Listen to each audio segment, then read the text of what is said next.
Welcome to Fiction Audiobooks. If you enjoy the content, like and subscribing would be greatly appreciated. If you have any recommendations for novels, comment below. Chapter 101, Who Are You? As the party was about to begin, the guests arrived one after another and entered a special room where they were led to a huge venue that had been prepared for the festive atmosphere. There were delegates from all the factions of the princes, and of course, the princess, but they did not receive attention because in a certain sense, it was a secret. There were guests from families in other regions, nobles from Fatoa, among other renowned individuals. All of them held high status or influential positions. When they all entered the beautiful place decorated with exquisite details, it seemed as if this place came to life, emitting magical particles that adorned the place with great elegance. The servants showed the utmost courtesy, asserting themselves as members of the house they served. In addition to that, powerful guards were stationed throughout the Grey Rat mansion, and the best part was that there were golden swords in the garden that shone harmoniously, exuding notable authority. It was a majestic sight, all created by Elijah himself, who had finally been hired by Gilgamesh. The 500 guests who had come from all over the kingdom represented the prestige, nobility, and power that Gilgamesh would overthrow when he became king. Gilgamesh's 9 most powerful spirits and guardians were alert with a strong sense of importance in this ceremony as they took up strategic positions to keep the place secure. They had to demonstrate that the guardian knights and the servants were not ordinary people either, that each of them could destroy an army if ordered to do so. Except for the apostles, no other men in this land can even hope to fight against Gilgamesh's summoned spirits. And since 2 apostles had recently died at the hands of Gilgamesh's people, security had been increased for this ceremony to prevent any unforeseen incidents. Meanwhile, Gilgamesh was witnessing this entire scene with sorrows. They stood on a balcony overlooking the courtyard. Aerys's parents and Aerys herself were seated at a large table, but to be honest, most of those who had come from outside were here to see the prince they had heard so much about. "This must be your first banquet, right?" Sorrows asked Gilgamesh without looking at him. "Yes, this is the first ceremony I've attended."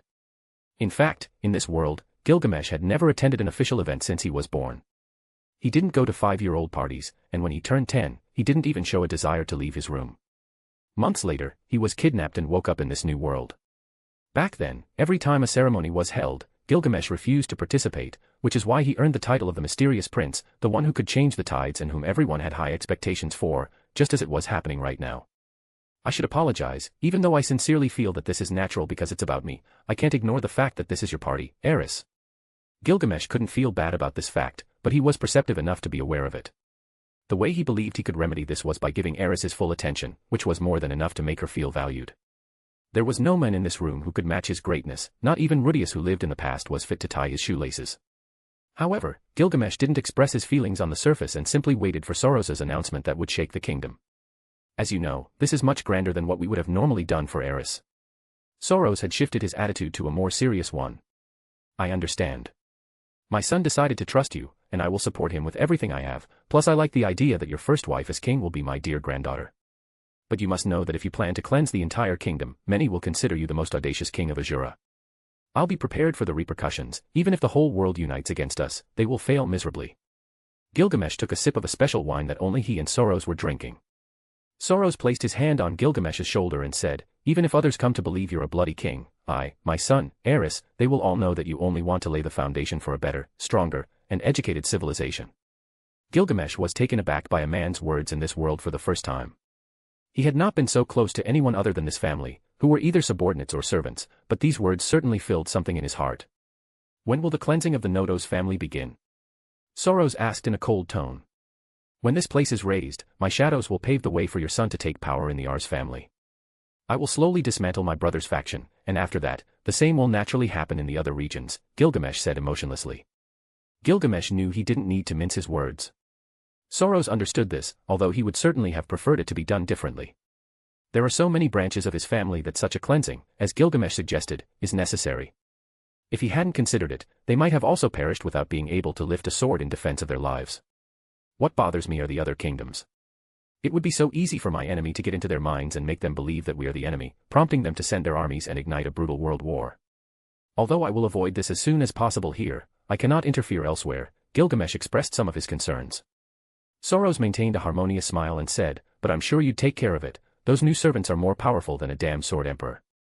I can be certain they are sword gods in the special technique you taught Aerys." Gilgamesh nodded in agreement with Sorrow's words. His 9 spirits, because they were connected to his divine energy, were powerful guardians much stronger than a sword god. When he thought about it, they could even match the powerful apostles who existed on the side of the human god. But even among these spirits, things could slip from his sight if the enemy was clever enough. However, they couldn't evade Gilgamesh's gaze.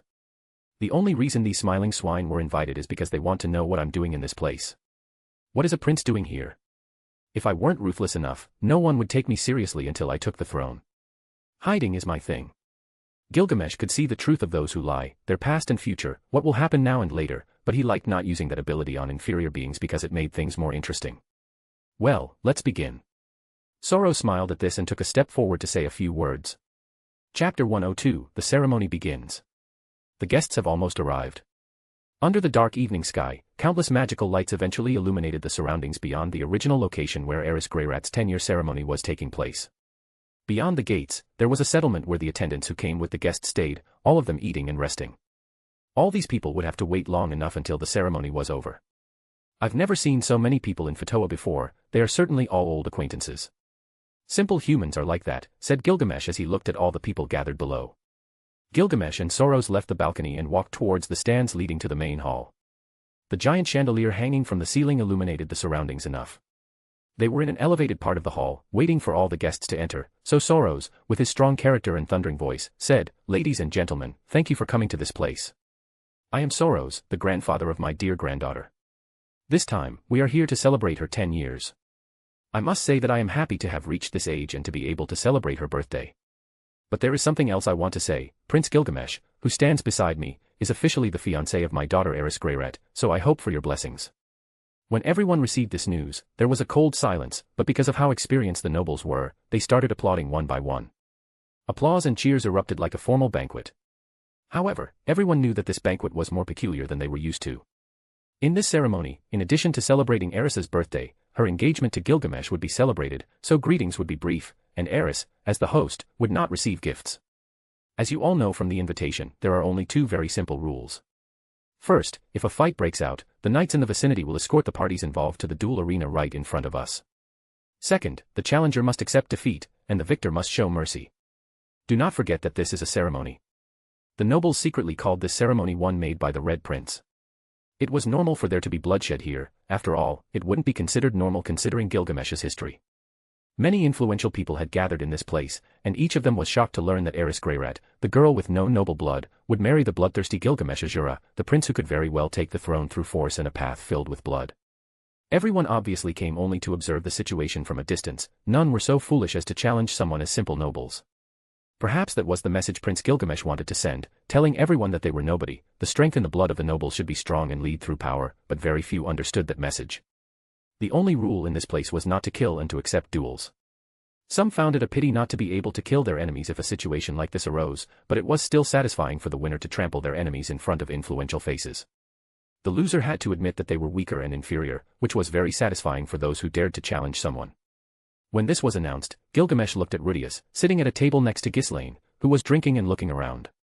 He had only seen Rudius's past since, upon learning that he was a reincarnate, he wanted to find out without any ability to see the future what this young boy would do. When the speech ended, Gilgamesh planned to head directly to where Aerys was, as if he had little or no consideration for the people around him. He was the future king of this kingdom, so he should not seek the approval of the people gathered here. What others had to do was make an effort to come and speak with him. Gilgamesh took a glass of wine from a tray carried by one of the working servants. This wine was the finest in the kingdom, but he didn't quite like the taste. "Haha, I must congratulate you on this engagement, Prince Gilgamesh." The first to approach him in an attempt to get to Aerys's table was a young man no taller than him. "I accept your congratulations as a blessing for my engagement to flourish." When Gilgamesh received the congratulations, his indifferent eyes told this young man to leave his sight if he had nothing more to say. "Then, I'll take my leave, Prince Gilgamesh," said the young man awkwardly as he moved away from his side. Creating a connection, friendship, or any kind of relationship is important for nobles. They try to send their children as if they were relevant, but in Gilgamesh's eyes, they don't deserve even a few minutes of his attention. Not only were they trash, but their etiquette and behavior were the worst scum that could be found in this place. Of course, Gilgamesh sensed the unease of this young man, so he wanted nothing more than to get rid of him. After those brief greetings, he walked to the table where Aerys was and sat down next to her. "I must say, you look beautiful in that dress. Are you wearing your combat attire underneath?" Gilgamesh asked as he looked ahead where Aerys's parents were talking to some curious nobles. "If you don't have the character to be near the prince, it's better to go with the future in-laws." So weak that they don't even deserve Gilgamesh's attention. Of course, I'm prepared, Aerys said with a happy smile on her face. What do you think the faces of all these people will be like when they find out about the main event? Gilgamesh asked as he drank wine. We'll have to find out. This new method has never been implemented at a banquet before. Who's peculiar enough to have conflicts while celebrating something? Aerys was very comfortable because she didn't have to dance, she knew her potential lay in the sword, and that was the only thing she excelled in. Just as they were about to get up and walk, Rudius appeared in front of them and bowed with a noble salute and a calm demeanor. I wish you both a happy future. If your desire is to be together, fate will smile upon you both, said Rudius, offering his congratulations on Gilgamesh's official engagement to Aerys. Chapter 103, Point of View. I felt like I was being watched at all times. Wherever I went, there was a shadow observing me from the darkness. I couldn't see it, smell it, or perceive it, but I knew that someone was nearby, watching me even while I slept. Rudius's eyes turned towards Gilgamesh, who was talking in the distance with Soros. He thought that this prince was just like him but with completely different circumstances. Although he didn't know why Gilgamesh seemed familiar to him, as if he had known who he was before coming to this world.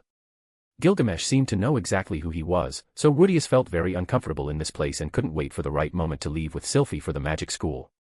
He assumed that Gilgamesh was telling the truth when he referred to him directly, but he didn't know how bad he really was because he only knew his own bubble in which he was still trapped. Rudius envied Gilgamesh, who was only a few years older than him but excelled in everything he did. Needless to say, when it came to the sword, he probably had no rival in the whole world if he waited a few more years. On the other hand, Rudius was good at magic, but most of his talent was credited to the fact that he understood certain factors of that power because he was a reincarnate in this world. If he ever stood out in this place, it was mainly because he was more aware of his surroundings at an early age. As for Gilgamesh, he seemed to have everything around him. He was engaged to Aerys, who would be beautiful in the future, and he was most likely to become the next king of the Asura kingdom. Everything seemed so easy for him, while Rudius was still immersed in absolute darkness. He had a lot to learn, too many things to see, and new emotions to feel. He was just an adult trapped in a child's body, someone who needed help quickly to get out of that darkness and live in the present, not in the past. However, Rudius couldn't stop thinking about Gilgamesh and what that god had told him.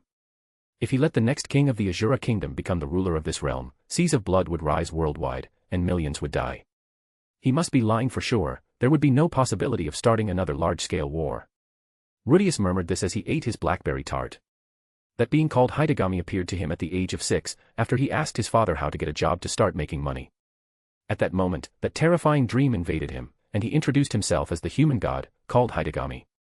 This man spoke to him about a red prince, a young man who, like him, was a reincarnate from another world. Unlike his situation, he arrived 6 years later than his reincarnation, so it's easy to think that Gilgamesh had incarnated into the body of the fourth prince. But he had no evidence, nor the desire to fight for someone who might be using him, so he decided to simply postpone his decision on that irrational request. He couldn't trust Hidegami, that being in the attitude surrounding him made it more than obvious that he wanted to control him. Supposedly, from his words, he knew that a tragedy would soon occur, and Gilgamesh would be the cause of it. The following months turned into peaceful days. He taught magic to Aerys alongside Ghislaine and learned magic himself. Many times, Gilgamesh was not around, so he felt somewhat more comfortable. It's hard to believe he's just like me, maybe he was happy in his past life. Rudius glanced at Gilgamesh, who returned his gaze. The idea of trying to eliminate someone like Gilgamesh, who was surrounded by guards much more powerful than Ghislaine, was a fatal one. Now and forever, he wouldn't even have the ability to eliminate him. He couldn't risk what he had for a request without reward, he wasn't someone who would help people in need. He would simply live for himself, enjoy the things he liked, protect those he cared about, and not get involved in things that didn't concern him. Impossible, I'm definitely out. Rudius didn't want to dwell on this topic any longer, he knew what kind of results would come from taking a step forward in this foolish request. For now, all he wanted to do was enjoy himself and go to the magic school with Sylphie. The rest honestly didn't matter to him. Since he couldn't do anything more than teach magic, it was best to stay on the sidelines in this regard. When the engagement was finally announced, Rudius smiled bitterly. Aerys was truly a beauty in his eyes. If it weren't for Gilgamesh, maybe he would have crossed a line with her just to satisfy his personal desires. However, due to the feeling of being watched from all sides, he did nothing. Well, he's a prince, and I'm just a simple magician.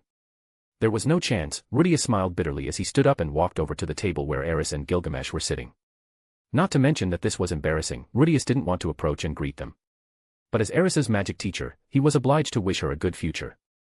When people approached them, Rudius stood firm and, with his hand on his chest, bowed respectfully. I wish you both a happy future, if your desire is to be together, destiny will smile upon you both. This congratulation was embarrassing, but he could only resort to beautiful and philosophical words to make a simple yet profound impression. At least, Rudius thought it sounded good. Among all possible endings, he wished to never be an enemy of Gilgamesh, and on the other hand, to try to get to know him. After all, he had threatened him first. Rudius knew that his mental age was much higher than Aerys's, so it would be very wrong to cross a certain line with her. Moreover, if someone else in his situation approached Sylphie, his reaction would be very similar. Still, as someone understanding, he let this pass and, instead, took the first step to have a different kind of approach with Gilgamesh. Chapter 104, A Simple Mogrel. He's being different, something I didn't expect among all the things that could happen, thought Gilgamesh as he looked at Rudius and replied, I appreciate your congratulations. You can sit at this table since you are Aerys's magic teacher, she would be happy to have you with us. Aerys, who had been silent, nodded and said, of course, you can sit with us. I don't understand why you weren't here from the beginning. Embarrassed, Rudius replied, no, I'd rather stay with Ghislaine. You have many people to talk to, so I'll step aside not to take up your time. That's right. Well, we can talk later once this is over, Aerys smiled as she bid farewell to Rudius, who returned to his table. Interesting. Gilgamesh murmured with a hint of curiosity about this new stance of Rudius, who had been reserved from the start. Thanks to Aerys, after Gilgamesh met her, his attitude, for some reason, had become much calmer. As if a great volcano had slowly cooled down, all that fierceness in his demeanor had been contained for some reason known only to them. Once Gilgamesh and Aerys stood up, the guests began to approach them one by one. Due to Aerys's presence, the guests had learned that Gilgamesh was not as cold and distant as when he was alone. Many of the nobles in this place had seen and studied the prince's attitude, and they understood that he was calmer after meeting Aerys. Pleased to meet you, I am Richard Brown from the Centaur Merchants Group. A pleasure to meet you, Mr. Brown. Is the atmosphere to your liking? Gilgamesh took care to respond to each guest as Aerys had asked him to. Haha, we rushed to this place as fast as we could after receiving the invitation. It was a surprise to see Prince Gilgamesh participating in a ceremony, so we were intrigued and decided to come and see. Of course, also to celebrate the birthday of your fiancée, Aerys Greyrat. Oh, then I must thank you for your consideration. Many in this place must be confused about what is happening, but they have nothing to worry about because since I arrived in this city, I found Miss Aerys by my side, and I can say it was destiny. Gilgamesh smiled broadly after feeling slender hands trying to pinch his waist. However, since his body was always in its best condition, it was very difficult for her to succeed. Idiot. Aerys muttered, wanting to leave this place because of embarrassment. Did he really become interested in her that day? She couldn't believe it, his behavior that day was very aggressive. Wait, does Gilgamesh like her being that aggressive? Aerys let her imagination run wild as she discovered something that perhaps pleased Gilgamesh, but he didn't even acknowledge it. In this way, one after another, they became encouraged to greet Prince Gilgamesh and the lucky Aerys, who seemed to be on par with her fiancé according to the rumors about her. Haha, so you're Prince Gilgamesh. I was very curious to know who the prince was who managed to kill a sword king at such a young age. Well, I'm also a sword king, and I don't understand how someone like you could have defeated an old man. Well, pleased to meet you, my name is Hugo. Hugo didn't reveal his last name because he didn't have one, he represented a large travel protection trade group. Their reputation was great because they could safeguard any valuable items from being stolen during transportation. Perhaps it was because he believed it was impossible for Gilgamesh to have defeated a sword king, or maybe he had some other intention, but Hugo seemed to forget that he was in the presence of Gilgamesh at his fiancée's celebration. And so, Gilgamesh smiled as he sought the man's gaze before him. Oh, yes, I can respect your own opinion, you simple mogrel. The air suddenly turned cold, spreading a simple but oppressive atmosphere around, and many who noticed this began to speak in hushed tones. Hugo's laughter and enthusiasm disappeared upon seeing Gilgamesh's gaze. Aerys, on the side, furrowed her brows and said, an idiotic mogrel who doesn't know his place at this celebration. It seems the drink had a higher alcohol concentration than expected, so it's understandable for someone who can't handle alcohol to become a fool. I suggest you take a walk. If you're still dissatisfied, we could test those doubts you have on that fighting platform right in front of all the nobles in this place. Gilgamesh patted Aerys's back and said, I wouldn't want to spill your blood on this important day for Aerys. Hugo felt the impending death, so he shook his head and said, I beg your pardon, Prince Gilgamesh. I was wrong, and I deeply apologize. Gilgamesh might have already killed him, but Aerys was by his side, and maybe that scene wouldn't have looked good on such a special day. She had handled it, so she said, very well then, disappear from our sight. Yes. If Aerys had let things escalate, she knew what would happen next, and it wouldn't be good. Therefore, she decided to let it go for now since they could settle this matter later. Gilgamesh smiled and asked Aerys, do you want to start tonight's event? Do you want to do it already? Aerys became very excited at the thought of having a duel as the main event of the night instead of a simple dance. Of course, you're the queen in this place. Chapter 105, Aerys's Gift. Tick-tock. Gilgamesh made a sharp sound with his wine glass, drawing the attention of everyone around. His gaze turned dignified as he spoke. Dear guests, I interrupt your conversations for something very special that I have prepared for Aerys, my fiancée. As soon as they heard these words, everyone fell silent, their eyes turned towards where they were standing, eagerly awaiting what was about to happen. Gilgamesh, for the moment, merely continued to speak. As you have all noticed, this ceremony is very special as we announce my engagement. But there is something different, and it's this combat platform, where, of course, Aerys will demonstrate her sword skills by facing me. Oh! The spectators let out sounds of admiration and astonishment, while some of them appeared very excited to witness a duel between fiancés, especially when swords were involved. Noble etiquette is something simple yet unique, special, and superior. If you ask me, I would say that nobility is about values and education, dignity, and, obviously, pride. Very few possess it, but I believe you all do. Gilgamesh lied to their faces as his venomous words pierced the consciousness of each spectator. That's why I wanted to make this ceremony special. Aerys is an incredible swordswoman, and I am confident that she will become a future sword goddess. That's why such an incredible woman in the future will need a sword that matches her caliber. Gilgamesh looked at everyone and, after summoning Medusa, she appeared with a long wooden box surrounded by magical runes as protection. Those who were impressed by Medusa's exquisite appearance lost themselves a little in Gilgamesh's words. After all, the speed with which she moved and those eyes covered by a black cloth were worthy of admiration. This sword is special, containing within it an immensely destructive power, and I can say with complete certainty that it is unparalleled among slim swords. Gilgamesh opened the wooden box, and at that moment, a scarlet sword was revealed to the captivated audience. Gilgamesh's red sword is a visually stunning work of art. Its blade, an intense red like blood, appears to be made of an unknown material that mysteriously gleams. Along the length of the blade, there are relief engravings of ancient runic symbols that seem to come to life when the weapon is wielded. The sword's hilt is forged from a dark, polished metal that contrasts impressively with the red blade. On the pommel, an embedded crystal shines with a radiance similar to that of a ruby, emitting that same red aura when the sword is held by its intended owner. When the sword is unsheathed, the gleam of the edge and the glow of the crystal on the pommel come together in a display of supernatural power. Anyone can see it. This sword is an unmatched jewel in both beauty and lethality, capable of capturing the imagination of anyone privileged enough to see it. My gift, Aerys, this sword will accompany you for the rest of your life. One of my most beautiful and special swords, as it can only be wielded by a woman and thus unleash all its power. Gilgamesh had prepared this gift for weeks. He had wanted to find a dragon, but he discovered that those lizards couldn't be tamed so easily. Of course, he had considered other aspects such as feeding and maintenance. Undoubtedly, having such a large beast was not something a child could take care of, especially with the events that were about to unfold.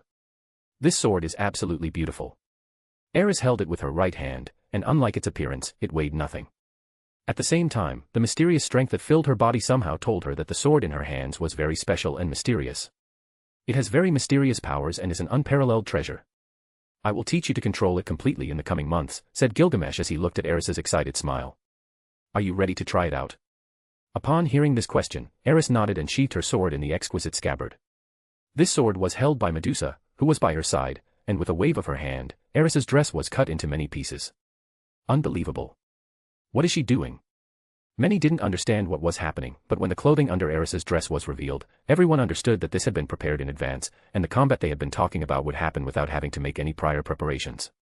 Aerys's training clothes, which she always wore underneath her dress, were there, so after getting rid of that annoying dress, she stretched comfortably. Her sheathed sword was immediately adjusted by Medusa, who had given her the sword. In just a few moments, she was ready to give a demonstration in a battle with Gilgamesh. On his side, Gilgamesh held a simple sword of the same size as Aerys's and prepared to put on a great show. Compared to a boring dance, this was much better for both him and Aerys, who was the host of this ceremony. Don't hold back, Aerys, there will be a barrier to protect the guests, so there won't be any problems with collateral damage, said Gilgamesh, smiling arrogantly. You're as confident as ever. If you keep that up when facing me, someday you'll lose. Aerys smiled excitedly about this battle. All the spectators directed their gazes to the center of the combat platform, immersed in this strange but intriguing presentation. Some wanted to see how strong Aerys Greyrat was, and others wanted to know what Gilgamesh's fighting style was like, as he claimed to be the strongest. Chapter 106, The Plan Begins. During my free time in this place, I created a new sword style that only my knights can learn. Its name is the Golden Lion Sword Style, which currently has 9 sword techniques perfectly balanced for any type of enemy attack. Gilgamesh raised his sword, emphasizing the importance it held for Aerys. This battle meant a lot to Aerys because she would demonstrate her sword talent to the public eye, a talent that would make her shine like a beautiful red ruby. Fantastic like flames and with a character as strong as the pain from burns. The duel arena was silent, all of them watching as Aerys's crimson sword gleamed in a golden hue. It must be said that manifesting a battle aura is not easy unless you are a sword king, and even in the early stages, it's challenging. Perhaps a sword saint could do it for a brief moment, but not more than that. As for Aerys, she struck a beautiful pose while holding her sword and gazing at Gilgamesh with an expression befitting a real duel. Only she knows that out of the more than 300 times they have fought, she has never even touched her fiancé's skin with her sword, not even once. Well, it would have been too disappointing if things had been different. Only when Gilgamesh is strong, she, Aerys Greyrat, is always ready to be stronger than him. When Gilgamesh proposed this duel, he wanted others to be his rivals, but Aerys's response was very simple.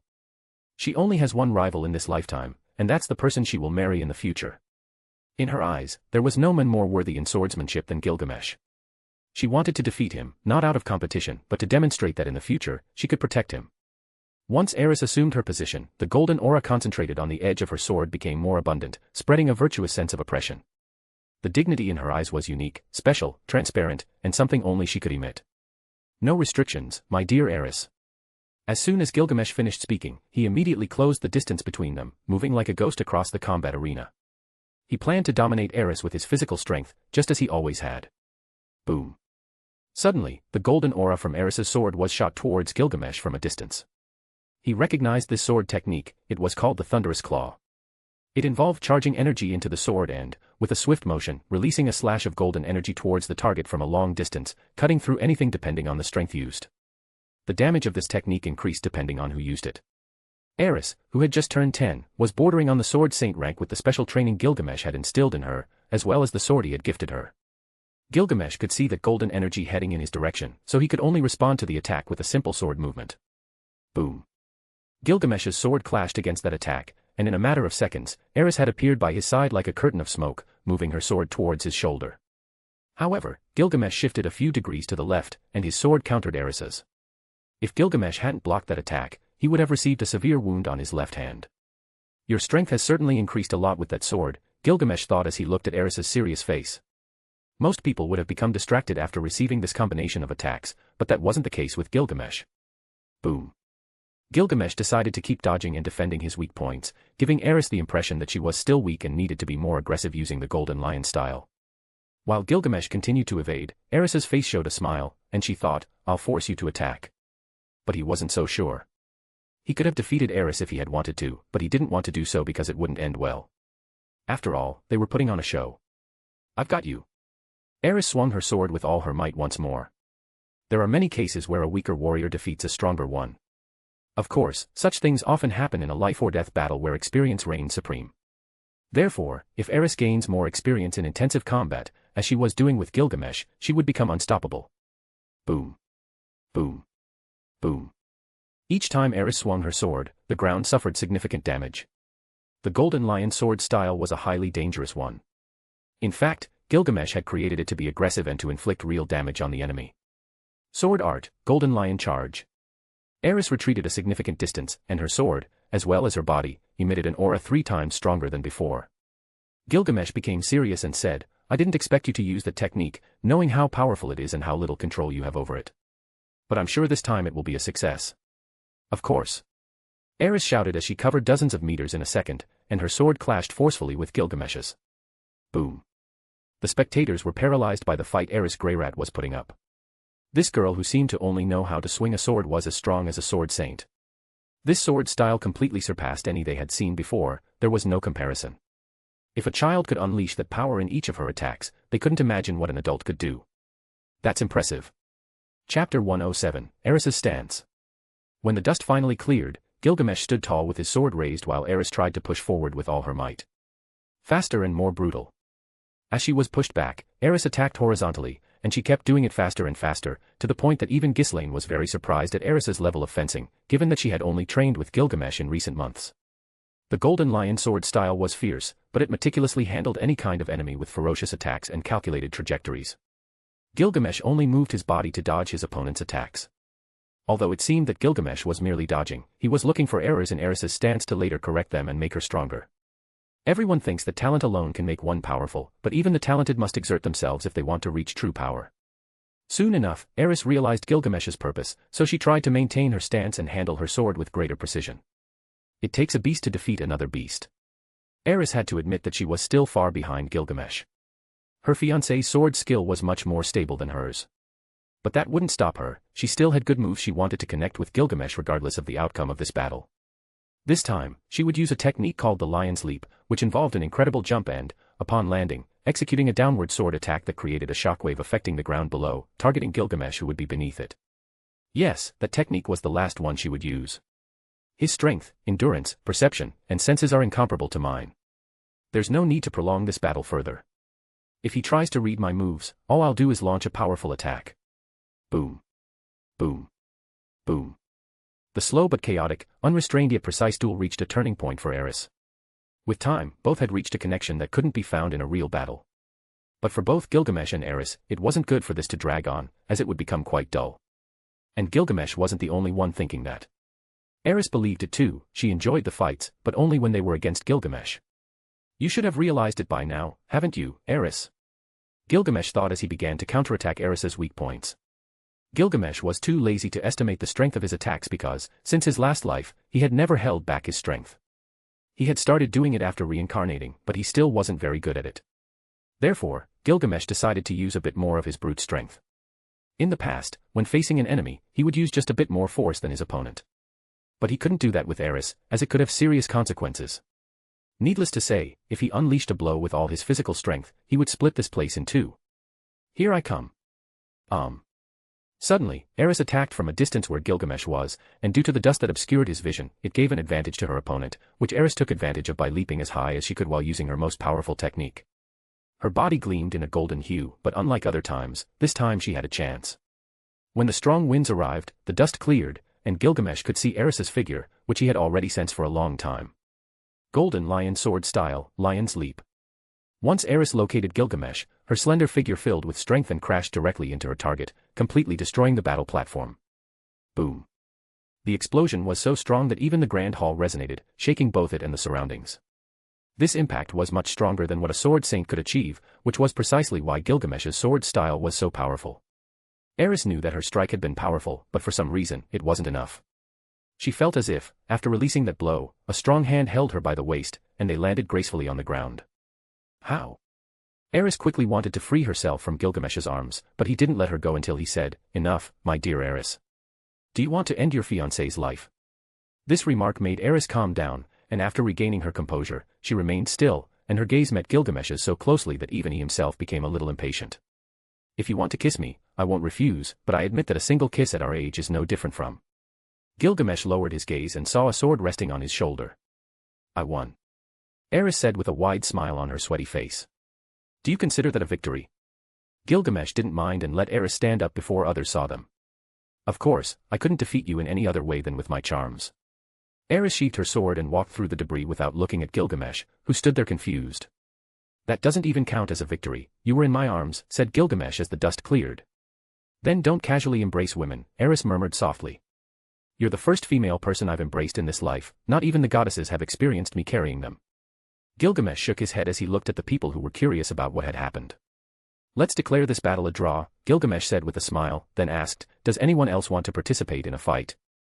There was a dead silence when he asked if anyone wanted to fight in front of everyone. Even if they were to fight Aerys Greyrat, they would be defeated so quickly that they wouldn't even have a chance to raise their swords. Chapter 108, End of the Feast. That was an incredible battle. Fantastic performance, I'm sweating. Gilgamesh stepped down from the battle platform, extended his hand to Aerys, and she also jumped down. This battle was more than enough to stir the hearts of those old nobles who hadn't touched a sword in years, which was certainly disappointing. "Haha, Aerys." Soros roared with excitement as he watched his granddaughter's demonstration of swordplay. That battle made his drunken body feel cold. Those attacks were definitely superior to those of the average knights. Without a doubt, his granddaughter had been well instructed in sword handling. "Of course, I am amazing." Aerys puffed her chest with pride as she received congratulations from her grandfather and parents. She felt happy. She had never received so many honest and heartfelt congratulations before. The banquet continued peacefully after the combat had ended. Since no one else wanted to step onto the battle platform, it was evident that there would be no more fights tonight. Gilgamesh remained seated at his table, and some brave guests dared to approach. However, there were fewer people around him now. As many had already resolved their doubts and gained more than just information, it was normal for them to discuss something more interesting among themselves. Since Aerys and Gilgamesh had finished their fight, tranquility had returned to the place because everyone seemed to have understood something very important. And because everyone was here witnessing the behavior of Prince Gilgamesh, they knew that this boy's desires were aimed squarely at the Asura kingdom's throne. By marrying the Grey Rat girl, he would split the Nodo's family in two, and Prince Grabble's faction would weaken so much that in the noble struggle, his chances of surviving would be slim. The real spectacle of politics and assumptions had begun. However, Gilgamesh sat at his table, drinking wine and eating meat. His aspirations beyond this were minuscule. After he resolved the last issues here, he would leave this place and travel to another continent. After all, he had heard rumors that the other regions were now under the control of the fledglings, and Uruk towers were functioning. As long as his power was spread throughout the kingdom, there would be no one who could escape the great purge that was about to hit this realm. Gilgamesh was curious to see the reactions of those neighboring realms, but long before passing judgment on that, he wanted to see how those kingdoms behaved when the missing people appeared in their realms and whether they would support the unfortunate humans who had been teleported. Moreover, if he had the opportunity, he would want to expand the Asura kingdom and provide more development opportunities for other humans. In fact, that was one of his desires, albeit overshadowed by more pressing matters. As the hours passed, everyone returned to their camps, and the party came to an end. At least for Gilgamesh and Aerys, it was over. Only the lovers of alcohol remained at a few tables, recounting their great achievements and worst tragedies. Typical of men who drink too much. After bidding farewell to Aerys, Gilgamesh walked to his room, and when he looked outside the window, he saw Rudius sitting in silence. "This will be even more interesting," muttered Gilgamesh as he disappeared from the spot. When Gilgamesh appeared near Rudius, the latter seemed to sense him and smiled weakly upon seeing him. They weren't friends, but Rudius felt that he didn't want to be on bad terms with someone like Gilgamesh. "You don't like parties, do you?" Rudius asked as he gazed at the stars. "That's correct. There are more people than necessary, and most of them are a nuisance. Have you felt uncomfortable about the words I said to you when we first met?" Gilgamesh took step by step to get closer to Rudius. "Not really, but I believe you capable of doing anything if someone crosses you," Rudius said with no fear in his voice. "That's curious coming from someone like you. You have an incredible opportunity, yet you seem empty, like a lifeless shell. I'm good at reading people, and because Aerys holds you in high regard, I'll give you some advice from someone who has seen much more than you ever will in your life." Gilgamesh sighed and continued, "For every normal human being, death is something they cannot control.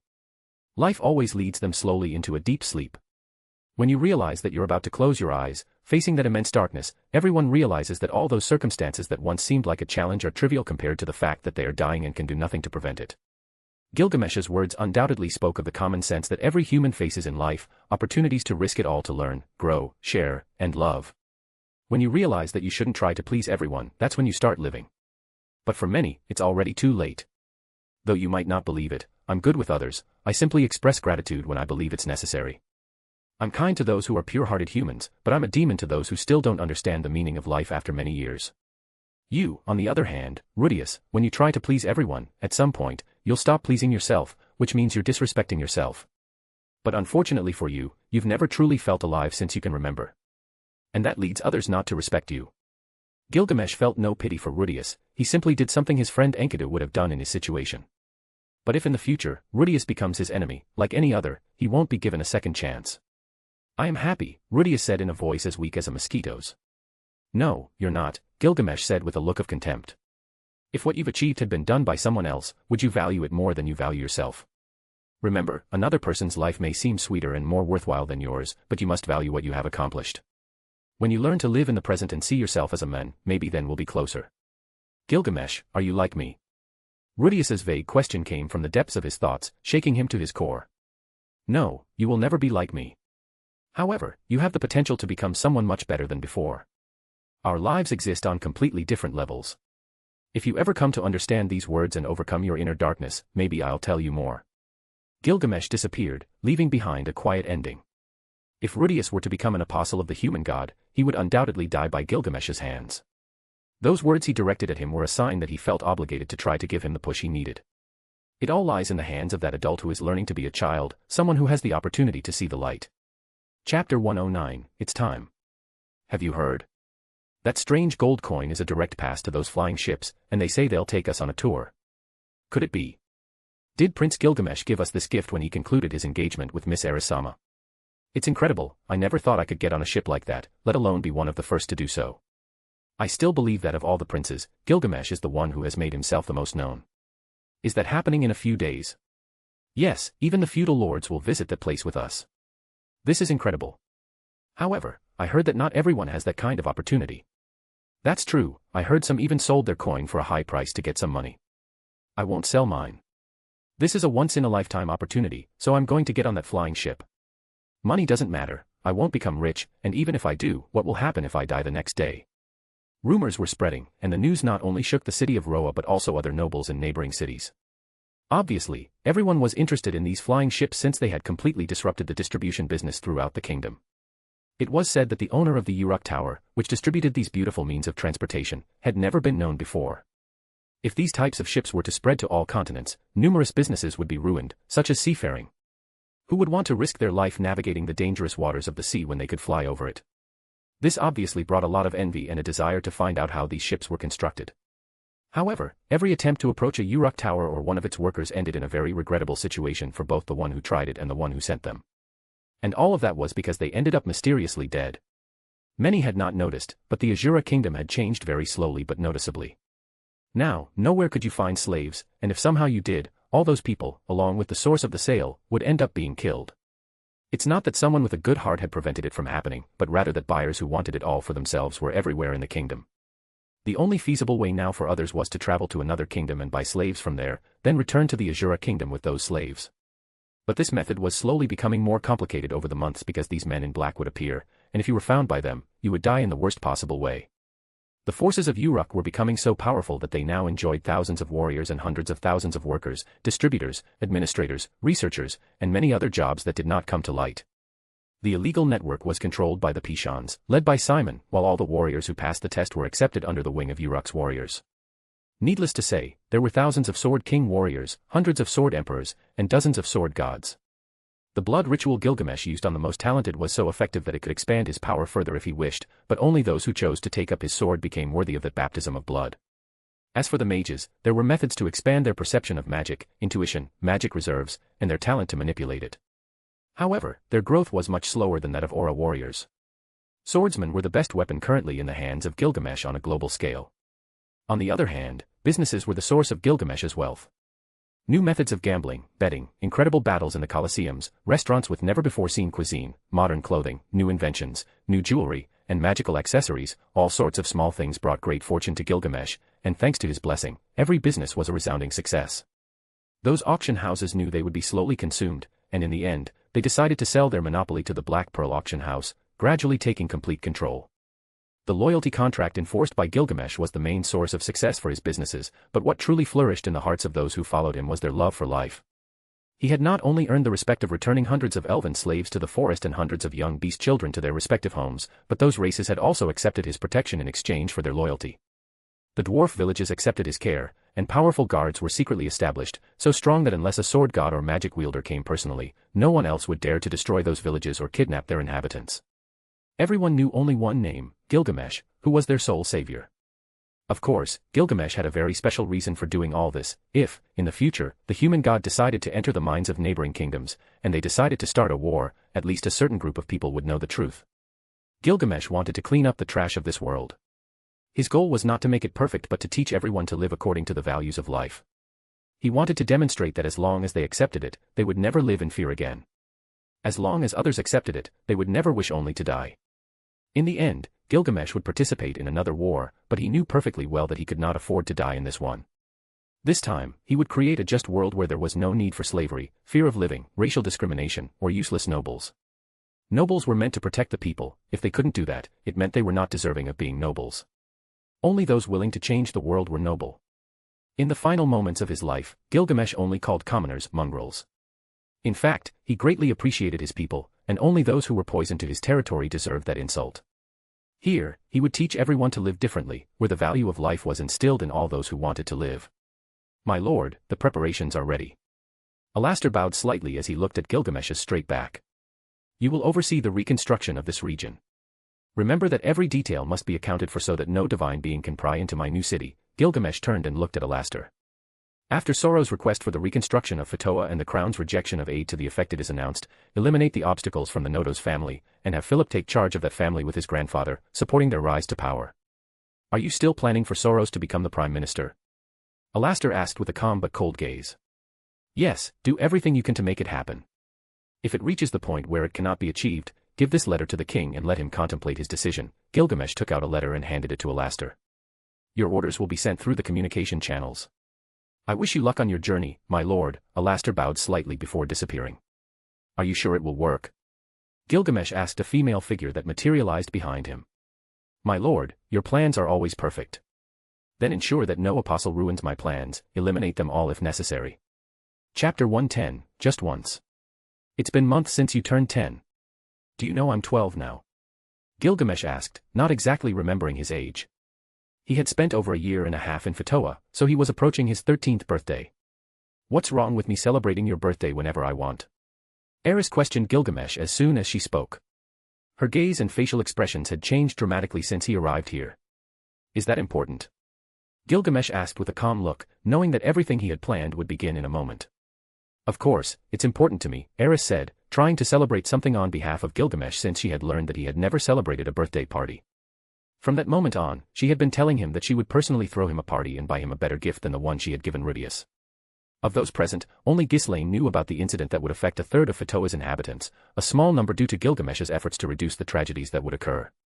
Today, on the same day as the magical incident would happen, Rudius was out of the city of Roa, all to fulfill a supposed promise he had made with Ghislaine to show her superior-level water magic. He had not expected Gilgamesh, whom he hadn't seen since that night, to appear alongside Aerys. Gilgamesh, on the other hand, believed that it was indifferent. Now that most of Roa's inhabitants had left for the dome where they would be protected, his intention was to be here to somehow try to prevent the expansion throughout the Fatoa region. It seems like you can at least choose appropriate gifts. Did you personally choose that magic staff without being cheated? Gilgamesh enjoyed disrupting Aerys's balance as she struggled to change from how she used to be. Of course, since he's about to leave here, he should at least have something worthy. What will others think if they find out he taught me magic, and he has a little wand? Aerys waved her hand, a bit embarrassed that she hadn't chosen that staff herself. Once they arrived at the location, Rudius began testing his magic staff, using the exact amount he used before to cast a water projectile, but he realized that the spell's power was significantly greater. Wow, that was huge. Gilgamesh, on the other hand, while Rudius experimented with his low-class weapon, began looking at the sky and the hourglass he had placed on the ground. According to his calculations, everything would start in about 10 minutes. In that case, he needed to be ready by then to launch a powerful attack at that mana expansion. Hey, did we come just to watch you cast water spells and examine it so carefully? Aerys looked at Rudius after Gilgamesh stopped paying attention to her. It's nothing, I'm just getting used to my gift, Rudius replied with an embarrassed voice. Alright, sorry for the delay, and now, Rudius Greyrat will teach you his greatest and most powerful ultimate spell. Great. Aerys was interested in how strong Rudius was, while Ghislaine was quite informed. On the other hand, after checking the time, Gilgamesh said, Aerys, how about I also show you one of my most powerful attacks? Everyone was surprised to hear Gilgamesh's words, no one knew the limits of his strength, and it was clear they would be interested. However, Rudius wondered, what kind of sword attack could shake the world as much as his greatest spell? If Gilgamesh knew about that, he would despise him even more, and his disappointment would become another reason to make it clear the difference between an ant and himself. Well, I think it's perfect, said Aerys, who immediately ran towards Gilgamesh.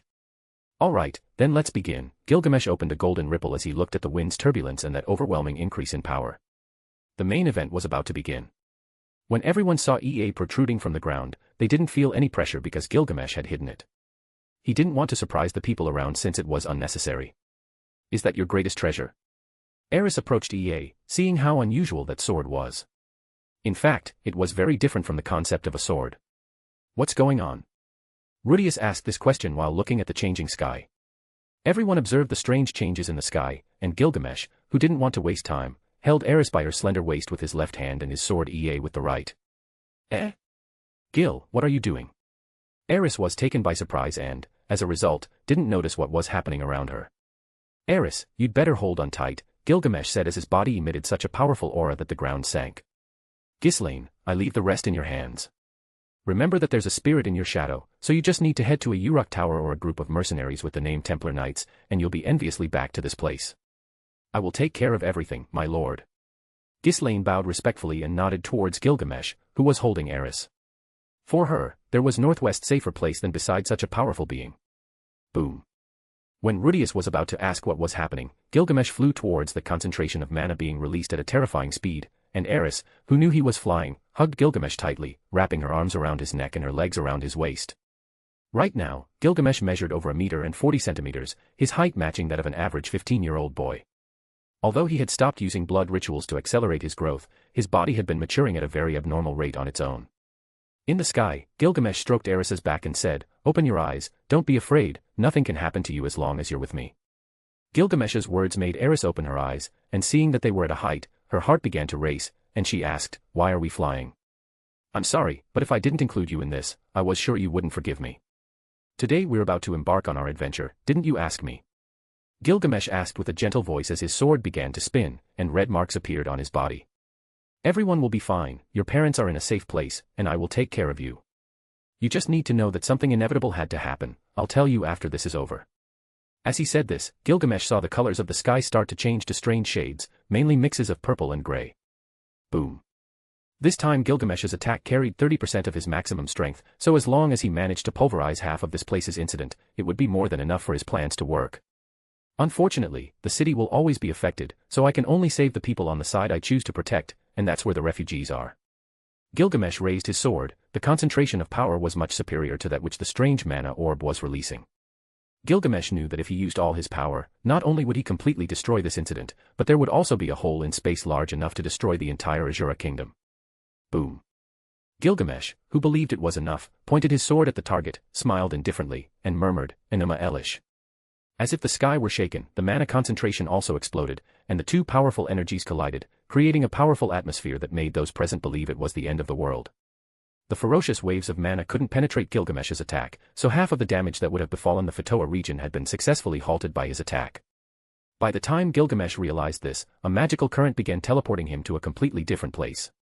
"How far will it be from this place?" Gilgamesh asked, stopping in space.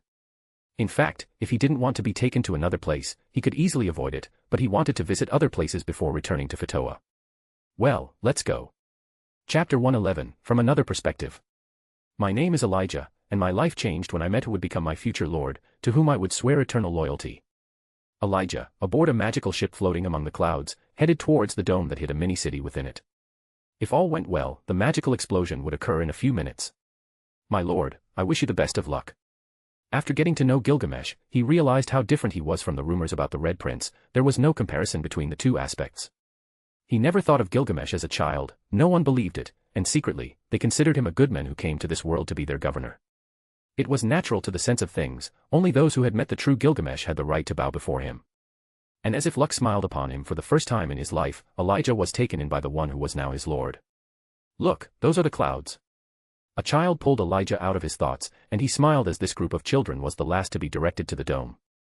As a con artist, he resorted to those shameful skills to deceive all the parents of Roa into sending their children on a free trip to the dome, where most of the citizens were heading. That was his only act of kindness before taking refuge.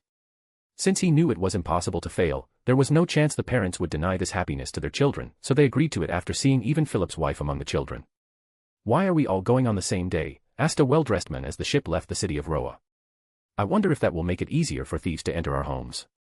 "Well, with that thought in mind, I brought all my belongings with me," said an elderly man as he looked at the breathtaking views this trip was offering them. To Gilgamesh's eyes, they were all naive. They had tried to give the coins to the younger ones, but some of them ended up selling the coins to the elderly, something that he respected in a way but didn't value. In Elijah's eyes, there were many bad people in every kind of place. Having grown up on the streets, he knew perfectly well the kind of people one could find in each place. Rich people complain about the poor, those with a middle-class life complain about the rich, but they commit the same sins toward the less fortunate, and those at the bottom aspire to be rich but hate those living a middle-class lifestyle, Elijah thought with a stern look. Humans are complicated, and he wasn't here to understand them, he simply did what he was ordered to do and aspired to be much better than his previous version. "These ships have been loaned to us by the Uruk Tower to showcase their new method of product distribution, something much more effective and revolutionary for our terrestrial systems." Elijah walked ahead of the children and explained some things that might interest them slowly. "And how do they fly, sir?" asked a brave child who was being encouraged by his friends. "Well, that's thanks to magic and runes." Elijah looked up at the sky and said, "Magic can be used in many effective ways, and this is one of them." With manipulation and air magic, the ships can fly at a speed greater than that of a horse running at full power but infinitely. I can't believe they allowed children to come. They're a damn nuisance, said an old noble who seemed to belong to the city of Roa. We came on the children's ship because we bought those coins from their parents. For God's sake, I never thought they would ask for 100 Asura gold coins. Well, we can afford it. Boom. At that moment, the air made the ships would creak, which made many feel afraid. After all, they were high up, and there was no safety measure that would allow them to survive an accident. What's happening? Elijah descended to the command room and saw with his own eyes the knights and mages controlling the ship. The mana gauge is increasing, will accelerate to arrive on time. One of the mages could only increase the speed because possibly their calculations were miscalibrated. It's starting. Elijah quickly assumed a commanding posture and ordered, increase the speed to the maximum, we must reach the dome in less than 2 minutes. You heard him, let's go. Boom. The ship's speed increased, and they soon reached the dome. As they descended, the ships entered through the large gate and hid in the center.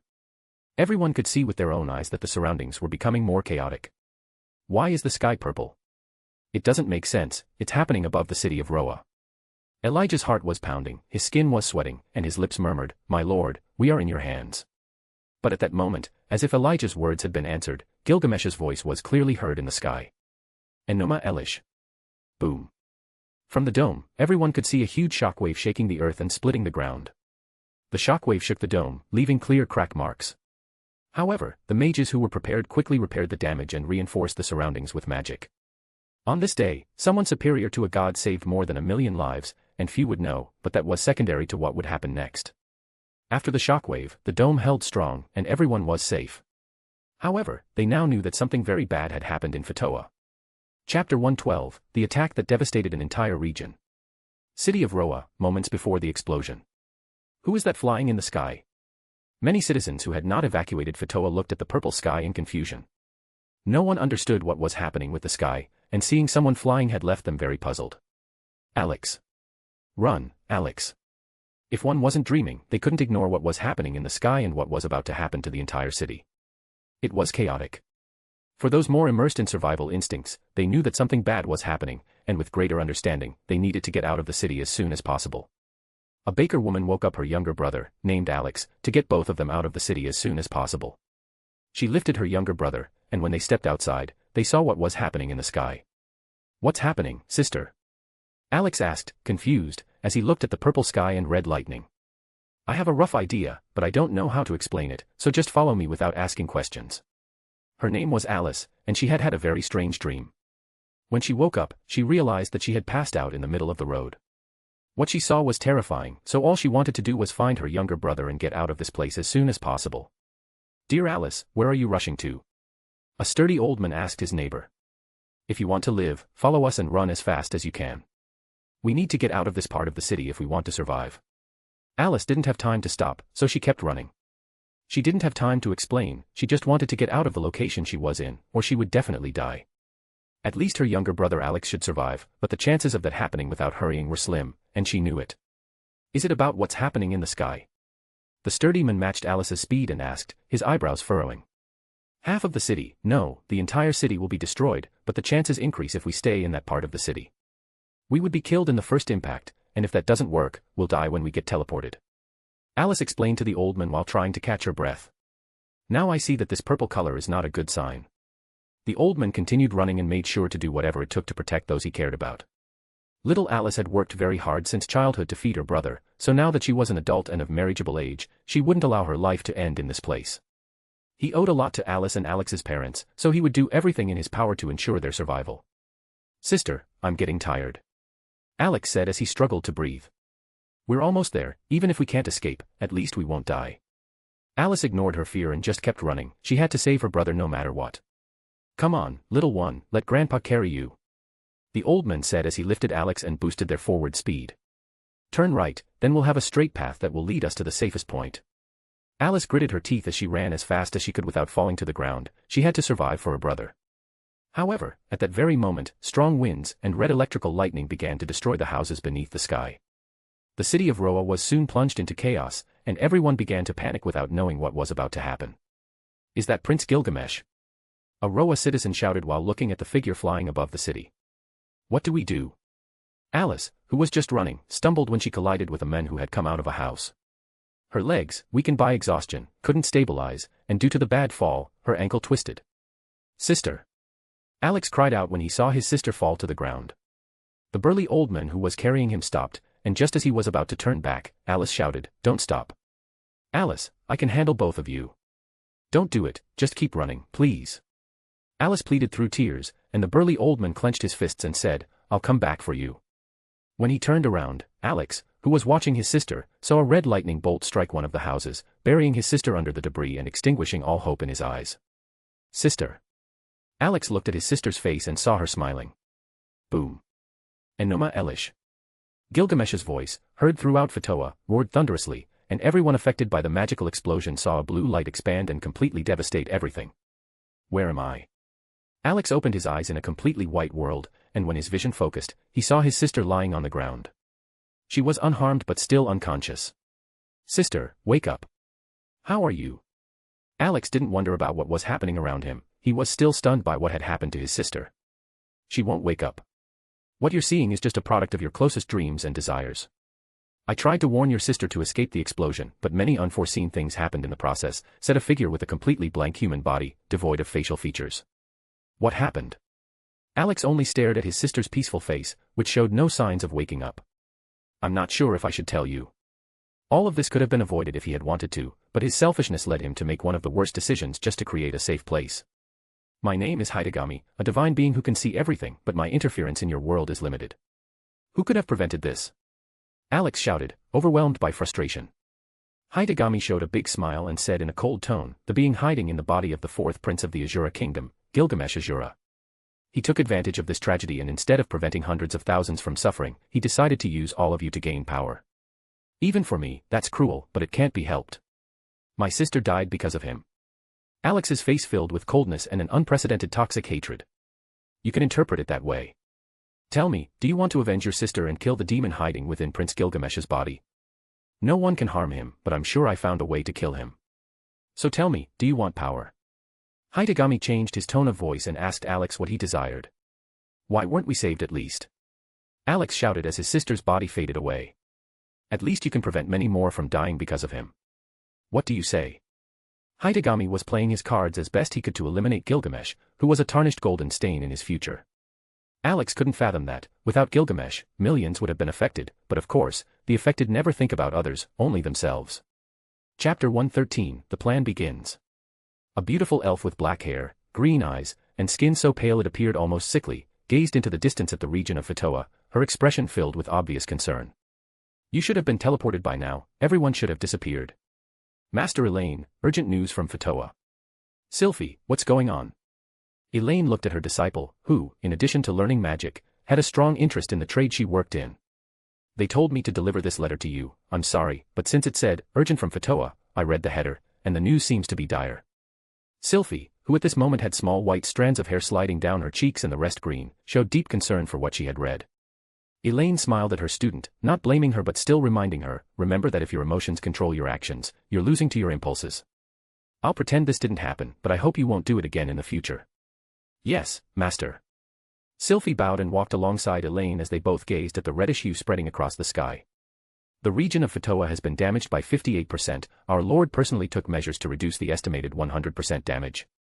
In addition, considering the losses and affected inhabitants, it's estimated that there will be 150,000 casualties.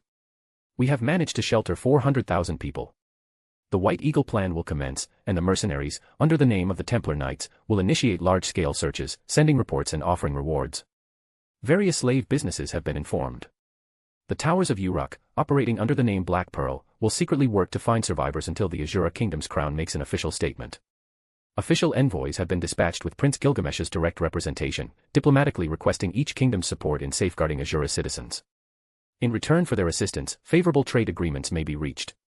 In secret, the pigeons will soon learn the response from this kingdom, and depending on whether they help or not, we will declare a report on what transpired.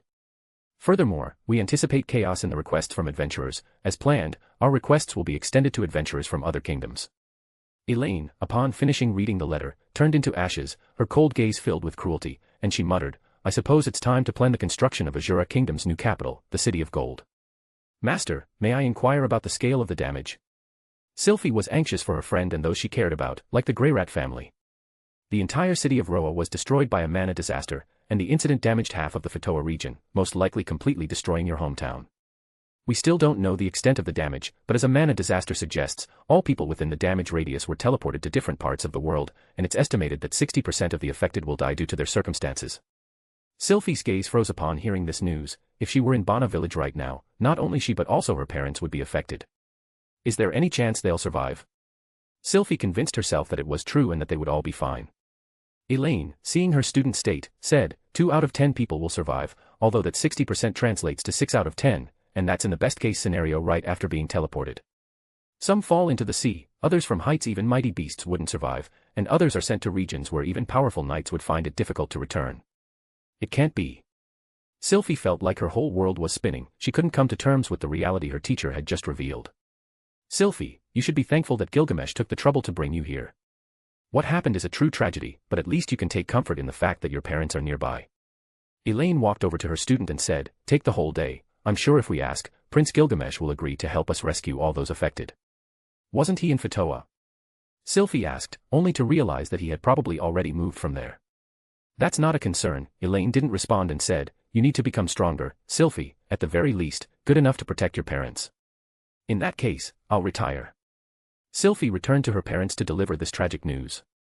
By the time she was out of Elaine's sight, Elaine snapped her fingers and said, Shadows, begin the cleanup plan. Make sure to train the slave traders from other continents very well. The shadowy figures that appeared near Elaine nodded and without saying a word, they began to move to carry out the orders. Who the hell are you, and why are you doing this to us? A slave trader asked after witnessing how his guards, who were originally slaves, were incapacitated with just a few movements by the enemy. We are the fledglings of the three-eyed crow that sees all, and we're here to buy all your slaves, said the man wearing a crow mask. You bastard, then why don't you make those purchases through conventional means, you son of a bitch, the slave trader roared, lying in a pool of blood from one of his assassins who had been turned into pulp by the enemy. It seems you don't understand, we want you to sell us absolutely all the slaves that enter this place. For someone like you, this business should be very tempting. The man with the crow mask pointed and continued, there's only one rule, if you sell a single slave to anyone other than us, we will first cut off one of your hands and then kill the buyer. The man approached the slave trader so closely that he trembled. Don't come any closer. But if you decide to keep lying and betraying the three-eyed crow, you'll die in the cruelest way you can imagine. Have you ever thought about being eaten by pigs while you're still alive? I don't want to experience that, the trader said, with a pale expression. Then we have a deal. Here are 2,000 gold coins, which are equivalent to the more than 500 slaves you have here. Since most of them are in poor condition, I suppose it's a fair price. Said the man with the crow mask. That's a very good price. You shouldn't have caused all this chaos, I surely would have chosen you as the only customer if you had asked. Don't fail us, we'll be watching you, the three-eyed crow will be watching you. Chapter 114, The Crown's Stance. Asura Kingdom, City of Ours. Silver Palace.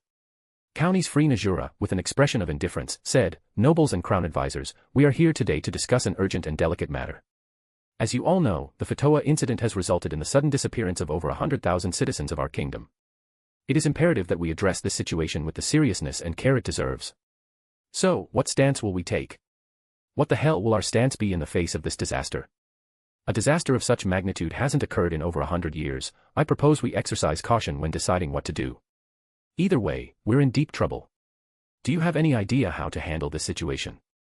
Everyone was in chaos, not because the citizens had been transported to different parts of the world, but because they feared that the next city to be completely destroyed would be the capital of ours.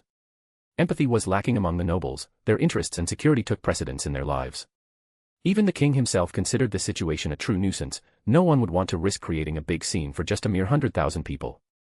A noble representing the Nodo's family said, Your Majesty, we could consider the option of mobilizing our armies and attempting to forcibly retrieve our citizens. We cannot allow other kingdoms to benefit from our misfortune. Have you gone mad? Is all that's in the heads of the Nodos just damn women? Listen to what you're saying first and then consider the consequences of those actions. Percival Purplehorse looked at the mess of these nobles and thought to himself, these damn pigs deserve to be replaced, just as Prince Gilgamesh said. After his family increased the number of knights available under his command, his son Cedric Purplehorse had risen significantly in rank in the military, and he was representing his family in this matter. County's Free Asura glanced at the silent Percival and asked, Old Purplehorse, what do you think about this? That is an option we must consider with extreme care. However, we must remember that we do not know who or what has caused this incident in Fatoa. Violence could have even more devastating consequences, Percival replied to the king's question quickly and concisely. A noble who served as a crown advisor said in a cold tone, "Your Majesty, why don't we sever our trade ties with Fatoa and let them fend for themselves?" Choose your words carefully, advisor. You'd be burned alive if people found out how a heartless animal like you suggested this after thousands of families are currently dying, suffering, enduring cold, and surviving. Percival crushed that advisor with cold words, and everyone fell silent. Calm down, old purple horse. I understand that your knight's code prevents you from disrespecting people like this, but nothing from here would really come to light, do you agree? County's Free Najura asked and continued, that is also an option we must assess, but we must not forget that Fatoa is still inhabited by humans. Abandoning them completely would be inhumane. This old man is swayed by public opinion. If Darius, that pig, were still alive, there's no doubt everything would end up worse given the circumstances, Percival Purplehorse thought as he shook his head. He was surrounded by idiots, it would be good if Soros were the Prime Minister. Your Majesty, we could carry out a thorough investigation to determine the cause of this incident and find ways to prevent it from happening again. If we find the culprit, or rather if we blame someone, the people's anger might subside, another advisor said in a serious tone. That is a sensible proposal, and we will consider it seriously. But we must remember that our priority should be to help our citizens who were transported to Fatoa. We cannot allow them to become double victims, Percival intervened more intensively. With a softer tone, a noble ignored Percival and said, Your Majesty, perhaps we could organize a fundraiser among the nobles to aid those affected in Fatoa. County's Free Najura nodded and said, that is a noble and generous idea. However, the assistance we can provide must be complementary to any efforts we make to resolve this mystery. Since the death of his prime minister, the king had refrained from giving his opinion and remained neutral in the face of the thoughts of his supporters in the crown. He believed that by maintaining a middle ground, there would be no further destabilization than what already existed. A man from the Aerys family proposed, Your Majesty, what if we simply forget about those citizens and move on? After all, we cannot allow an isolated incident to distract us from our more important affairs. After over half an hour of the meeting, County's Free Najura said, Nobles and advisors, I have heard all your proposals and concerns. However, the crown has decided not to intervene but also not to abandon them. Instead, we will put all our efforts into helping those who were not transported. This includes investigating the causes of the incident and providing humanitarian assistance. Your Majesty, it is a wise and compassionate decision. I appreciate your support and understanding. Our kingdom will demonstrate that we are worthy rulers and protectors of all our citizens, no matter where they are. Please, let us unite in solidarity to face this challenge together. Cursed nobles, Percival muttered with a somber expression and was the first to leave the place. Asura Kingdom borders. Official announcement from the Crown of Asura Kingdom. To our beloved citizens. It is with profound respect and concern for the well-being of each and every one of you that the Crown of Asura Kingdom addresses you at this moment. In recent days, we have faced a situation of great complexity and difficulty, one that has affected a significant portion of our population. As leaders of this nation, our unwavering duty is to safeguard the safety and prosperity of our people, no matter the circumstances. We have witnessed an unusual and unexpected event that has led to the transportation of over 100,000 of our fellow citizens to different parts of the world, reducing numbers in Fatoa. This situation has understandably caused anxiety and concern for all of us. However, we want you to know that we are committed to addressing this situation in the wisest and most compassionate way possible. After careful reflection and consultation with our advisors and experts, the Crown has decided not to aggressively intervene in other realms regarding the events in Fatoa. We recognize that this choice may generate concern among some of you, but we believe it is the most appropriate measure to prevent conflicts that could exacerbate the situation and further endanger our citizens. Our foremost priority is the well-being and safety of the citizens of Asura, wherever they may be. We call upon all those transported from Fatoa to use all available means to return to our homeland. We are working closely with aid organizations and specialized resources to provide support in this process. We understand that this situation is distressing, and some of you may feel abandoned, but we want to assure you that we are closely monitoring the situation and continually evaluating our options. We are committed to finding peaceful and diplomatic solutions to address this root problem. Furthermore, we extend our gratitude to those citizens who have shown solidarity and support for those affected in Fatoa. Your generosity and compassion are examples of the best of our society. At this time, it is crucial that we stand united as a nation. We must not allow divisions or differences to weaken our resilience. Together, we will overcome this challenge and build a stronger and more united future for all. On behalf of the Crown of Asura Kingdom, we reaffirm our unwavering commitment to the safety, peace, and well-being of all our citizens. May peace and hope guide our hearts in these difficult times. With sincere gratitude and affection. County's Free Asura. Asura Kingdom. Chapter 115, The Resentment of the People. What kind of garbage are these empty words in the end? We're stuck here, and they won't send help. I didn't expect the kingdom to be so heartless as to abandon us here. What kind of trash is the king? He's still the king, watch your words, said a man who had lost everything. Watch my words. You know perfectly well that we've all lost everything. We have nothing in this world, and we don't even know if our families, friends, and co-workers are alive. A man dropped to the ground, lifeless in his eyes. He believed he could never find his relatives, let alone rebuild his life. We've lost everything. Move out of the way, shouted a thunderous voice, and when all the refugees who had gathered near the Fetoa border in recent days saw a group of knights in black armor, all of them carrying flags of the Asura kingdom but not appearing to be here under the king's orders. A man took the lead, bowed before everyone, and said, on behalf of Prince Gilgamesh, we deeply regret the entire situation you're going through. We, the group of adventurers with the title of Templar Knights, along with the assistance of Prince Gilgamesh's personal knights, will take care of helping you recover your lost family members and rebuild your lives. Wasn't Prince Gilgamesh in Fetoa? Asked a slightly confused man. Fortunately, we received a letter in time. Powerful mages realized what was happening, so Prince Gilgamesh ordered the teleportation of hundreds of thousands of people to what was expected to be a safe place. Unfortunately, we couldn't rescue them all, so we prioritized the younger ones and small children. The captain of the Templar Knights explained their doubts to everyone present. Are you saying my little one wasn't teleported? Shouted a man from the crowd. If they boarded the magical ships, they are not in danger. For all those who didn't enter the safe zone, I'm afraid they are somewhere else in the world. However, I, Captain Hugo Daraway, will establish a shelter here to help all the affected, and I won't move until everyone has been recovered. Everyone showed relieved smiles, tears of despair welled up in their eyes, and many even shouted for joy. Gilgamesh's name resonated strongly in the place, thanking the prince who acted faster than the crown itself. Rumors began to spread like wildfire, throughout all the regions and primarily in the capital of the Asura kingdom. The rumors varied from the Red Prince who was traveling the world upon learning of what was happening in Fetoa decided to give everything he had for the affected. Many others said that if it weren't for Prince Gilgamesh, many more people would have been affected. As for the crown, the people began to blame it, and the negative rumors about the current king were so numerous that they reached the monarch's ears. How is it that my son has so much power? Asked the king to one of his advisors. No one knows, but it's said that his faction is much larger than the others, and now, with his announced marriage to Miss Aerys Greyrat, he not only took his sister Ariel's faction but completely divided Prince Grabble's faction. Furthermore, prestigious knight families have sworn allegiance to Prince Gilgamesh, supporting his ascent to the throne. I suppose no one can stop him now, can they? The king wouldn't intervene in the battle for the throne succession, this was normal, so he would let it pass despite all the complications it would have for the future of the Asura kingdom. Noto's family mansion. In the darkness of the night, dozens of figures dressed entirely in black moved around the mansion's surroundings, and when they were in position, they began to move. Their current mission was to eliminate all the main leaders so that Philip could lead the family while Soros would become the prime minister. This way, Gilgamesh would gain absolute control of Fetoa, beginning its future construction. Move now. Yes. The figures soon reached the door of the first buildings, but it was clear they would encounter guards, so combat was inevitable. You. Who the hell are you? Asked a guard as he unsheathed his sword. Identify yourselves or be eliminated. We are the cleansers, we eliminate the useless and rebuild a proper path for our lord, the three-eyed crow. Then die, shouted a guard while his companion alerted the other guards that there were intruders in the mansion. Boom.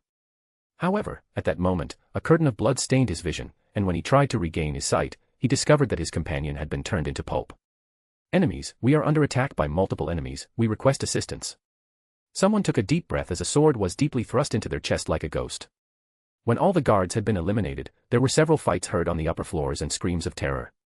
Prioritize the targets, avoid unnecessary confrontations but eliminate any nuisances. Who sent you? Pileman Noto's Greyrat looked at the corpses of guards, members of the Noto's family, and yet not a single assassin had been even wounded. Pileman, if you die right now, we won't kill your stupid son who is with Princess Ariel. You are the last in the family's succession line, so killing you would remove all future problems, said the lead captain of the black-clad and masked assassins. If you promise not to kill anyone else, I can accept it, said Pileman Notos as he raised his sword.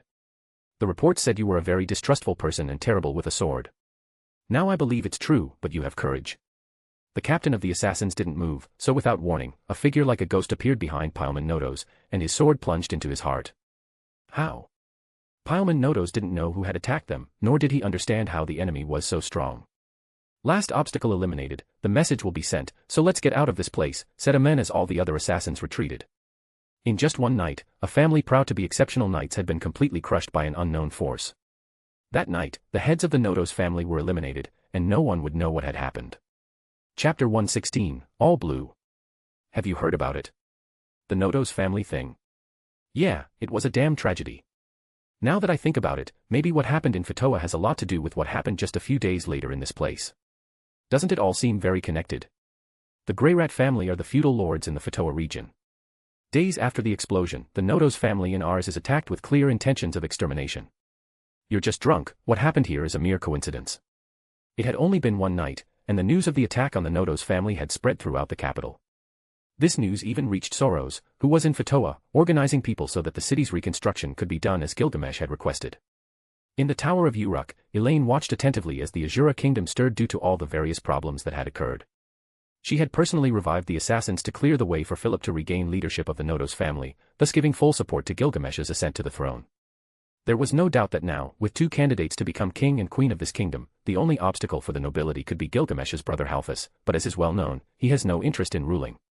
Therefore, the fight for the throne had ended long before it began. There's no doubt that no one could even oppose Gilgamesh's reign, but we still have to consider different factors to make everything perfect. Elaine spoke these words as she returned to her room, but at that moment, Sylphie appeared in her sight.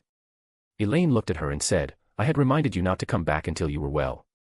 Have you not followed my advice, or have you recovered in just one day? I'm well, mistress. Sylphie touched her chest and said, regretting a loss I'm not aware of happening is absurd for my training.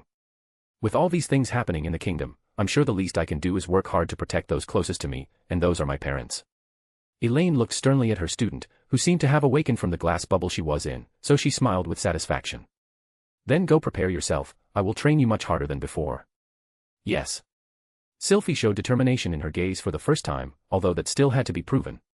Since she arrived at the Tower of Uruk, Elaine, who had picked her up from the Mage Tower, knew immediately that her personality would become a problem.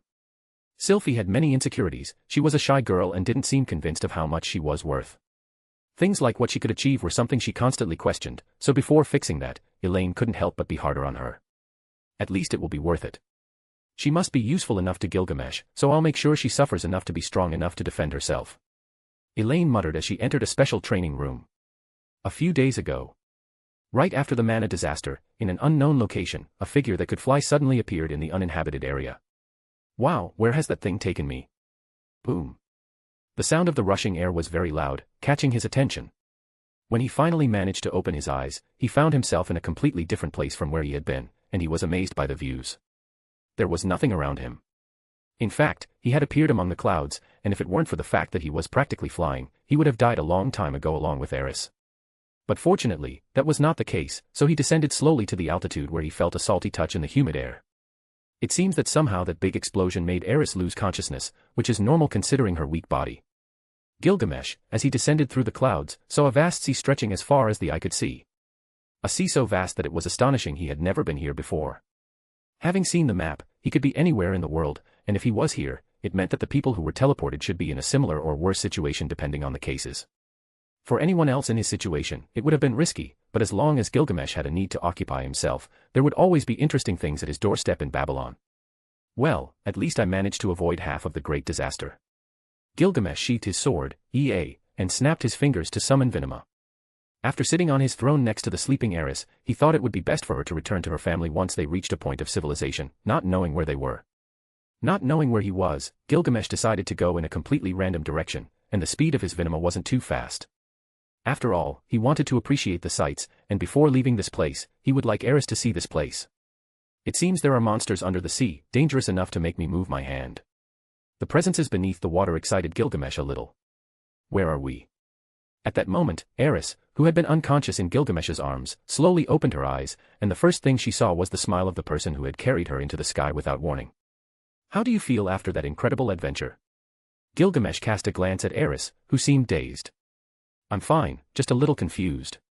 Aerys sat up, holding her head, and when she saw that they were sitting in what appeared to be the middle of the sea, she grabbed Gilgamesh's clothes tightly, with an impression so great that she remained silent for a long time. You must be impressed. It turns out we're in an unknown place after the explosion, so. Gilgamesh couldn't help but explain to Aerys what had happened. In addition to that, knowing the many things that could happen, he had prepared in advance. It was then that Aerys understood what was happening. It turned out she had been protected by Gilgamesh when all that happened. Now that she thought about it, looking around, she wasn't scared, on the contrary, she felt very excited about embarking on this adventure. She was relieved that her parents were okay, so Ghislaine was likely fine, knowing that a powerful spirit summoned by Gilgamesh was protecting him. Now, without those worries, she stretched her body and said, "I'm ready to travel the world." Gilgamesh turned his head, thinking, "Who invited you?" Chapter 117, In the Middle of the Sea. Isn't it better to fly? Aerys leaned her body against Gilgamesh's, unaware that she was the first woman to sit on the throne of his Vinema and act this way with Gilgamesh. "Weren't you so scared to the point of digging your nails into my back?" Gilgamesh asked with a calm look directed at Aerys. Aerys wore a serious expression and said, "It was just the heat of the moment." "Better yet, how can you fly?" "That's unimaginable. I can't forgive the fact that you can fly, and you never showed me that incredible ability in all these years. There are many things you don't know about me, Aerys. I become more incredible every time you dig deeper into my secrets," Gilgamesh said in a mysterious tone as he manipulated his Vinema once again. "You're still as arrogant as ever, just more subtle. How could there be secrets between betrothed? We will marry in the near future, so there's nothing to hide, right?" Aerys extended her hands and boldly embraced Gilgamesh because he never told her anything. Gilgamesh sighed and said, "Just remember to behave in front of others. I usually don't show my kindness to those who might be my enemies." Aerys nodded. She thought that Gilgamesh would tell her about the secrets of his power at some point, so there was no need to know it now. Besides, because they were still very young, and Gilgamesh didn't seem like a young man with active hormones, she felt the need to take the initiative in this regard. If Gilgamesh didn't want to take the first step, she needed to mark her territory before another wife arrived to take her first position. As the future king, Aerys understood that Gilgamesh would have more than one wife, and it was something she accepted as natural. But she couldn't tolerate another witch taking the top spot from her as his only betrothed at the moment.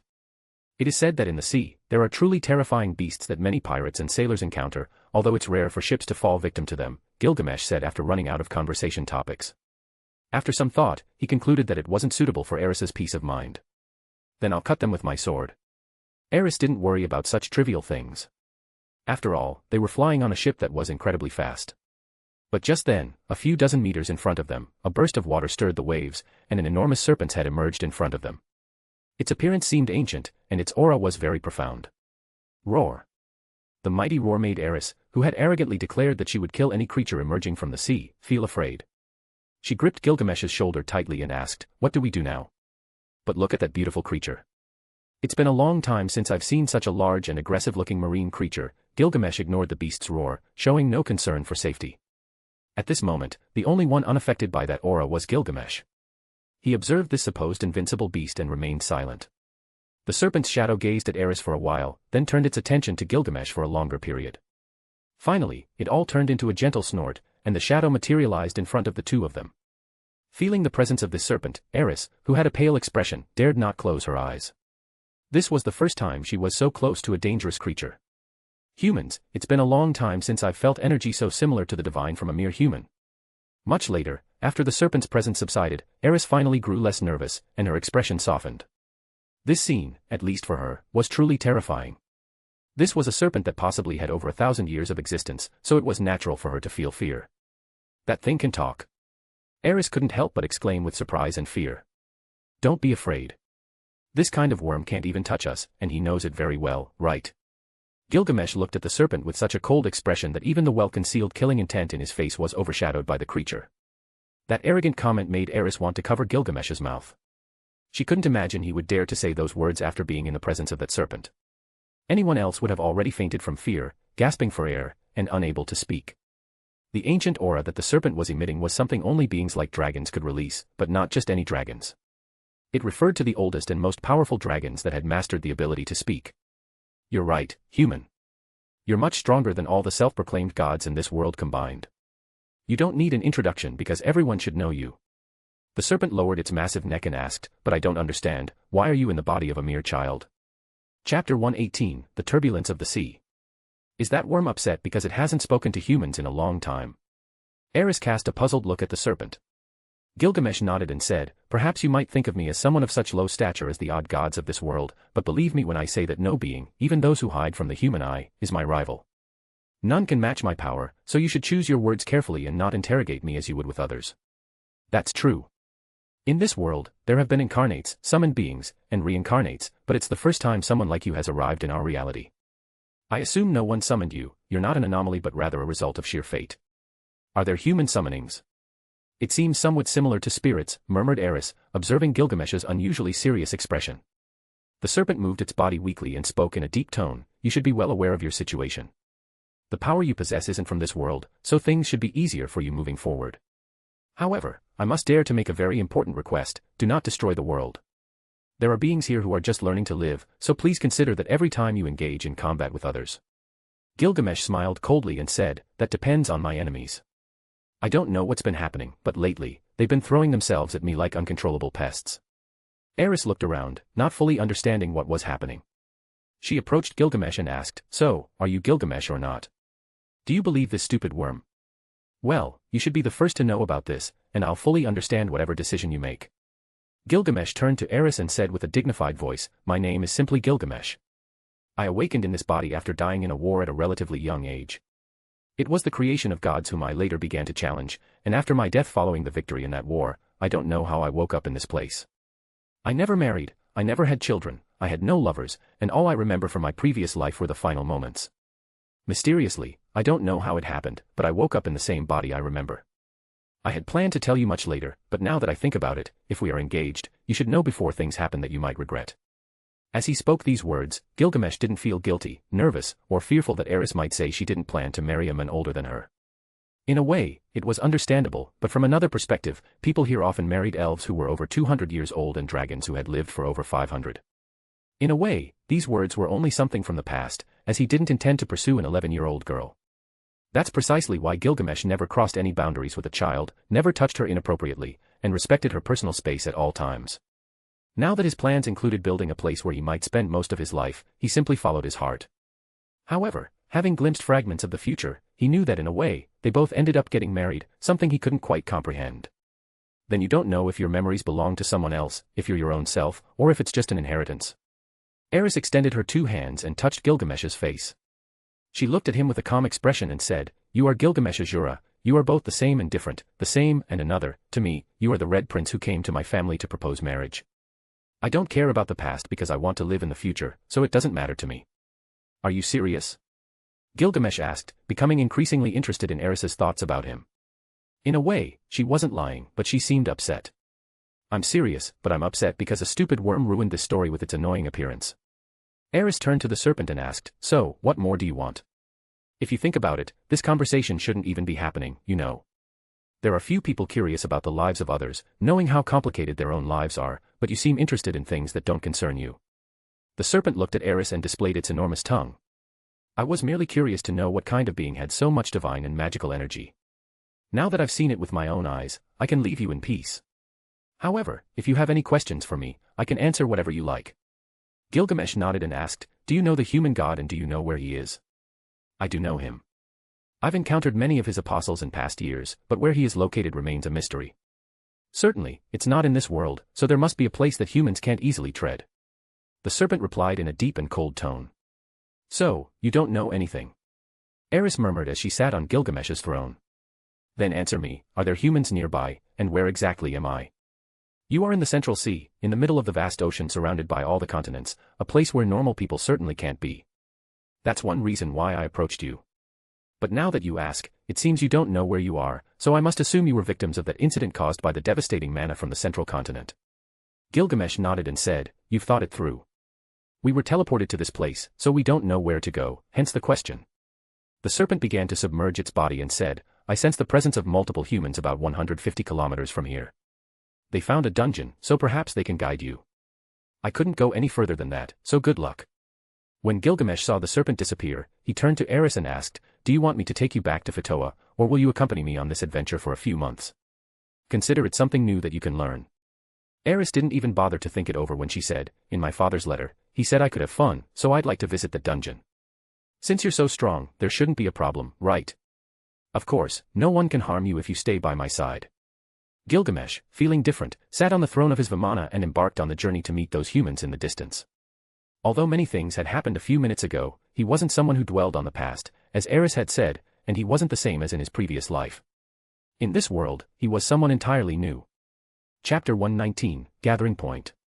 A few days ago, in the Central Sea, a dungeon was detected where numerous ships had sunk. News of this began to spread among adventurers from various continents, so they decided to prepare a journey to find out what kind of strange phenomenon was causing these losses.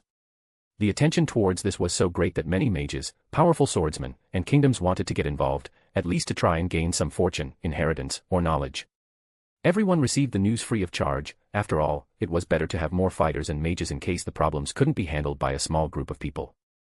In fact, when this kind of phenomenon is discovered, very few dare to venture due to the high risk of death.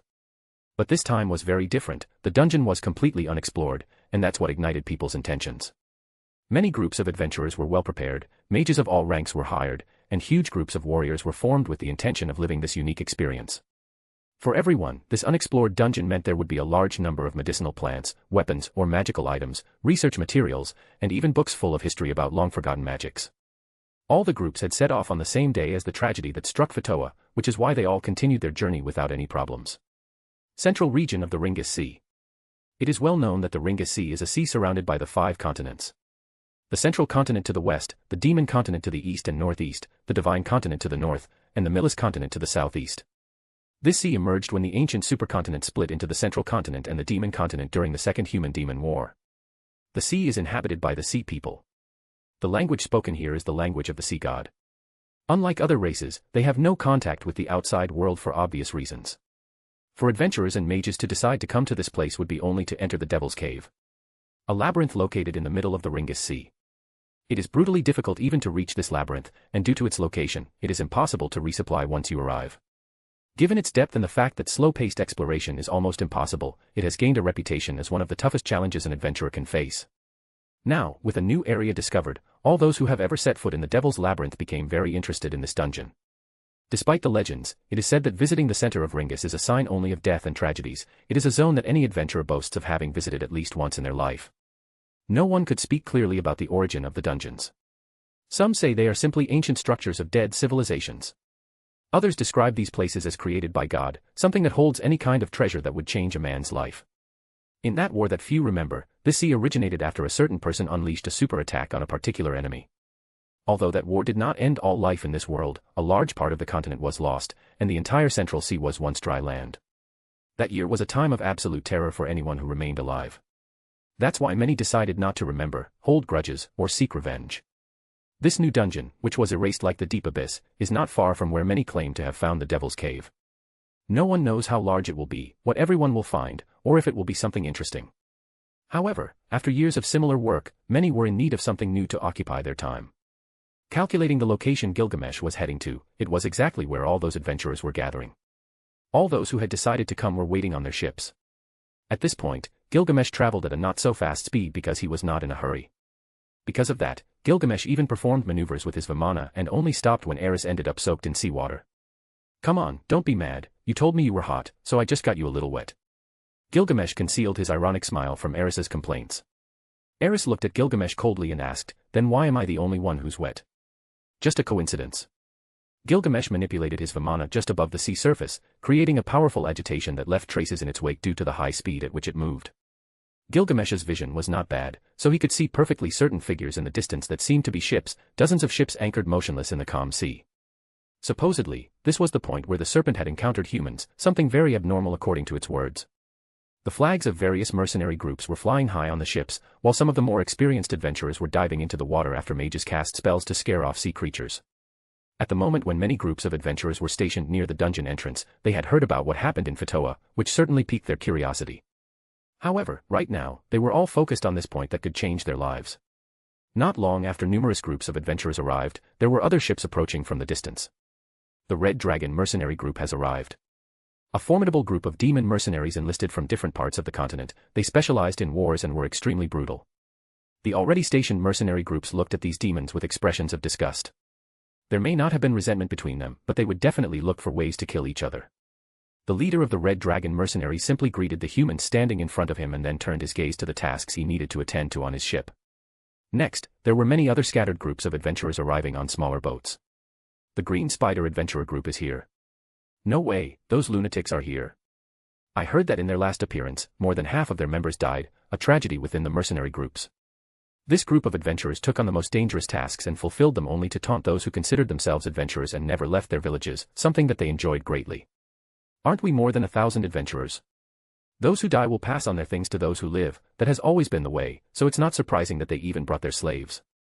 Seeing the arrival of multiple groups of adventurers from all continents, a few inexperienced adventurers didn't understand why some even brought their wives on this deadly adventure. There's something you don't know. Ancient legends say that if a ship is abandoned, and there's no crew to protect it, what will happen is that the ship will disappear. By the time the adventurers resurface from the sea, they'll find their ships have vanished. An old adventurer commented as he opened a fish and tossed its entrails into the sea. A woman who appeared to be a child said, "Those are baseless legends. What happens to an unmanned ship is that it is carried far away by the sea's waves. It can even be destroyed by sea creatures, which is understandable since we are in their territory." And who are you? I'm Roxy, a holy class water mage. Personally, I was hired by the sponsor of this expedition, so it would help many if you don't scare them with your old tales. Chapter 120, Would you mind? It was difficult to determine the conditions under which people had been living in recent years. Life for everyone had been simple, and no one bothered to improve their way of life. It seemed that everyone was only concerned with surviving using their own methods. Reaching adulthood meant that you could become an adventurer, and if you were lucky, enroll in a school of magic or fencing to improve your strength. But in recent years, conditions had changed, starting from the center of the Asura kingdom and eventually extending to the other continents. Boom. Boom. A loud noise echoed in the sky, and suddenly, a golden aura arrived at a speed that no one noticed, near where some ships had been affected by the explosion. What the hell just happened? Is it a sea beast? Everyone held their breath as they tried to figure out what had attacked them. Only moments later, they saw a strange ship flying above the water, something that was flying right before their eyes. "What is that supposed to be?" one of the adventurers asked, confused to see a boy no older than 16, along with a girl who looked barely 11, sitting on a magnificent throne that should belong only to a monarch. "Hey kid, you've got a beautiful means of transport there, it could be the envy of everyone. Reminds me of the floating fortress of the Dragon King. You and your girlfriend better get out of here before some bad guys attack you and leave you with nothing." These comments provoked laughter from many people, who found the scene highly irrational. But everyone fell silent when they saw golden chains emerging from behind that flying platform, which held the man by all four limbs, leaving him unable to do anything to prevent it. Ayaha. "Hey, what the hell are you doing? Kid, be careful with your actions, you could end up losing your life in this place." The boy everyone had mocked was actually Gilgamesh, who had arrived at the scene and received comments that he wouldn't let slide. He decided to set an example for them all. "Did you just call me a kid? Watch your words, mongrel, or I'll rip your companion's limbs off and completely destroy your miserable ship. I'm lost here, so I came to request guidance, not to receive sarcastic comments from your mongrel of a subordinate." "Then let him go," said the man as he gripped the hilt of his sword, and the men behind him did the same. "You pathetic mongrels," Aerys muttered with a cold look, holding her sword at the ready, prepared to start a slaughter in this place. Gilgamesh, on the other hand, patted his chest, straightened his wrinkled clothes, and looked at the men in front of him. He said, "So, to ensure none of you die, apologize like the dog you are." When Gilgamesh's words were heard by the others, everyone looked at the boy with surprised expressions. He's completely insane. Does he even know that those are the Black Bull's adventurers? Should we tell him? The whispers were about to continue when one of the man's bones who was suspended in the air cracked, and he let out a scream of pain. "Ah! Son of a bitch, you've crossed the line." Rodolfo, the leader of the Black Bulls, unsheathed his sword and attacked the golden chains holding his subordinate. Boom. Boom. Boom. 3 distinct strikes were heard, but none of them managed to cut through those golden chains. Instead, Rodolfo's sword suffered severe damage. His previously cold face turned slightly worried as he couldn't sever the chains. "Stop, Rodolfo, you're making things worse," shouted an elderly man who was one of the captains of the disbanded Adventurers Unification, formed and sponsored by nobles. "Old man Bolt, stay out of this unless you want things to turn red before we even start the dungeon raid." "Damn it, we both know my subordinate's stupid joke wasn't that big of a deal.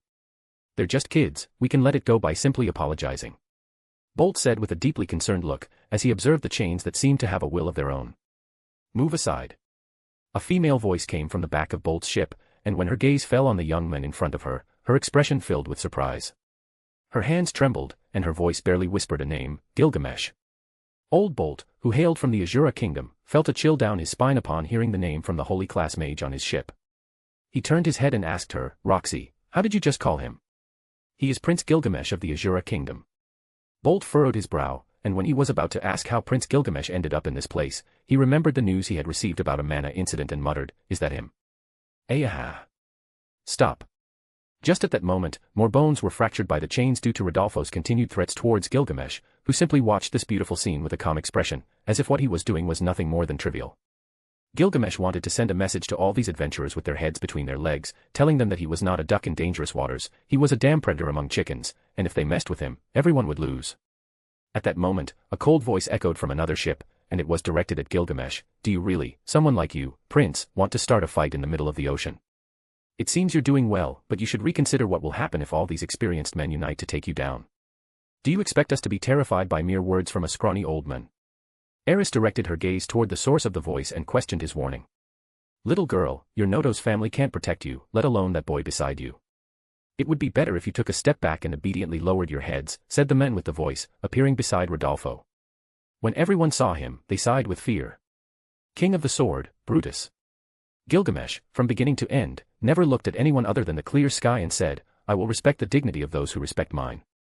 When I speak to someone, I always consider that I'm speaking to a person, not a dog. Do you intend to step forward and face the consequences? Brutus smiled coldly and asked, why don't we give it a try? However, at that moment, two powerful water explosions surrounded the ship, and a figure with a cap jumped onto Gilgamesh's Vimana. In an authoritative tone, she said, my name is Roxy, and he is Gilgamesh Asura, my best disciple and one of the strongest men present here. So, if you don't want this to turn into a fight where nobody can gain anything except their pride, it's better to forget this and focus on the main objective of our gathering at this point. Teacher. Gilgamesh's eyes looked at the small figure with some confusion, but after figuring out what was happening, he smiled slightly, knowing who the woman in front of him was. Gilgamesh, make a decision, do you remember? Kill or spare, that's what you told me in our last lesson, Roxy said with a smiling look at her best student. I didn't think this would happen, but I'm glad to see you again and in better conditions. Chapter 121, The Story of Prince Gilgamesh. A while ago. My name is Roxy, and I am from the Migard tribe, a part of the demon continent race. My parents are Rowan and Rokari, both of whom protected me until I ventured out of my village in a quest to find myself. Because I was born without the ability of my race to communicate telepathically, my parents taught me to speak normally, and I could feel less cursed. Roxy was pained by her inability to have a conversation with others in her tribe. This led her to isolate herself from the rest and ultimately leave what was once her home. Feeling the void in her heart, she decided to leave home and become an adventurer to earn some money, all with the goal of leaving the continent. During that time, she joined the adventurers group called the Rekarasa Gang, along with Dale, who later died, leading to the group's dissolution. After those life-altering events, she stayed with Bloody Kant for a while, where Kant gave her a letter of recommendation for the Renoa Magic Academy. She then headed to Sharia to become a student at the academy. Her life within the magic school was dull. She couldn't keep up with others, and her insecurities occasionally made her feel sad. She wanted to have her own love story, wanted someone to cherish her as their treasure, but no one had shown interest in her because of her petite appearance. Upon reaching the advanced rank in water magic, Roxy became a student of genus Halfas and eventually became a water saint.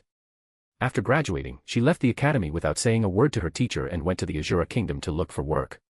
She decided to visit every city, town, and interesting place that could give her an unforgettable experience and, hopefully, something that would change her life. Of course, during her solitary adventure, she heard rumors about the third son of the king, who was fourth in line for the throne. When she heard these rumors, her interest grew, but they were just rumors she had heard on her way to Aerys, the home of the high nobility and the capital of the Asura kingdom. Along her journey, she heard much more about Prince Gilgamesh than anything else. Have you heard that Prince Gilgamesh is cursed? Rumor has it that he has sleep issues. Those who tell the story say that he can somehow see the future or at least claims to do so. He assumes he'll be king and will slay all the gods and their religions. Don't joke. How can those false stories be real? No one has ever confirmed the rumors about Prince Gilgamesh, and moreover, no one has even seen him to assume that his personality matches the rumors surrounding him. I only tell you what I've heard. Gilgamesh is, of course, someone special. He's excellent with the sword to the point where he can completely humiliate his instructors. Haha, of course. How can a 5-year-old achieve something like that? It's true, how can a child be a sword genius to the extent that even his instructors have been humiliated? For Roxy, these were simply false stories, much like the foolish adventurers who claim to have slain a dragon with their own sword. All the attention is on the princes because they will inherit the world's greatest fortune when they ascend to the throne of the Asura kingdom. Of course, the privileged are always the most important. Thank you for the ride. Roxy got off the carriage and walked down the main street of Aerys. The streets were luxurious, and unlike other places where adventurers abound, nothing here is similar due to the high level of security in this privileged location. Roxy was at ease. Besides enjoying some delicious food in the city, she decided to visit the fountain that is said to grant wishes. According to rumors, you must leave something precious behind, and life will return it to you in the way you need it most. Most people do it for health. It was foolish, but she wanted to give it a try, so she tossed a gold coin. So, what wish did you make? When Roxy looked at the boy with golden hair, blood-red eyes, and a calm gaze, she felt he was special and replied, "Someday, I hope to get married, maybe not now, but it's something I hope to do in the future." A very human wish, considering you're from the demon continent. Although that privilege isn't just for humans. Each race adapts it to their lives, makes it their own, and cherishes that feeling as much as they can.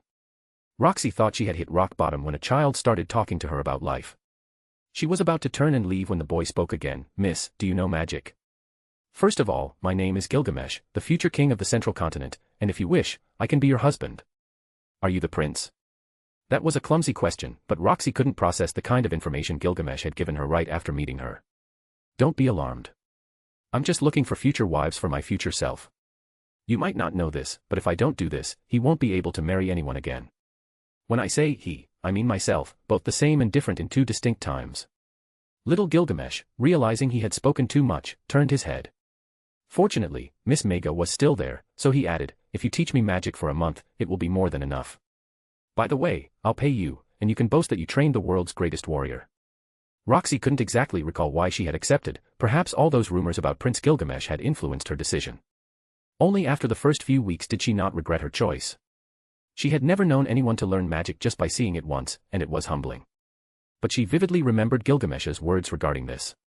"My talent is granted by the gods, I have no right to compare myself to humans because I have learned to be like them for a long time. I can't take pride in being invincible because no one was born like me. I'm proud of how far you've come, Roxy. If we ever meet again, I can cure your curse, give you the power of a goddess, and when that time comes, you'll be my wife." She knew that Gilgamesh was no ordinary child. He could see people's past and even parts of their present. He said that, in the future, this would be a source of displeasure, although it wouldn't be fun to see whom he would end up marrying. But that was how the future worked, and he would have to accept it. The weeks turned into months, and only after realizing that she had to leave did she, having learned so much about life from someone who might be the reincarnation of someone incredible, depart from the Asura kingdom, slightly worried about what future Gilgamesh would become and if he would keep his promise. Although it was hard to discern the variables of time, she knew she had to let it go and went in search of another job, which she was immediately hired for. On her way to her next job, Roxy remembered the silly promise she and her student had made. "Remember to always make a choice, to kill or to spare, all those who are your enemies, remember it well, but in the end, make a decision." Roxy looked at her first and best student, who had learned everything she could teach him. "We'll meet again, perhaps in a slightly different way, but when we see each other again, we'll never be apart, and when the time comes, if you haven't found your love yet, let's get married." Gilgamesh looked at Roxy and said these words with a happy smile. He bowed respectfully and said, "I'm sure we'll meet again." "I don't believe that. If you claim to be someone completely different, you won't remember me. As long as we don't see each other, you won't remember that I was ever your teacher." Chapter 122, My Promise. Everyone who becomes involved with Gilgamesh becomes stronger, their sense of life improves, and they bring out their best selves. That was something everyone could observe when they interacted with him, but many others were not as fortunate and ended up becoming his enemies.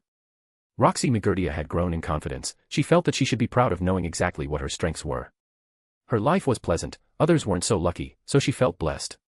After she stopped training Prince Gilgamesh, she somehow knew that it was a silly excuse for that student to better the life of his future self as much as possible. She would have considered it selfish if he hadn't told her about some circumstances of the former Gilgamesh. When she thinks about it now, she believes he deserved a better life. Dying alone is something no one should feel. A unique sensation of loneliness is not something one wishes upon people, especially when they only live once. Her life was extensive, long enough to deserve a good life just like Gilgamesh. She deserved to be happy, just like everyone else, and that was entirely different from selfishness. When she arrived at the Grey Rat family to train her new student, she was somewhat disappointed that it was yet another child. She taught him the basics, and what surprised her about his abilities was his skill in using spells without naming them, much like Gilgamesh did. There were clear differences between this child named Rudius, whom she trained naturally, and someone who was vastly different from what she should have expected. There's no doubt that Rudius was incredible, but she, who had such high expectations, was merely talented. "Master Roxy, am I not the best student you've ever had?" Roxy always gave the same response, "No, you are incredible, but my first student has never been surpassed by anyone. If you ever get to know him, you'll understand what I mean." Rudius didn't need to comprehend the greatness of Gilgamesh, as no one could compare to him, and this was not something she herself believed.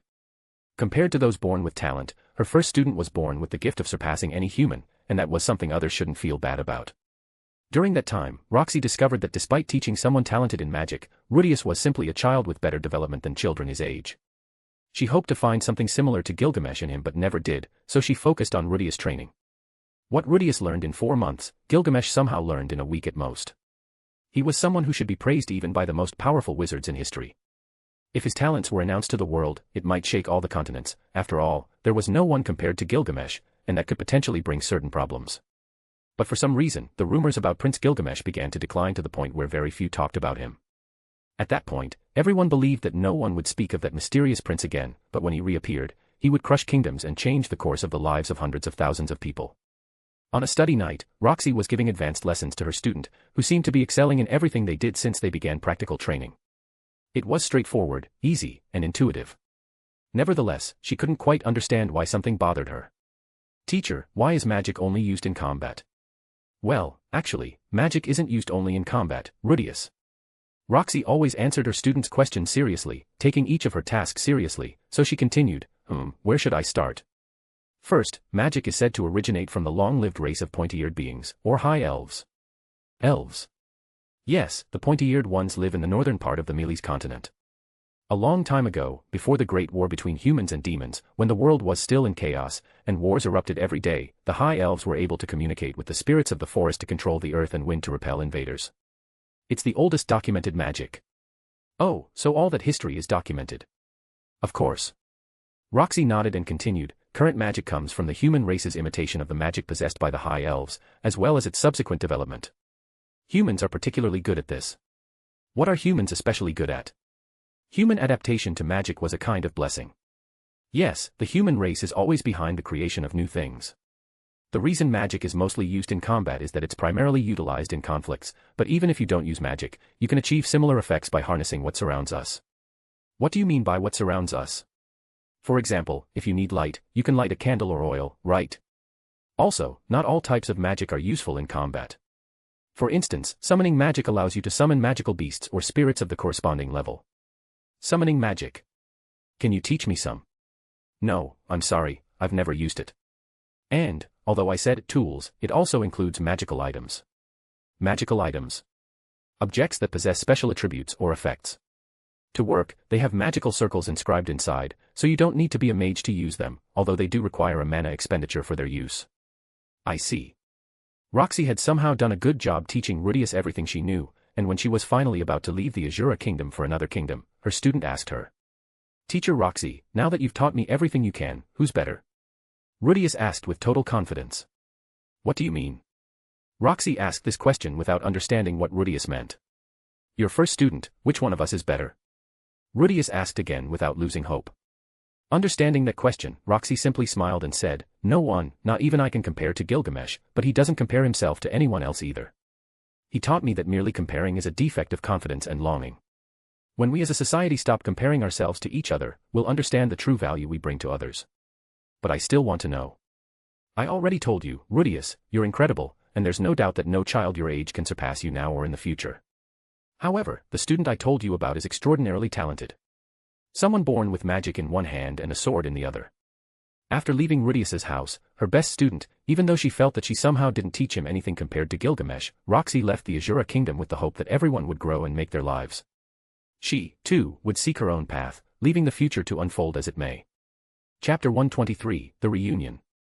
Gilgamesh saw Roxy's past and then slowly peered into the future, and what he found was something unimaginable even for him. He had his ability to see the past and present of people, but he had never been interested in seeing the past of his own life. The result of using his ability on this woman who had leaped onto his Vimana was certainly impressive. He never expected that the previous Gilgamesh in this body had a special circumstance in which he could see the life of his past self. The Gilgamesh of this world before his memories awakened was, in fact, himself, slowly receiving fragments of his life. He met Roxy, the mage standing before him, and was certainly impressed with the intentions of the young Gilgamesh. These actions had made him believe that he might have a chance to get married in a future where he believed he couldn't find a wife. In all of this, Gilgamesh wondered, why Roxy? Is she your teacher? Aerys was surprised that a mage she didn't know had stepped forward and directly introduced herself to stop this fight. It's not appropriate to discuss that now. First, I must see if the ruffian in front of us will apologize. Gilgamesh's arrogant words caused all the adventurers to change their expressions. The Sword King Brutus, who was accompanying them, was an excellent warrior raised in the best training grounds and dangerous areas. He had experienced horrible battles from which very few men would have survived, so it was foolish to try to confront him. Ignorant fool, I could kill you in this place. Brutus's expression soured greatly. As a titled Sword King, he would never tolerate being ignored in this manner.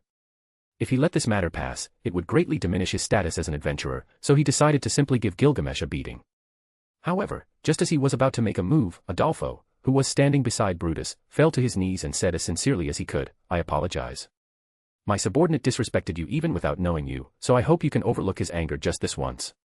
Gilgamesh had other things to focus on at the moment, so he simply released the chains, letting Adolfo's subordinate fall. Killing him was not his goal, as he had already given a lesson to everyone. It was time to step aside and watch from a distance. "Let's end this here," Gilgamesh said, giving Brutus a glance. "Unless you want to do something else, if you decide to step forward, I wouldn't mind playing with you. But remember, you have nothing to prove, so better go on your way. Our goal is to go to the dungeon, not waste time on these meaningless matters," Brutus said, turning around without looking back at Adolfo with contempt.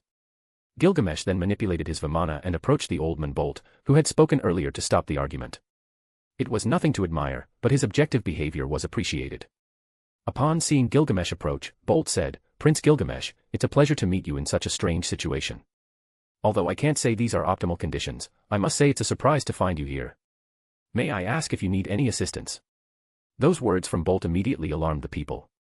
They simply didn't know if it was true that this Gilgamesh was, in fact, the Asura prince. After all, it was highly unlikely for a prince to be in the middle of the sea where even adventurers wouldn't dare to venture alone. One has to know that a prince rarely leaves the royal palace and is hardly seen in public. But now, having the chance to meet a prince was something many felt curious about. "It's nothing interesting. Both of us were victims of the mana disaster in the Fatoa region. We don't know the extent of the damage, but we were brought to this place without being able to do anything about it. It was a blessing for us to have my Vimana for transportation. We wouldn't have found you if it weren't for that." Gilgamesh was more than modest in this situation, with no apparent reason, but he did it unconsciously. Roxy looked at Gilgamesh and knew he was different from the one she had known, so she acknowledged that he had indeed changed. She asked, "How badly was the Fatoa region affected?" "I was able to reduce the damage from spreading, but at least half of the region has been completely wiped out. Nobody would know the reasons for this even if they have basic knowledge of what happened. By the way, Mistress Roxy, what are you doing in such a dangerous place?" Gilgamesh asked, looking at Roxy, who seemed quite uncomfortable. Although he said these words, many interpreted them differently, so they remained silent. However, Roxy knew about Gilgamesh's capabilities long before he became known, so she said, "How do you feel? According to my memories, you should know the truth about what happened to me. Although it feels confusing, I could remember a part of my childhood when I looked at you," Gilgamesh said as he touched Roxy's head. "It's not the right time to talk. By the way, who is the beautiful girl accompanying you?" Roxy looked at Aerys after she had remained silent all this time. "She's Aerys, my current fiancée, and we were together at the time of the explosion," Gilgamesh introduced Aerys formally. "Nice to meet you. Can I ask if you're another suitor of Gilgamesh?" Aerys took Roxy's free hand, and her expression became very serious when she asked this question. "What do you mean?" Roxy stuttered when this bold girl asked her that. Aerys smiled and said, "Well, it's not usual for Gilgamesh to talk to women.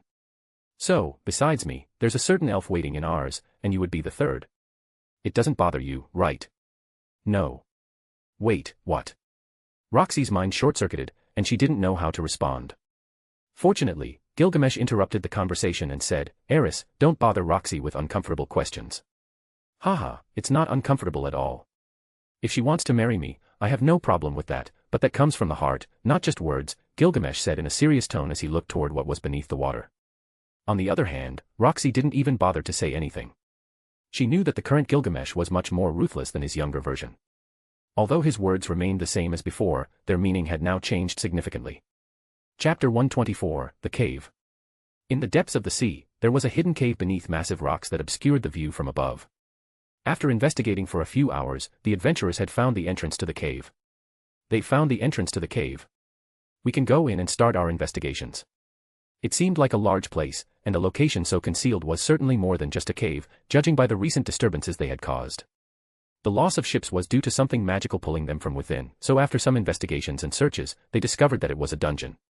There have been rumors of many sunken ships in this part of the sea. Some adventurers who miraculously survived the catastrophe found signs of what could be a dungeon, so I came to support since I'm a water mage, a king class. Roxy explained her reasons with more calmness after Gilgamesh gave her that confidence. From what I can see, everyone will die if they go down there.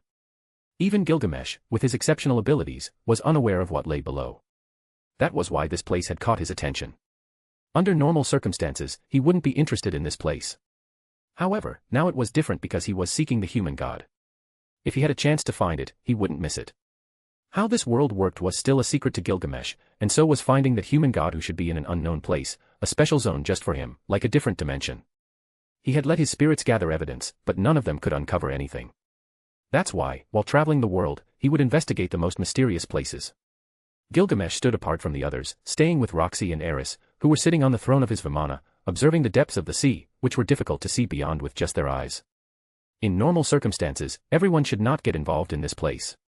But as adventurers, telling them this might hurt their pride. That way, everyone will fall into the trap like a herd. How deep is it? Aerys leaned over the water, and northwest matter how close she got her face to the unusually calm water, she couldn't discern much. Roxy held her magical staff and said, it should be close to the depth. Fortunately, the entrance is much higher, so we shouldn't have to dive too deep. For many, this is already a challenge, but for the rest, it's just getting a bit wet. Gilgamesh, who was sitting and analyzing the situation, watched as people began to dive into the water one after another, like greedy dogs. It was something so ordinary to see since it was a type of human nature. If he ever posted a worldwide announcement about an expedition with no possible way out, thousands of men, and perhaps women, would show up to experience that magnificent adventure. The question that everyone always asks is, why? A cold answer would be, why not? Some have escape methods that are hardly feasible, which I consider not at all viable, so the first group of adventurers entering are a kind of bait. No one knows it, but the first group is the bait, and the expedition will be aborted if they die in the first few minutes. Roxy said these words indifferently as if she didn't care about the deaths. So, what are you going to do once no one dies? Gilgamesh didn't say this to prevent Roxy from going in but to join her on this incredible adventure. Of course, I'll go in. It was a mission I accepted as an adventurer, even though I retired from expeditions a long time ago. Roxy had come here at the request of a family that had supported her in recent years, which was why she was here. Then I'll accompany you. Hold on tight, Gilgamesh said, and at that moment, Aerys backed away, letting out a small cry when she saw the Vimana sinking into the ground. However, the shields prevented the water from entering the interior, so there were no breathing problems at the moment. Behind the Vimana, several golden ripples opened in a defensive formation to protect them in case a sea creature suddenly attacked. The light from these ripples illuminated the increasingly dark surroundings due to the lower depths. Of course, many didn't know the full capabilities of the Vimana, and when they saw this thing approaching, they were scared but later appreciated the extensive illumination. Although there was a rope connecting the cave's entrance to the surface, it was still terrifying to the point that many turned back. This is beautiful, Aerys couldn't help but exclaim with excitement as she hugged Roxy, who was not much taller than her. Impressive. What magical functions does this thing have? Roxy was more excited about Gilgamesh's Vimana than the fact that they were in the depths of the sea. At this point, Gilgamesh noticed that as they delved deeper, there were plants that illuminated the deeper areas of the sea. Different types of fish and many harmless creatures were nearby. Bubbles rose from the surface of the magical shield, beautifully encircling the Vimana's structure. Moving slowly toward the cave entrance, Gilgamesh, upon seeing that it could fit, carefully entered the passage. It was known that underwater caves encompass natural cavities in the seafloor caused by various factors like water erosion, ice, or lava, or less commonly, a combination of these factors. In the most common cases, caves are formed by the dissolution of limestone rock by slightly acidic water. But in this place, magic existed, incredibly powerful creatures like the serpent that Gilgamesh chose not to eliminate, and of course, beings very strong in magic. There were also magical inventions similar to Gilgamesh's Vimana, so the research of ancient races could not be underestimated. It seems like this cave is enormous, and the best part is it has oxygen. Gilgamesh emerged with his Vimana, and the people who were preparing inside the cave a few meters away had already set up campfires to keep warm. Roxy looked at the illumination inside the cave and said slowly, according to records, there are said to be enormous stone doors further into the cave, which is why we're here, but now it looks like we're going to find out. By the way, how strong are you currently? Chapter 125, Greed. Well, I've never really considered how strong I am in this world, as I haven't faced the strongest in this world yet. But I believe I'm skilled enough to get out of here with all of you. Let's go down and regroup with the others. Gilgamesh deactivated the shields and descended as far as he could to the cave's surface. Upon seeing that the two of them were down, Gilgamesh jumped while automatically storing his Vimana in his treasury. As he took his first steps in this underwater cave, he noticed that the algae, moss, and other marine plants had disappeared a few meters from the cave entrance, leaving only the intact rocks. We shouldn't split up. If we go together and stay behind the others, we might be able to detect any traps in advance and act more skillfully, Roxy said, walking ahead with Aerys closely following, bombarding her with questions about dungeons. Ouch. At that moment, more people followed in behind them, one after another. Adventurers made up the majority of those who had managed to reach this cave, and as for the mages who hadn't improved their physical abilities through training, they were in a difficult situation. Gilgamesh didn't stop to look at the people much. He passed by, looking for something he was familiar with as he made his way through the spacious path formed by the interconnected rocks. Fortunately, there were mages who used lighting spells, and the adventurers threw luminous stones, in addition to the glowing green plants on the ground, which made it perfect for everyone to see their surroundings. The challenge, however, was to maintain these conditions as they progressed deeper into the dungeon, which might not be feasible. Aerys, could you hold this oil lamp?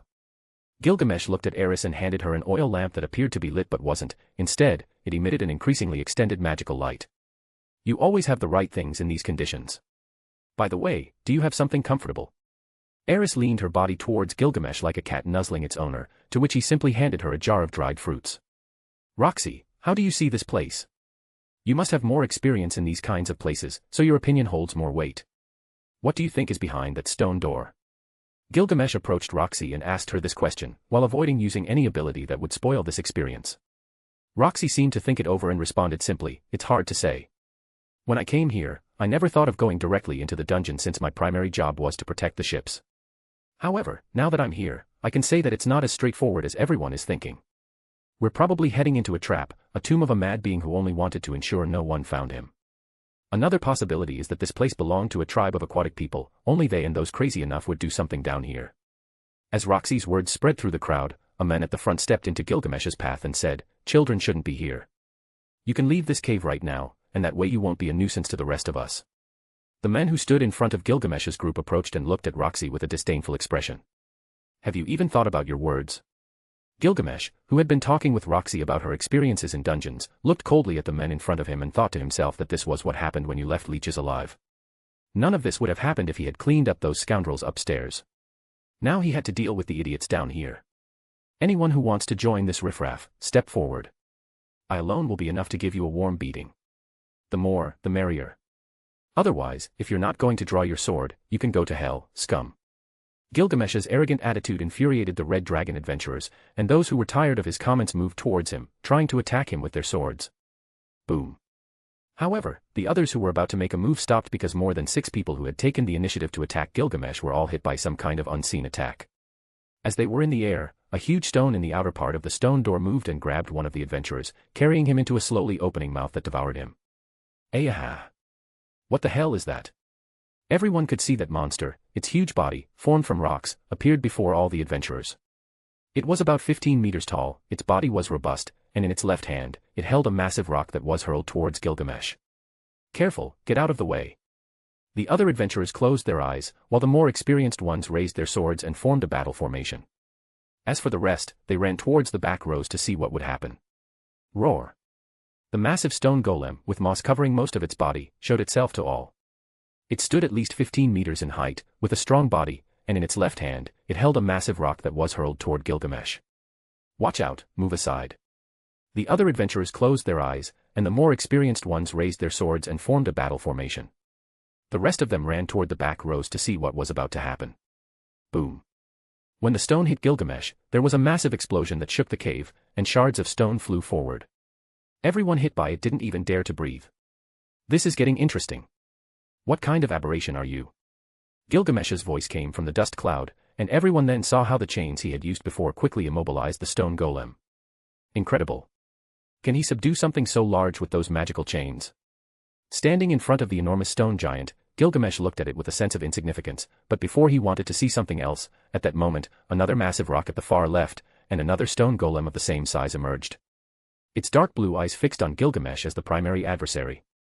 Gilgamesh smiled coldly and said, although it's a massive compliment, don't you have others right next to me? Don't attack only me, that's boring. Chapter 126, Guardians Only. The roars of these huge stone monsters were utterly terrifying. Inside the cave entrance, there were at least 300 adventurers, and more were still entering with supplies, weapons, and what looked like camping gear. But everyone stopped in their tracks when they saw those two massive stone monsters being bound by golden chains, with Prince Gilgamesh standing at the forefront. Just moments before, many considered him a nuisance. Bolt, who was in charge of the adventurers not part of any group, walked up to Rodolfo and asked him seriously, "You bastard, how come the exploration team didn't make contact with the enemy? We're at the entrance, right at the entrance. Without Prince Gilgamesh's help, we would have died without even knowing what hit us. Wasn't that your job?" Rodolfo looked at the enormous monsters and said, "It's not my fault. How were we supposed to know there were enemies right at the dungeon entrance? It wasn't even in the reports. The scouting team made no enemy contact, and neither did my group, which was supposed to be the vanguard. Don't blame me, you would have made the same mistake. Don't give me excuses. You've been causing trouble since long before we entered the cave. This incursion is cursed, all thanks to your stupid arrogance," shouted Bolt before releasing Rodolfo, who had no right to be angry. "Quiet down and watch. These types of monsters are classified as guardians and are protecting the dungeon entrance." Gilgamesh turned his head and asked everyone to remain silent. Then he looked at Roxy, who was still somewhat dazed, and said, "Their bodies are primarily composed of rocks. Do you have any spells that can damage their chests?" Roxy, who had recovered from the initial shock, nodded and raised her staff. She murmured an incantation out loud and shouted, "Compressed water sphere." Right in front of her, a massive water sphere formed, but its size began shrinking rapidly, compressing itself into a much smaller ball. After the spell finished, she launched it towards the chest of the first stone golem. Boom. The water sphere smashed against the stone golem's face, destroying it into 1,000 pieces. This prompted those who had believed these enemies to be invincible to calm down. They watched as the head of the stone golem began regenerating in less than 5 seconds. These darned monsters. Watching the stone golem regenerate its face, many adventurers wondered how to kill this thing while a chill ran down their spines. There weren't many records of stone golems, beyond the fact that they could be summoned by powerful, high-level mages. But since the first human-demon war, they had become rare, as if this spell had disappeared altogether. As guardians, these monsters were classified as a special kind, akin to wild dragons. Can that thing really do that? It's a monster summoned by a mage or a kind of spirit that feeds on magic to regenerate its body. If it's not destroyed entirely, like mythical ogres, it can regenerate. How do you expect us to destroy that massive giant? We need to find its power core, which is primarily located in its chest or stomach. Aerys, try hitting it hard in the stomach. Gilgamesh wanted to somehow train Aerys so that small things like these wouldn't shake her heart, which should be achievable through the experiences they have on this journey. Aerys took a deep breath and said in a determined tone, "Leave it to me, I'm going to split it in two." What can a little girl do? That's what a normal person would usually ask, but everyone swallowed those words when they saw Aerys draw a beautiful crimson sword that shimmered with a deep red hue. Calm down, you can do it, Aerys. Aerys thought to herself as she controlled her breathing and prepared to use her ultimate technique that she had been perfecting all this time, Lion's Jaw. This was an ultimate technique of the Golden Lion sword style, where the swordsmen concentrated all their power into a single strike, transforming the sword and the wielder's body into a giant golden lion's jaw that could devour the enemy, crushing them with a single blow. If you join the Uruk Tower, all of you can learn this fighting style, so see first how powerful you can become. Golden Lion sword style, Lion's Jaw. Boom. Aerys's body exploded with a golden aura, her hair rose towards the sky, and the ground beneath her sank under the pressure. When she murmured the technique, her body shot forward, leaving a residual silhouette, and she swung the blade of her sword horizontally across the huge stone golem's body. Boom. The ground shook, the air felt the pressure of that powerful attack, and the stone golem, which had been hit by this massive blow, was destroyed from its core. Every part of its body seemed to lose life, its hands were destroyed, and the light in its eyes dissipated. I did it, ha ha ha. Aerys went to celebrate with the astonished Roxy, who was deeply impressed by the attack she had just witnessed from someone smaller than her.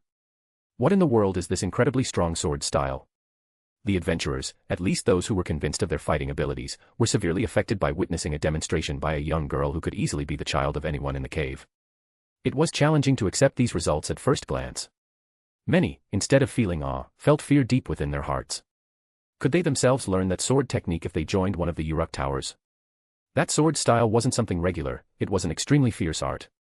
If Gilgamesh hadn't been here from the beginning, everyone or the vast majority of them would have been crushed by an enemy that wasn't even the main threat in the dungeon. Of course, no one knew that the golems weren't invincible beings, only an enemy whose capabilities were unknown, and the element of surprise would have disrupted their battle formation, causing hundreds to die upon first contact. Do you want to give it a try? Gilgamesh directed a glance at Brutus, who was standing in front of everyone. He nodded and drew his sword. Northern God sword style, the man yelled while attacking the center of the stone golem's body at a speed that, for everyone, was not much inferior to Aerys's. He successfully hit the core and destroyed the entire body of the golem with a single strike, which was indeed his ultimate move. As expected of a sword king. Praise came quickly. Aerys, who observed the odd men, whispered to Roxy, "Strength is truly not something unattainable for everyone. Gilgamesh has good methods to make you even more incredible than the mages of the time, although it's strange that he never mentioned having a magic master like you. He must have been very apathetic because he missed you." Roxy smiled slightly and thought to herself, he wouldn't remember me until he saw me. That's what he told me when we were kids, and I can say with certainty that he was right.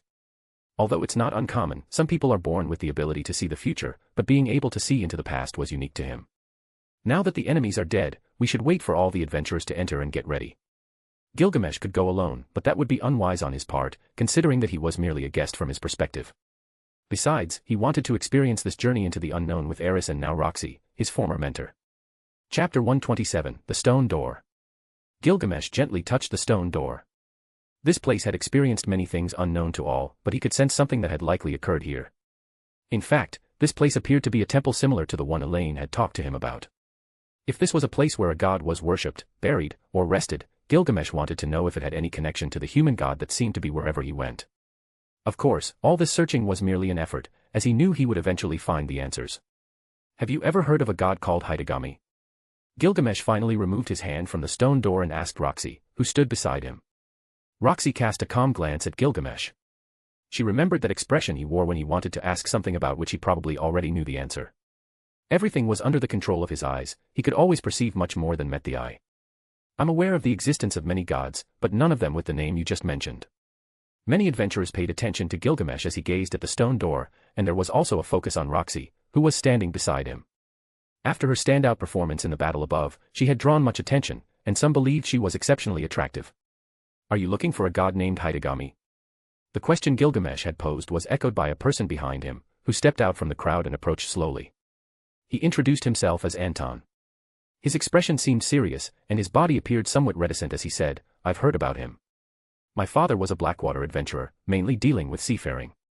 One day, he encountered a mysterious man who told him that if my father wanted to seek wealth, he should head to the lost island beyond the known continents." Gilgamesh turned his head toward the young man standing before him. Anton didn't stand out much, but he had courage deep within. "What more do you know?" Anton continued, "My father, when he visited that island, was the only one out of the 200 adventurers who returned alive. He kept talking about shadow soldiers, repeatedly mentioning that no one should challenge the authority of a certain dark god, or else we would all die. At the time, I thought he had gone mad. However, on his deathbed, he spoke only one sentence to me, 'Don't trust Hitagami, the deceitful god.' There were a few islands separated from the continents, but all of them were desolate. Nobody would be crazy enough to live on an island when they could live in a populous city where everything was more convenient, provided they had the money." Upon hearing this, many people exchanged glances, and except for Anton, nobody knew about this dark god, let alone Hitagami. If a god with that name indeed existed, they were sure everyone would think twice before trusting him. "You have words that interest me. If you know exactly where this island is located, you can mark it on a map and give it to me." "I can give you anything you desire." Gilgamesh waited for Anton's response. Anton quickly requested a map, marked the location, and handed it to Gilgamesh. He then said, "If you can give me something, it would be the strength to avenge my father against those who did that to him." Gilgamesh examined the location marked on the map and then handed it to Aerys for her to inspect. "If you're looking for power, head to any tower of Uruk. If you have the determination and talent, you can become a god of the sword. If you can reach that level, you'll be one of my most valuable soldiers. In that case, you'll receive a valuable treasure from me and can accompany me in the battle I'll unleash against that god. The same goes for all of you. If you want to seek more power than you currently possess, you can go to any tower of Uruk in the central continent. You're all welcome." Those who heard Gilgamesh's words clenched their fists. Who wouldn't want to be strong in this day and age? If they hadn't witnessed Aerys' strength, no one would have believed these words, but they knew they were far from untrue. Consequently, some decided to return, as their lives were currently more valuable than any objects they might find in this place. "All right, I'll open this door, so prepare yourselves," Gilgamesh said, looking at Aerys and Roxy, who immediately stepped back. Gilgamesh's body emitted a powerful golden aura, and some barely visible red lines appeared on his body. He took a step back and, with a single strike, the entire cave rumbled as his fist struck the stone door. One blow was enough to crack and shatter the door entirely. Boom. Gilgamesh's powerful punch obliterated the door's strength and sent debris flying forward, creating a large-scale destruction that left everyone breathless. Even the god of combat couldn't throw a punch of such magnitude casually, especially considering that Gilgamesh still had the body of a developing child. Gilgamesh smiled and said, "All right, it's up to you whether you want to come or not. Remember that once you enter this cave, you'll be on your own. Let's go, Aerys, Roxy, it's time to explore this mysterious place. Let's go, Aerys." Roxy took a step forward, her eyes filled with admiration for the interior of the stone door. Boom. The moment Gilgamesh stepped through the stone door, a change occurred. The inside of the door began to emit various lights. Layers of light intertwined and formed magical loops, creating 3 stone passageways. "I guess things are much more interesting than I imagined," Gilgamesh remarked as he faced the 3 passageways, contemplating which one to choose. "If we make a wrong choice, we might fall into a very troublesome trap," Roxy pointed out without any doubt that they couldn't escape it. Aerys crossed her arms and suggested, "Let's go through this one. In the end, all the passageways might lead to the same place." The sudden opening of the door had made Gilgamesh's expression serious. When he entered this place, he had tried to look into the future, but there was nothing to show him. This was strange, as his ability was almost comparable to one that even certain gods didn't possess. So whatever lay inside was truly unpredictable. "I suppose I should get a bit serious," Gilgamesh said as he took out a long, white sword with exposed feathers.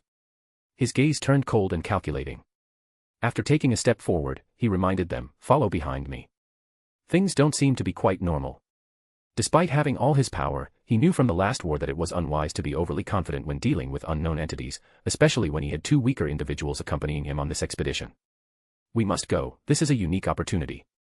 Yes, we should form 3 larger groups. As for the rest, they should stay at the camp and watch to ensure no enemies come out of these passages." The moment Gilgamesh brandished a mighty sword, Aerys also raised her guard, and Roxy was ready to launch an attack at any moment. She could defend herself, so she would never be a burden to the others. "Don't worry. As long as you're with me, there's no need for you to make a move." Gilgamesh's words reached the ears of Roxy and Aerys, who seemed nervous. Chapter 128, In Depth. There were many hidden things Gilgamesh needed to be cautious about if he didn't want to be taken by surprise. He was undoubtedly strong, but that wasn't everything on the battlefield. Gilgamesh knew this from experience, as he had perfected all his capabilities to be invincible. Being strong was the first step. The second was to be ruthless against your enemies, and the third was never to underestimate an opponent. With these 3 characteristics, one would be an unbeatable force on the battlefield. Roxy walked alongside Gilgamesh, holding her magical weapon, and said, "Unexplored places like these often harbor deadly traps over the years. After all, nobody wants their home or tomb to be visited by outsiders once they're gone from this world. Then, will we encounter wild beasts?" Aerys's eyes gleamed with excitement. This was the first time she would have the chance to fight formidable enemies in dungeons. She had heard stories told by Ghislaine from her adventurer days, and they were all incredible. After advancing what seemed like kilometers, they arrived at what looked like an underground world. The path they had taken had led them to a place entirely different from where they had started. At the end of the tunnel, a desolate scene unfolded before their eyes. What they saw was an underground world, with towering mountains teeming with life and long rivers stretching across the ground. Taking in the entire view, this environment was no different from an enormous island that was devoid of human life. In this place, jagged mountains interlocked from top to bottom like slumbering giants. Here, the vegetation was so lush that thick roots seemed to reach the sky, while gigantic trees provided comforting shade. Faint animal voices were everywhere one could see. Each of their roars, growls, and songs seemed to announce their presence. It was as though this place had been spared any human intrusion, a unique sanctuary where life's most exotic creatures found refuge, sending shivers down the spines of many. Everyone who arrived in this place could feel the rich energy of nature. The sense of freedom here surpassed any other place many had visited. All of nature in this place was very dense, as if something magical caused this kind of sensation. After the first group of adventurers entered, another group arrived from a completely different direction. They were all thrilled to have discovered this place and to see in the sky the kinds of creatures they had never encountered before. If they could live here, this place would be an incredible one to die in. A hollow world beneath the sea. As he set foot in this place, even Gilgamesh was struck by how beautiful it was.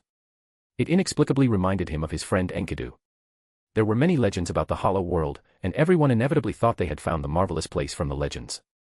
But this place might have been created by a powerful being to separate this world from the outside, suppressing space and creating its own ecosystem. Some said this was the place where a god resided, which was why even dragons flew through the sky. However, in this place, the feeling of death was something that could be perceived as much as its nature. For Gilgamesh, this place could easily be another location where a higher being might live. This was another reason why he chose to enter, and he had no regrets about it. If he could find any traces of a god and it turned out to have some connection to Hidegami, he would take it upon himself to pulverize this place along with its enemies. Do not venture more than 1,000 meters from this entrance. The beasts in the sky and on the ground would surely kill us if we go further, said an experienced adventurer after seeing this area. Smart people were aware of their own strengths. Although there were many treasures and medicinal plants that could close their eyes to, it was extremely dangerous. When venturing into an unknown territory, the deeper one went, the more dangerous the creatures they would encounter. Some of these creatures might be powerful enough to kill even mighty sword kings. In truth, many powerful beings had entered mysterious places, and from their experiences, rules had been established that adventurous souls could not break. One of those rules was not to venture into an unknown place without first assessing the strength of the traps, beasts, and the nature of the area they were invading. Many had perished, even mighty sword kings, because they had not followed this rule. This is why many recognized their strength and dared not invade places from which they might not emerge later. No one knew how deep this unknown place went, but there were many places one could visit with the required skills. Let's go, Gilgamesh told his two companions. Afterward, he conjured a magic carpet on which he, along with the others, sat and slowly flew around the area. Any creature strong enough that entered this land would feel observed by ferocious beasts hidden in this enormous forest. However, the moment Gilgamesh produced his magic carpet and sat at the front, all those watchful gazes vanished without a trace. One had to know that Gilgamesh had a very perceptible divine aura. Northwest one in this place could oppose his path, let alone challenge him. Seated on the magic carpet, Gilgamesh, accompanied by Aerys and Roxy, were the first to venture into the forest. This carpet is truly magnificent. With Gilgamesh's aura exposed, even the dragons avoided them, making their path smooth into the depths of the forest. Many people who saw him felt envious, but there was nothing they could do about it. However, some beasts were more curious than others, so they eventually approached slowly toward where Gilgamesh was heading. If you want to step forward, then come and give me a bite. I will make sure to draw all your blood and prepare a rich blood ritual. Hearing Gilgamesh's words, many beasts bared their teeth, indicating they understood the meaning of the words they had heard. Later, I will prepare a true blood ritual to enhance all the qualities of your bodies. The only problem is that your bodies can mature much faster while your age remains the same. The side effects would also be eternal youth, increased physical strength, and the reconstruction of your internal bones. Gilgamesh shared these words with Aerys and Roxy, who had been silent for a long time. For them, there was nothing more to admire about what they were seeing. Sharing their thoughts could cause some kind of disaster that they would rather avoid, but Gilgamesh understood it was due to many other factors. After remembering my past in this world, I knew that in a way, my younger self knew things about my past life. It's complicated to explain, but somehow even before awakening in this world, my younger self knew about my future self, which is quite confusing when I think about it calmly, Gilgamesh said openly about his life without any problem. Come on, you can ask me any questions you're curious about, Gilgamesh said with a slight smile. Aerys was the first to ask, why do you seek wives as if it were a problem for you to find someone to marry? Chapter 129, A Place with Water. Well, why would I do something like that? Gilgamesh seemed to think for a moment but not for long when he replied, I no longer want to die alone. I'm sure this is my last life, so I want to at least experience the feeling of starting a family. I don't mind if it's 1, 2, or 3 wives. In the end, the love I'm willing to offer has never been given to anyone else before. My eyes can see the future and the past, even though I haven't used that ability on you. When I woke up in this world, I could see a huge family waiting for me in a few years. The feeling I had was truly wonderful, and although you might think I'm a god, I'm just a simple human looking to lead a normal life. Roxy smiled slightly, expecting that response from Gilgamesh, so she just smiled when she heard that sincere answer. We still don't have the right to hear that part of your life, but it always feels good to reveal what you feel and what you can feel. Roxy's words made Gilgamesh remember those images he saw when he heard her say that she's his teacher, something truly unique that was most likely caused by his existence. The probability of change is very high, so any action he takes results in a different future that is always changing. My dear Roxy, don't say those words. In the end, you could become one of my companions. That can happen unless you don't want to. Even though I have the body of a child, my mental age is at least over 50 years, which is why I have respected Aerys since I met her and established that marriage due to what I saw in the future. Although things are a bit different, the end result remains the same. Stop getting distracted by things that haven't happened yet, and stop using that ability, or it won't be interesting. Roxy and Aerys didn't ask any more questions. They had heard more than enough from Gilgamesh, so their curiosity had been satisfied. Right, it may be a bit strange for you, but it's not for me. Gilgamesh said these words calmly while surveying the surroundings. Such statements were truly shocking. Aerys should have been the most surprised, but her mindset and her preparation made her indifferent to these words. Since the beginning when she established her engagement with Gilgamesh, she considered him as hers, so nothing would change in the future, even if they get married in 5 or 6 years. She understood Gilgamesh's difficulties, having a superior mental age, and her being a child would seem very strange to others. But to Aerys, to be honest, she doesn't care about any of this, although she greatly appreciates Gilgamesh for being so considerate and caring ever since they met. This only made her realize that Gilgamesh is incredibly superior to the average men one could find in life. In fact, he alone is synonymous with a true man worthy of values and dignity much greater than only very few can achieve in life. I'll increase the speed, hopefully, we can find answers about what this place is. Finally, under the calm gazes of Roxy and Aerys, Gilgamesh increased the speed, disappearing into the depths of the forest. He had taken out this magical carpet due to its versatility in movement. He didn't want to use his Vimana because it needed serious modifications if he wanted to accommodate 2 extra people with him. There was only one throne, and although he could replace it with something more comfortable, he hadn't found anything to do so. Where are we heading? Seeing Gilgamesh with a clear purpose, Roxy was puzzled. If he weren't so young, she would have thought he had been here before. South. Gilgamesh responded while observing something in the distance as he sat on the magical carpet. From what I can see, we have entered a dangerous place with possibly beasts over 400 years old. If we keep advancing, they might attack us, so we should be careful. Aerys looked around and said in a worried tone, those beasts are getting bigger and bigger, and although I have no doubts about our strength, isn't it risky?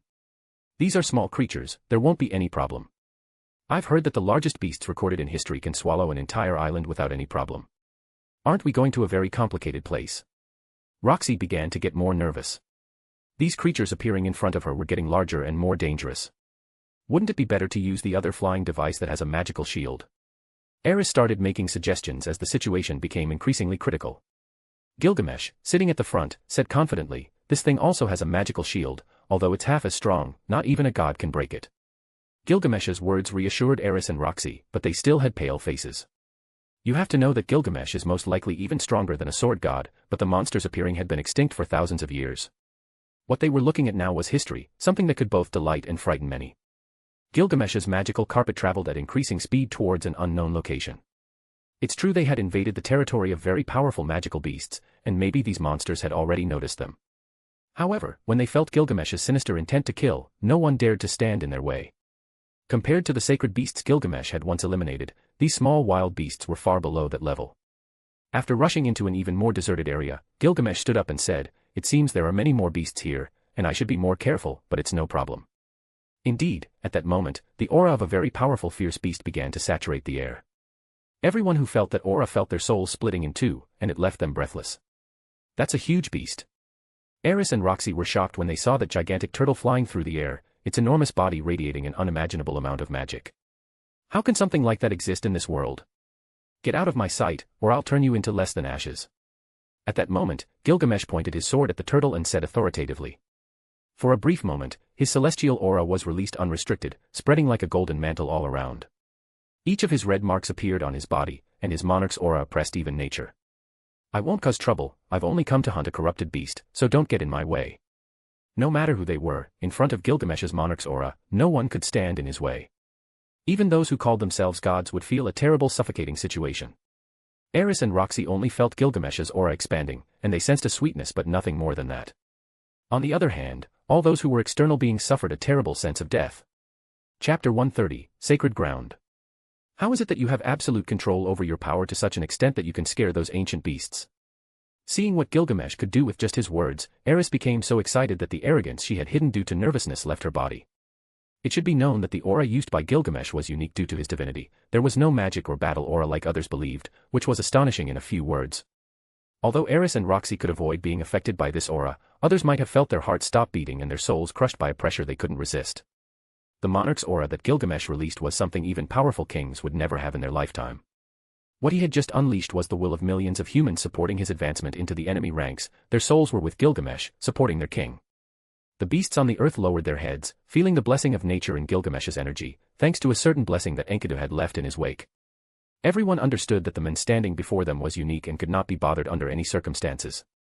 In fact, for Gilgamesh, this was not surprising at all.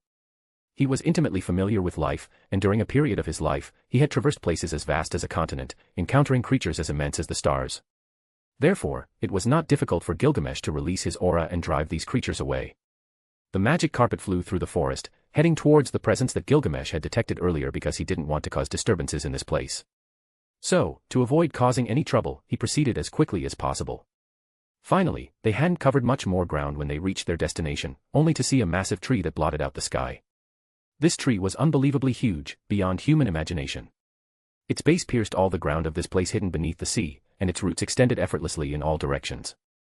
In the sky, this enormous tree was like a giant umbrella, towering over mountains thousands of kilometers away.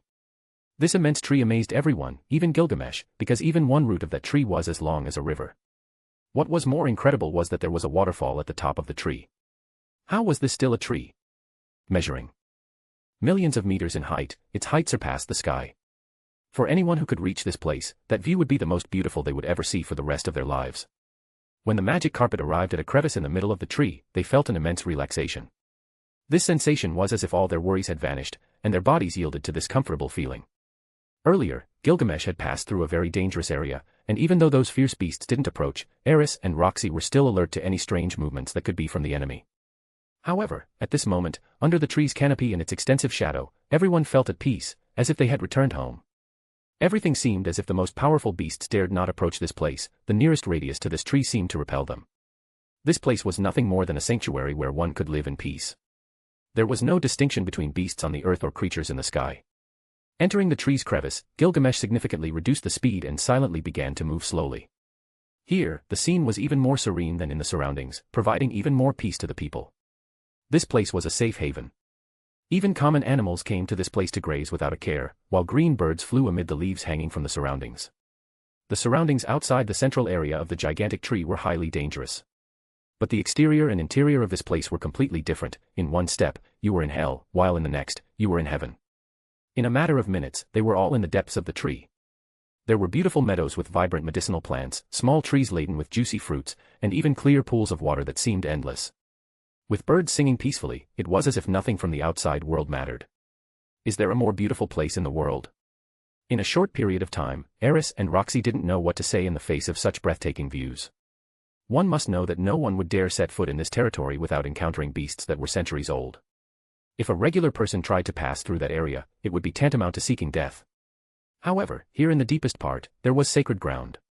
How did you know about this place? Roxy asked Gilgamesh in astonishment and with a perplexed look. Gilgamesh laughed and said, I calculated a day ahead with the stars. Then, he immediately leaped off the magic carpet. Both girls accompanying Gilgamesh were fascinated. Everyone believed that this place was one even the holiest of creatures would not set foot on. Do you want to undergo the blood ritual as well? You need to know that the effects will be unknown, but they won't be negative. On the contrary, they will enhance your body, make you stronger, and various aspects of your body might develop further, such as magic, your senses, and strength. Gilgamesh asked Roxy at this moment. I wouldn't mind being stronger, but do you really want to do it? Roxy inquired. It's not a problem. I need to develop my physique to the fullest once and for all, Gilgamesh replied as he began unpacking various large and small items, all of them meant for setting up camping tents in this place. There were many things they could do here, so they would obviously spend more than a day in this location. Furthermore, Gilgamesh was planning to claim this domain as his own once he thoroughly investigated the surroundings of this place. I need you to dig a hole with magic. It should be square and deep enough for someone over 1.5 meters tall to walk through comfortably. After that, harden the bottom and the walls so that no liquid can seep through, Gilgamesh instructed Roxy while preparing the items he would need. Roxy didn't understand the reason, but she followed Gilgamesh's orders to the letter and began altering the grassy earth. After forming a square deep and large enough, she hardened the walls and the bottom, then gave it a bit more shape to make it much easier to enter. Gilgamesh, after assigning Aerys the task of setting up the camp tents, started inspecting the surroundings to ensure that there would be no issues during the ritual that would make his body mature. No one knew what Gilgamesh was doing, but seeing his serious expression, no one dared to speak to him. Back and forth, in the sky and around the area, Gilgamesh made sure that everything was in order, and after confirming that there was nothing to worry about, he returned to the base of the tree. Chapter 131, A Blood Ritual. After this, Gilgamesh began preparing the materials for the blood ritual, in which they would all undergo a profound transformation in their physical abilities and much deeper changes related to magic. The fluids Gilgamesh was preparing were something special that only he knew about, so before he went in search of a special beast to use its blood, he prepared the essence that would enhance their physical abilities and, most importantly, what he desired. I will finally be taller. Gilgamesh murmured as he continued to use magical stones and other materials he found in his gate of Babylon. It seems there are good beasts here that we can use for the blood ritual. The only problem would be the effects it would have on Aerys' body. As he thought about this, Gilgamesh concluded that he needed to prepare something separate for Aerys and first focus on her growth. Although it was unlikely that she could endure the entire time required to address the medicinal effects, she could at least gain significant benefits to boost her strength and growth more suitable for battle. But upon further consideration, it would be wise to limit her growth since her mental age was still young. There were many things she needed to experience, so Gilgamesh deemed it unsuitable for her to undergo the physical changes he planned to make. Therefore, he decided on several different blood rituals. "I'll be back, I'm going to get the main ingredient for the rituals." Gilgamesh disappeared after saying that, leaving Aerys and Roxy alone. "It's incredible, isn't it?" Aerys dipped her feet into a puddle of water and said, "I never thought Gilgamesh would regain his memories of his past life. It was a bit surprising when I first heard it." "Yes, that was quite surprising. I met him when he was younger, and he was a genius at whatever he pursued. For him, barriers didn't exist, and he could be the best at anything he set his mind to. He talked to me about his memories from his past life and expressed concern, thinking that the chances of him finding a wife were slim, so he supposedly chose me as a candidate." Roxy smiled as she recalled the young Gilgamesh. Aerys nodded as she listened to Roxy's story. Roxy, who had a delicate appearance, seemed to be quite open with her acquaintances. "Was there anything special in his choice of you?" Roxy shook her head and said, "There wasn't. Perhaps he saw something in me that wasn't easy to find in other people. During that time, I taught him magic, all the magic I knew back then, and when our paths were about to separate, he told me that when his memories fully awakened, he would forget about me." Aerys's heart squeezed with sadness upon hearing this poignant story. She couldn't help but imagine the sorrow Roxy must have felt knowing that her student would forget her after their parting. She truly didn't wish that upon anyone, especially not someone dear to Gilgamesh. "I suppose you've traveled to many places. Have you ever thought about getting married?" Gilgamesh jokingly told me that he would marry the first 3 women worthy of all his love, although it's certainly much better that way since when he becomes a king, he'll need many descendants. Aerys was very open about this topic and didn't feel embarrassed discussing it, given her noble background.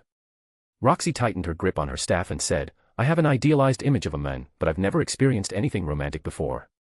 I guess that's because I've been deeply immersed in magic since I became a sorceress, so something like a relationship is the last thing I've thought about. In the end, everyone focuses on their initial goals before falling in love. I suppose that's the case in most situations." Aerys wondered what would have happened if she hadn't become engaged to Gilgamesh and said, "But it doesn't matter. I'd like you to be one of those 3 wives, as I've grown very fond of you. I hope our friendship blossoms to the point of being like sisters." Roxy was surprised for a moment. Then, she understood what was truly happening in the nobility and that Gilgamesh was interested in becoming a king. After a few seconds of thought, she said, "I don't know yet, it's not something that typically happens overnight." Aerys smiled and said, "That's true. We should have something to eat before Gilgamesh returns. I have some very good chocolates in my bag. I like chocolates." A few hours later, Gilgamesh had returned with large quantities of blood, and his body was obviously covered in it when he returned. Therefore, the first thing he did was wash off the blood with the readily available water. Upon his return, he saw Aerys and Roxy engaged in friendly conversation, and he smiled, realizing that they had gotten to know each other much better. "All right, Aerys, your blood ritual will begin in a few seconds." Gilgamesh poured the blood into a large container and warned, "Remember, don't push yourself too hard during the transformation, and ask for my help when you want to stop." Aerys showed a serious expression and said, "No problem." After helping Aerys step into the container filled with blood, the effects began to take place, and she, who had appeared calm, soon clenched her teeth in pain. "Aya. Is it that painful?" Roxy cast a thoughtful look at Gilgamesh, who was closely monitoring any changes. Upon hearing this question, Gilgamesh said, "Blood rituals are an ancient and powerful form of enhancement. It's said that these rituals have the ability to reconstruct the bodies of mages or warriors, removing wounds and scars. Additionally, they can purify the soul, eliminating spiritual impurities that afflict practitioners. The rituals also provide an improvement in physical strength, dramatically increasing the capacity of those who undergo these procedures for enhancement. Not only that, but the senses of those participating in these rituals sharpen, allowing them to perceive the world at a deeper level. Finally, accelerated growth is one of the most astonishing rewards, as it allows the younger ones to develop their strength, battle senses, and, on some special occasions, their bodies, reaching their full potential in a short time." Aerys, who was writhing in the liquid, soon experienced a series of bone cracks, and her head began to emit a kind of abnormal energy. She clenched her teeth and endured as long as necessary to harness the costly components used in these types of rituals. Gilgamesh shook his head as he pulled Aerys, who had fallen asleep, out of the liquid and said, "She's so stubborn, she should have come out earlier if she felt so much pain." After taking Aerys to the lake to clean her blood-covered body, Gilgamesh returned her to a quiet spot for her to rest. Upon his return, he saw Roxy looking at the hole in the ground and asked with some hesitation, "Are we going to do this together, without clothes?" Gilgamesh thought for a moment and said, "Nothing will happen. I'll be on the other side, and I promise to keep my eyes closed until the ritual is over. While we're apart, the effects will be the same, and we'll finish faster before the medicinal effects wear off. Okay, well. Roxy watched as Gilgamesh undressed and, without looking at her, entered the red liquid right in front of her. Don't worry, I won't look, and besides, the liquid completely covers our bodies. Roxy hesitated for a moment but ultimately removed her clothes and entered the blood ritual. If Gilgamesh is telling the truth, this ritual would enhance all aspects of her body, and perhaps her complex of being small might end today. However, after a few minutes, Roxy started feeling very strange beyond the pain and the cracking of her bones. What's happening to me? Chapter 132, Something Went Wrong. Gilgamesh remained calm, almost in a daze due to the rapid growth of his body when he felt a soft hand caressing his chest. This strange sensation made him think he was in a dream, a type of common dream that could happen anywhere. In his previous life, there was a time when he was with women, experiencing all the pleasures life could offer, but it was never anything sentimental. This time, after so long without touching something so soft and delicate, he was excited. These are the side effects of body reconstruction. Ah. Gilgamesh, who was letting himself be carried away by this strange yet alluring sensation, heard a soft moan that sounded like a whisper of disdain. It was so real that it startled him, but after that, it seemed like there was no turning back. His hands, body, and sensations were carried away by the ecstasy of this distant feeling he was experiencing. Somehow, as the minutes passed, Gilgamesh's perception became increasingly vivid, and when he opened his eyes, he saw a startling scene. How did this happen? Ah. What went wrong in the blood ritual process? It should have been the same process as in any other blood ritual, but when Gilgamesh was looking for a clue to this, he immediately realized what was wrong. The blood he used was not the same as the blood in Aerys's blood ritual. He had used less potent blood so that his body wouldn't grow exponentially, and she could return to her parents in a state similar to when she disappeared. When he performed the second ritual, the blood used in his and Roxy's blood ritual was from a different beast. There wasn't much information about blood rituals, but normally, the blood used in rituals was preserved for a long time, so it wasn't fresh. But this time was different. Not only was the blood he used fresh, but he also used large amounts of magical materials. If, for some reason, the creature he used for this ritual was in its mating season, its blood effects transferred to his and Roxy's bodies, which explained what was happening now. This displeased Gilgamesh greatly, but it was a natural occurrence, so he didn't stop it. Somehow, he felt bitter. He wanted none of this in his life, and right now, things didn't go as expected. Since the time he saw his future with Aerys, he decided not to use his ability to see the future and the past in women anymore, but things changed a bit when Roxy appeared in front of him, announcing that she was his magic teacher. The things he discovered were very beneficial, but he somehow didn't see much of the future. Although his way of choosing a wife wasn't anything special, he knew right now that this was a clear mistake. He had promised to change, to be calmer and not to act harshly in front of others. Although that wasn't considered in the first days when he regained his memories, he knew that something like this was unacceptable, even though he liked it. Not only would it hurt Roxy's feelings if he were to say that this was a mistake, but it would also distance her and end something that had just begun. Moreover, now that he and Roxy had given themselves physically, as a responsible and fair person, he would marry her. At least Aerys was asleep. Considering Roxy's age, he knew that this issue could be resolved with maturity. However, that persistent barrier between him and Roxy bothered him a little for what was about to happen next. He wasn't romantic at all, he could sense things, but something like these ridiculous things wasn't his style that could happen in a relationship. This wasn't something I expected. Gilgamesh looked at Roxy's flushed face while things somehow kept flowing.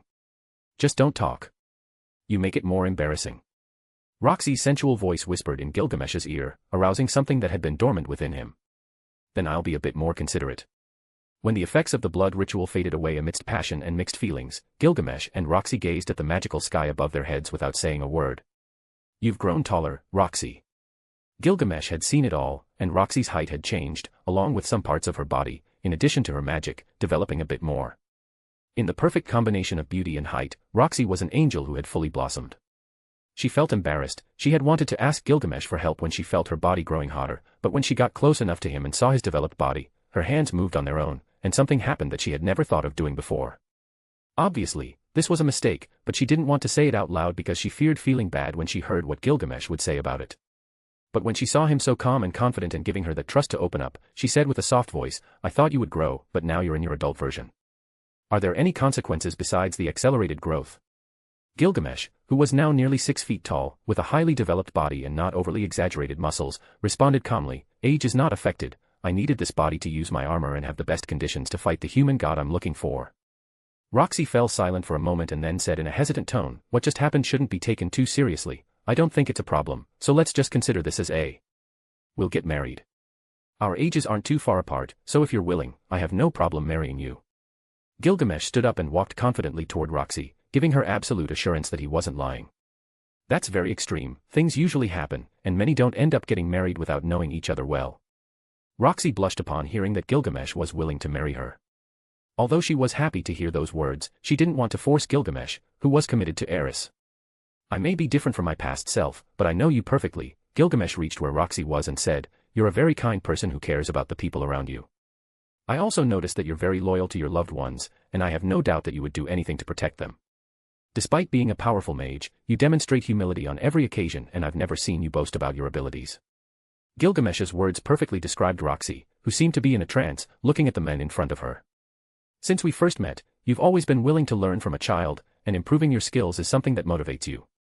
Gilgamesh bent down and lifted Roxy as he looked into her eyes. Wait a moment, I don't think it's necessary to do this. We're going to shower in that lake, don't be shy, my dear Roxy. There's nothing we haven't seen before. Roxy wanted to slap Gilgamesh in the face for his lack of consideration, but after feeling his calm gaze conveying confidence, she stopped being shy and rested her head on his chest. What else could happen? Chapter 133, A New Day. It was a long night for both Gilgamesh and Roxy, and they both had new experiences in this world that made them feel in completely different ways. Should I worry about something so trivial? Gilgamesh wondered as he stood in front of the giant tree, wearing only half of his golden armor, bearing his chest. What had happened the night before wasn't very significant for him, but it was clear that for someone like Roxy, it would leave a lasting mark. In this regard, Gilgamesh, being a good man, would take full responsibility for the situation no matter what. I might have one of my children, and even if that doesn't happen, I won't be able to let you go with another man after I was the first in your life. That way, I'll take complete responsibility, and we'll get married in the future, said Gilgamesh, dispelling thoughts that shouldn't have bothered him so much. Why did I grow so much? Aerys shouted from her tent, touching only her breasts, and then came running out, showing them to Gilgamesh, who had found his peace of mind. Your body should have developed to about 17 years old, it's not much considering I reached full maturity. Gilgamesh looked at Aerys, who was acting strangely. Aerys, with a red face, said, then you can have my body whenever you want. You're still no more than 12 years old.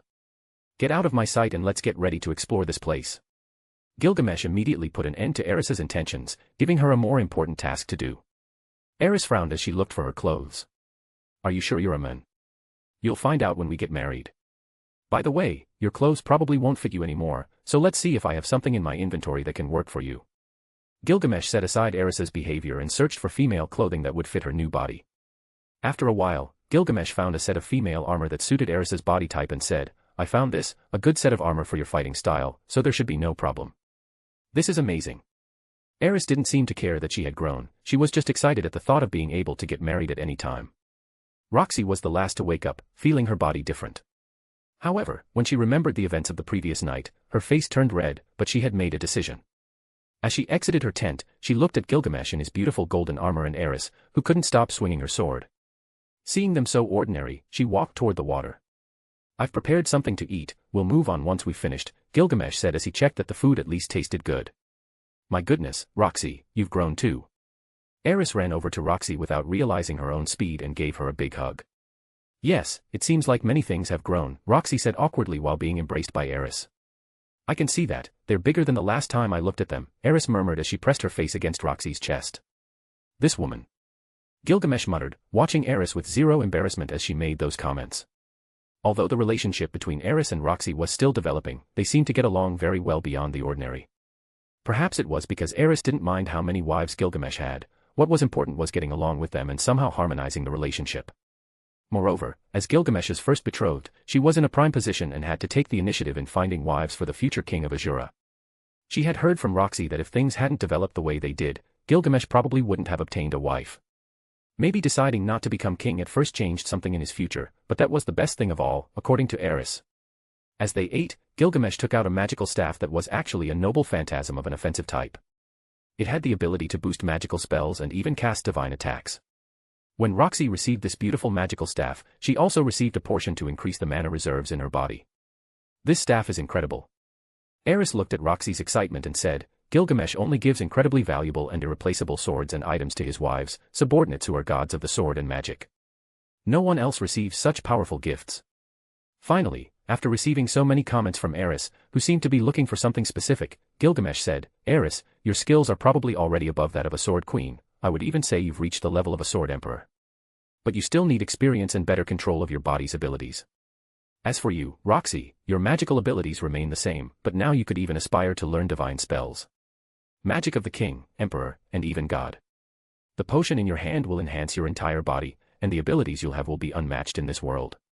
Roxy smiled calmly and said in an honest tone, I can't quite understand what's so special about me for you to say you're willing to marry me. I also don't mind that you have other wives, so since you're willing to do it, I'll accept. So quickly. Aerys, who was eating chocolates, gave Gilgamesh a suspicious look, as if her expression asked if something had happened while she was asleep. So that's what happened. Well, what more can you do? Really? Roxy seemed surprised by Aerys's reaction and asked, shouldn't you be upset? Aerys shook her head and said, Gilgamesh said he wouldn't marry more than 3 women, and you and I are 2 of them, so the third one is probably that elf named Elaine. Should we be discussing that right now?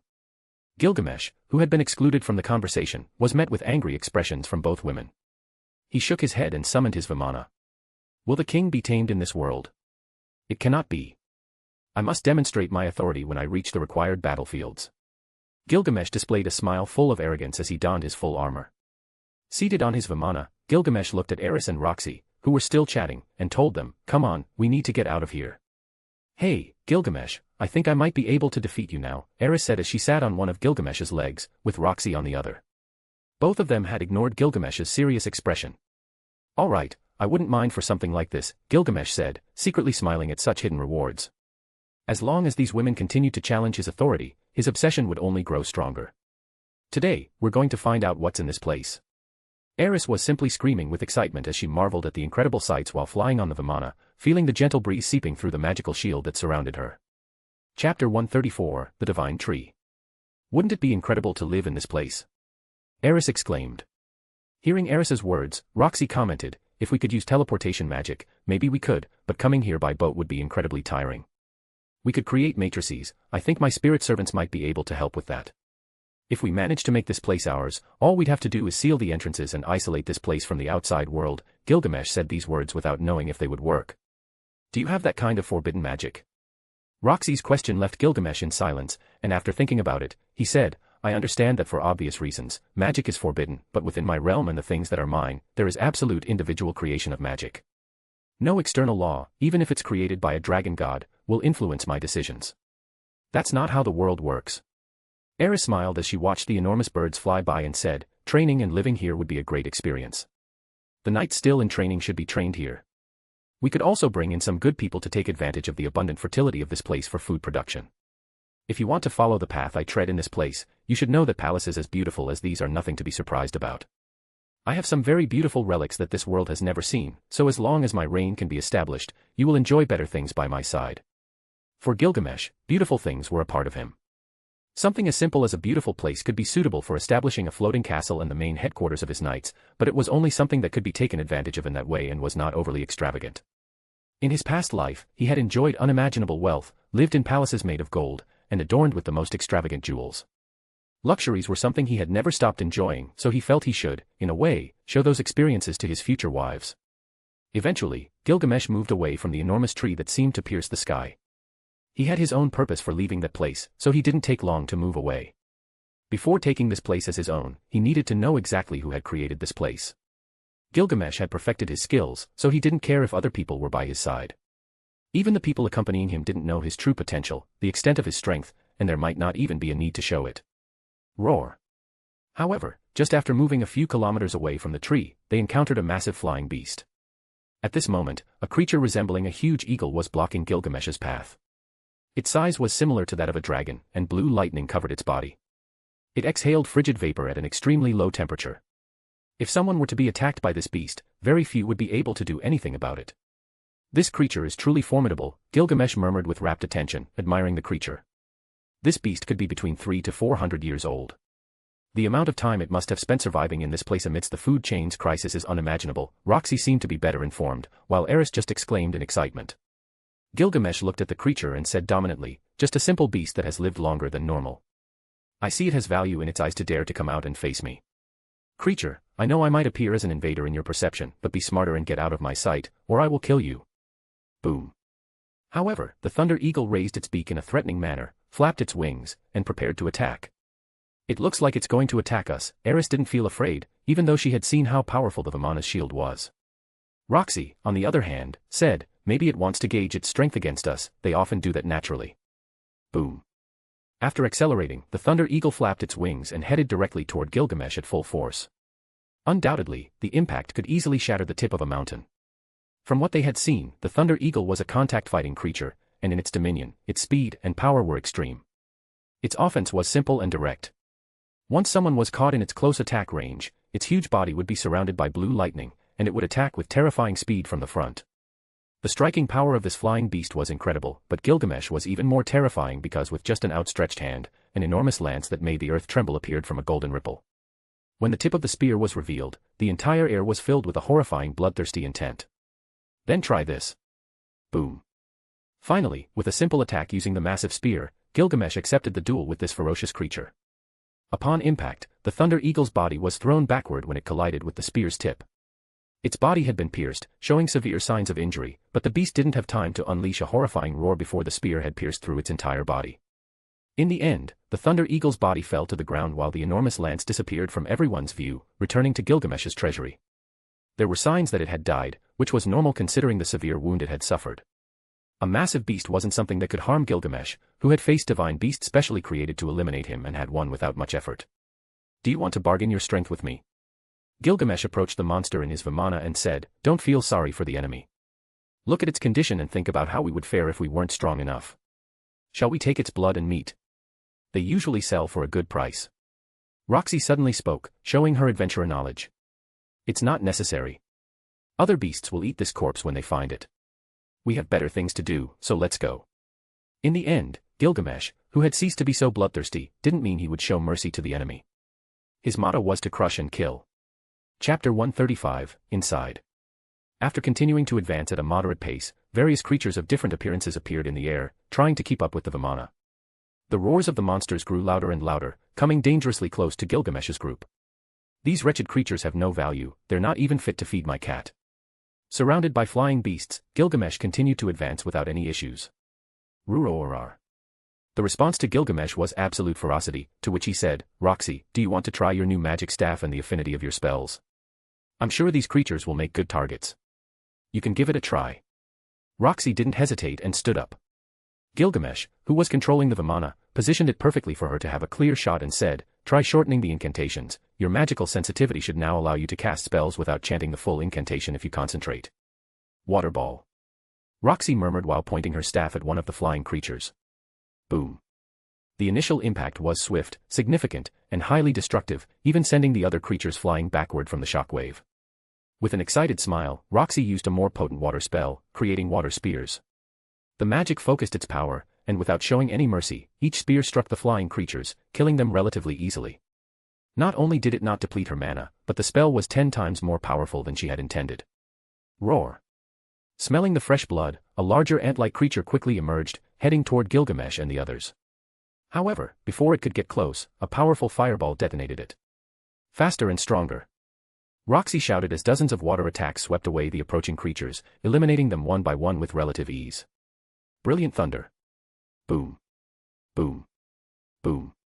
The impacts were devastating, all manipulated perfectly by Roxy, who now seemed capable of anything as long as it involved magic.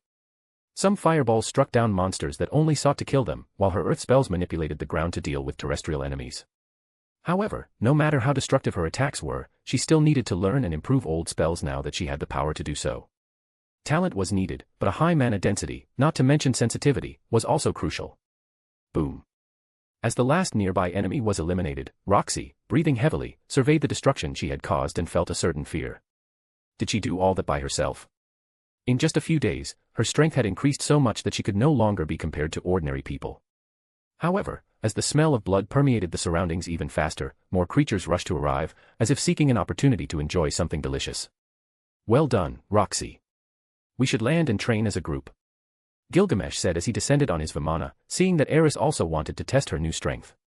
As they separated into 3 different locations but covering each other's backs, Gilgamesh drew 2 swords from the Gate of Babylon. With a sweeping motion of his sword, he unleashed a series of incredibly lethal attacks, clearing everything in front of them.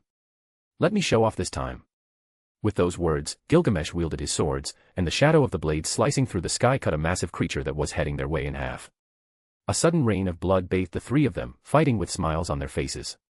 Gilgamesh, Aerys, and Roxy fought like mad, brandishing their swords and eliminating the aggressive beasts that came towards them. Not long after, there were piles of corpses, and the stench of blood filled the air, making Gilgamesh frown. As more groups of creatures headed their way, Gilgamesh opened over 50 golden ripples from which dozens of swords shot out like arrows, aimed at the incoming enemies. Boom. Boom. Boom. Deafening explosions rocked the earth and raised dust clouds. Gilgamesh's attacks were truly brutal, mass-killing all formidable creatures that approached them like rabid hounds. Even though the beast's skin was incredibly tough, it was no match for Gilgamesh's powerful attacks. In a short period, their group had killed so many formidable creatures that they lost count. Roar. Finally, a monarch leading this area revealed its formidable body. It was like a giant, covered in a thick fur of beasts, and its body was entirely made of stone. That one is bigger, Gilgamesh said, who looked fierce, as if she were a blood-stained war goddess. Roxy, on the other hand, had a divine look, with blue marks on her body due to blood mutation, appearing like a water goddess. Both formidable-looking women stood on either side of Gilgamesh, ready to attack at any moment. I've got this. Gilgamesh stepped forward, and his hair fluttered as his power condensed around him. Though this was a genuine giant of stone, thousands of meters tall, it could only be destroyed under Gilgamesh's ferocious attacks. There was no mercy in his actions. Boom.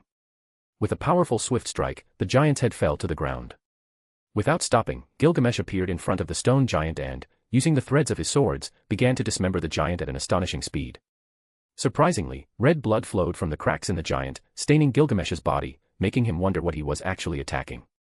In his world, stone giants didn't bleed, but for some reason, this one did. These creatures are corrupted by a demonic beast. They are not usually this aggressive, let alone territorial. It's likely that something is controlling them to attack us, Gilgamesh explained as he sent his wives back to his treasury and observed the fallen stone giant. Chapter 136, What Mysteries? Aerys wiped the blood running down her cheek as she kept a vigilant eye out for any surprise attacks from other beasts. Roxy had a spell ready for emergencies, and throughout the battle, Aerys had taken the front line, while Roxy handled ranged attacks, which were more destructive. Our scent is disgusting, Aerys muttered in disgust while wringing out her blood-soaked scarlet hair. But you don't look bad all covered in blood, Gilgamesh thought to himself as he walked toward the giant's corpse. This giant had its lance held firmly in its hand, preparing to attack Gilgamesh. Unfortunately, it never got the chance as it was cut into several pieces. It had thought it could easily kill Gilgamesh, but the way it was crushed was rather embarrassing. In the war against the deities, Gilgamesh had witnessed how they summoned giants to prepare to wipe out entire races beneath the earth. However, in this world, he didn't know exactly what their objectives were or who had created them. Summoned spirits and golems created by magic were always the products of someone powerful, but in this world, perhaps only a god could create these majestic entities. Gilgamesh had never faced a true god, but he believed they were the only ones with the capability to create such wondrous beings. It was worth noting that this giant stood thousands of meters tall, weighed millions of tons, and appeared to have strict orders to defend this place. The beasts here seemed to age more quickly than others, so there must be something influencing their exponential growth. Surveying the thousands of corpses of these ferocious beasts on the battlefield, Gilgamesh couldn't help but shake his head with a sense of helplessness. With so many bodies, there was no doubt that valuable meat and resources would go to waste, which could have been used to create those characteristic armors of his Knights' Legion. Many new knights needed the blood of this place to ascend in power, and many other resources could be used to decorate and create high-quality products. Though his golden rule was that these things meant nothing, it was still a sin to leave all this behind. Gilgamesh's group had killed many enemy beasts on their way into the northern depths. As they ventured deeper, the beasts grew increasingly powerful. At first, Aerys and Roxy could come out unscathed, but as they progressed, they were gradually wounded. Keep on fighting, and when you can't anymore, I'll protect you myself. Even though he had said he would protect them from all harm, they were fighting side by side with enemy beasts. They had to push their limits to maximize their abilities and gain experience in their newfound power, so this form of guardianship was the best they could receive. Ha ha ha, keep coming. Despite still looking out for them, Gilgamesh became increasingly fierce and bloodthirsty as he fought. Unintentionally, his body exuded more and more brutality and a bloodthirst that everyone could sense, including Aerys, who had adopted the same behavior, using one deadly skill after another. Boom. Boom. Boom. Gilgamesh's gaze made the beasts feel as if a supreme being were watching them, and they were naturally eliminated without offering any resistance. Tempest. Roxy shouted, casting a powerful spell that shook the earth, split the skies, and opened everything in its path with a fierce water avalanche. From the other side, Aerys moved like a ghost, leaving residual silhouettes while killing uncontrollable beasts. She was excited and had entered a state of balance that very few could match. The brutal and ruthless battle was the best thing for both Aerys and Roxy. The best kind of training is always infernal.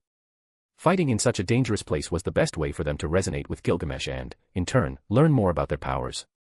As an additional layer of protection, Gilgamesh had unleashed his Enkidu chain, which moved intelligently across the battlefield, protecting Aerys and Roxy, while Gilgamesh continued to have fun.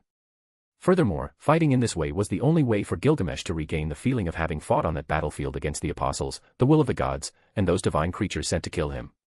He had felt slight echoes of that time just now. Everyone would die.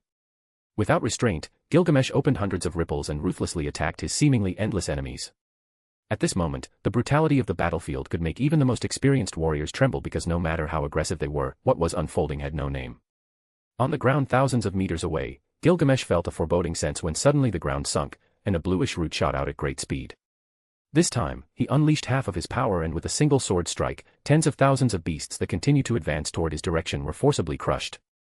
These ancient things emerging from the confines of this place were truly terrifying, a fact that Gilgamesh had noticed, so he attacked with even greater force. Aerys, Roxy, both of you return to the Vimana. Gilgamesh's command was like a whisper, but they, who were immersed in battle, heard it. They quickly boarded the Vimana, and under Roxy's control, it soared high into the air. At that moment, Gilgamesh's golden-shaded shadow flickered, and his body reappeared high above the ground. When his shadow reappeared, he was no longer thousands of meters away but now stood on the ground. Who are you? Chapter 137, Mysterious Place. Gilgamesh's voice penetrated the depths of the darkness, displaying his authority as a monarch, causing the roots to suddenly cease their advance. An incredibly sinister aura was unleashed as a dark figure with chains crawled out from the distance. You are in my palace, there's no need for such a dominant tone in your questions. A whispered voice emanated from the darkness as Gilgamesh remained aloft, his expression unchanged. It's not that I require those kinds of answers from you, I'll get the answers I seek when I want them, Gilgamesh stated, locking eyes with the adversary. After a few seconds, he continued, the world is very small. I never thought that purely by coincidence, I'd encounter an error made by the god I'm searching for. This time, Gilgamesh drew one of his most destructive swords, the Sword of Desolation. This sword harnessed sheer brute force with gravity augmented according to the weight of the impacts. With a simple wave of the sword, it destroyed several kilometers around, annihilating everything in its path without hesitation. Gilgamesh appeared right in front of the figure, and with a single strike, it seemed as if the sky tortured the earth, shattering everything in its path. The dark figure with chains struggled to defend itself, to no avail. Taking control of the battle, Gilgamesh moved his Enkidu chains, which ensnared his target. Trapped in a prison that seemed to bind even gods, the figure desperately attempted to escape Gilgamesh's clutches. It's too late, wretched thing. If you wish to attain immortality, at least do a decent job and do not bring suffering to the world that is forced to witness your death, Gilgamesh declared. He pointed his left hand, which held a golden sword, and a powerful beam ravaged his enemy. Boom. With a single motion of his hand, Gilgamesh's armor gleamed impressively. The black figure, who had lived for thousands of years, began to scream unpleasantly as it struggled to resist the attack. For anyone who dared oppose Gilgamesh, only a painful death filled with brutality awaited them. No. The black spirit roared, desperately wishing to escape and never to have crossed paths with such a powerful being as Gilgamesh. But it had no chance. As a human who had once achieved enviable heights in magic, life had pushed it to commit inhumane acts to extend its existence by hundreds of years, but this had taken away its humanity. Under the attack and judgment of Gilgamesh, how could a mere human who sought to emulate the gods through dark means withstand the onslaught? Boom. With a muffled explosion, the black spirit's body slowly disappeared. Under Gilgamesh's attack, his enemy turned into nothing more than dust. The sword Gilgamesh had used was incredibly powerful, capable of even piercing the heart of a powerful god with formidable defensive techniques. Regardless of any magical shield or defensive object, this sword would always target the heart of the enemy, seeking a swift death. Gilgamesh's swords were obtained from messengers of the gods who had come to take his life. This is one of the reasons he possessed such formidable swords and enviable magical items. All the treasures of his slain enemies and allies ended up in his gate of Babylon, including the giant's lance that he had eliminated moments ago. I would have never thought that people from other worlds could be summoned. Believing that it's logical makes me think that somehow there are methods to travel between worlds. But even to consider that means one must have greater authority than a god, something I don't wish to possess right now. Gilgamesh looked at Aerys and Roxy approaching in their Vimana and said, it seems that everything is over. This creature was about to do something truly horrific. Aerys, who was looking at Gilgamesh without the upper part of her armor, asked, what kind of aberration was that? A corrupted spirit.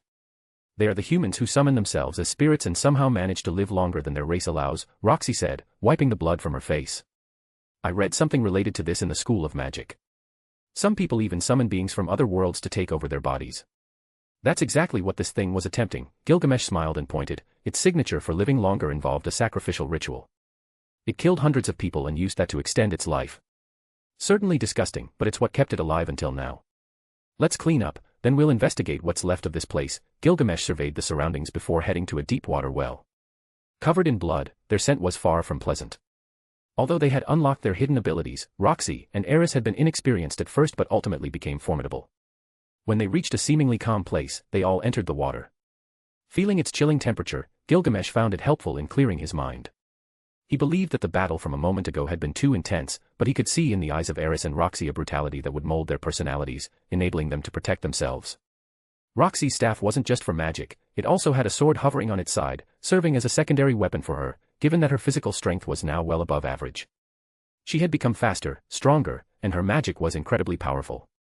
As for Aerys, her flexible and lightweight full-body armor, with the exception of her right hand and some exposed areas, was the perfect protection for her.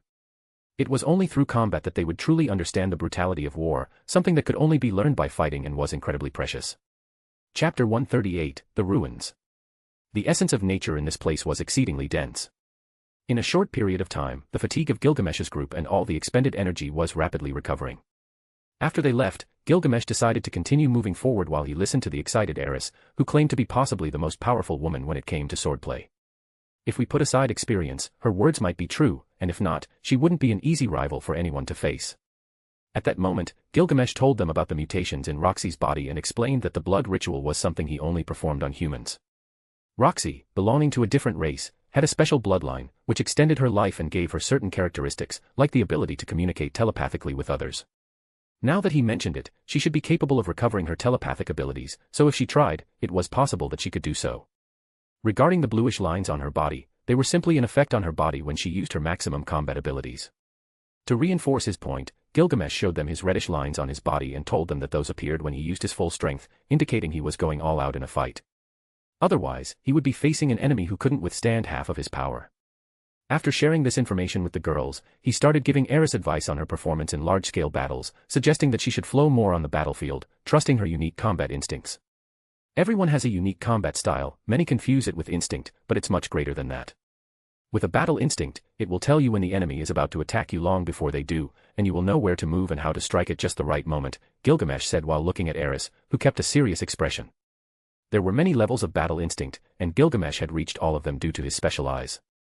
However, Aerys, with her keen gaze, had the potential to achieve incredible levels if she paid more attention to the smallest details and relied more on her instincts. After his conversation with Aerys, Gilgamesh turned to Roxy and said, "Roxy, you must find a balance between magic and melee combat. You have great potential if you manage to find a balance between these two techniques. Of course, I'm not asking you to become an expert in swordplay, but rather to use that additional capability to become unpredictable. Aerys can help me sharpen my battle senses. I have incredible physical abilities, but I think I lack the basic knowledge of swordsmanship." Roxy nodded, determined to develop this new fighting style that could be unique in the world.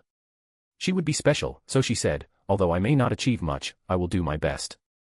Aerys held her hands and said, "What are you talking about? The strength in your sword movements was far from normal. I'm sure you can surpass the average knights." Boom. At that moment, Gilgamesh's Vimana was attacked by swift flying beasts that got dangerously close. This time, he decided not to engage in close combat and manipulated his Vimana to unleash multiple swords from his golden ripples right in front of them. As the directed attacks reached their enemies, the swords caused devastating damage, bringing down the aggressive beasts.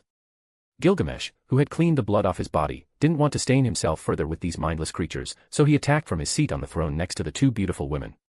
The manipulation of the Vimana was far from ordinary, its combat performance was something to envy, and Gilgamesh was confident that he could defeat most of his rivals in this world if he chose to do so. It wasn't arrogance, it was just a simple truth.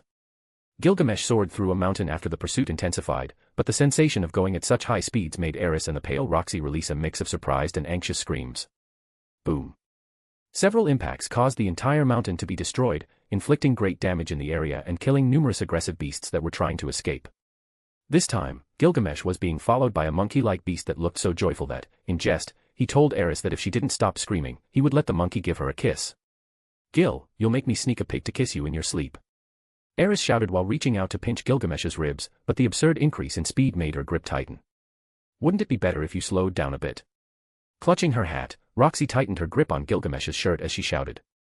At this moment, Gilgamesh released his anger on the foolish monkey that was following him, and he shot multiple swords at it, causing the creature to explode into 1,000 pieces.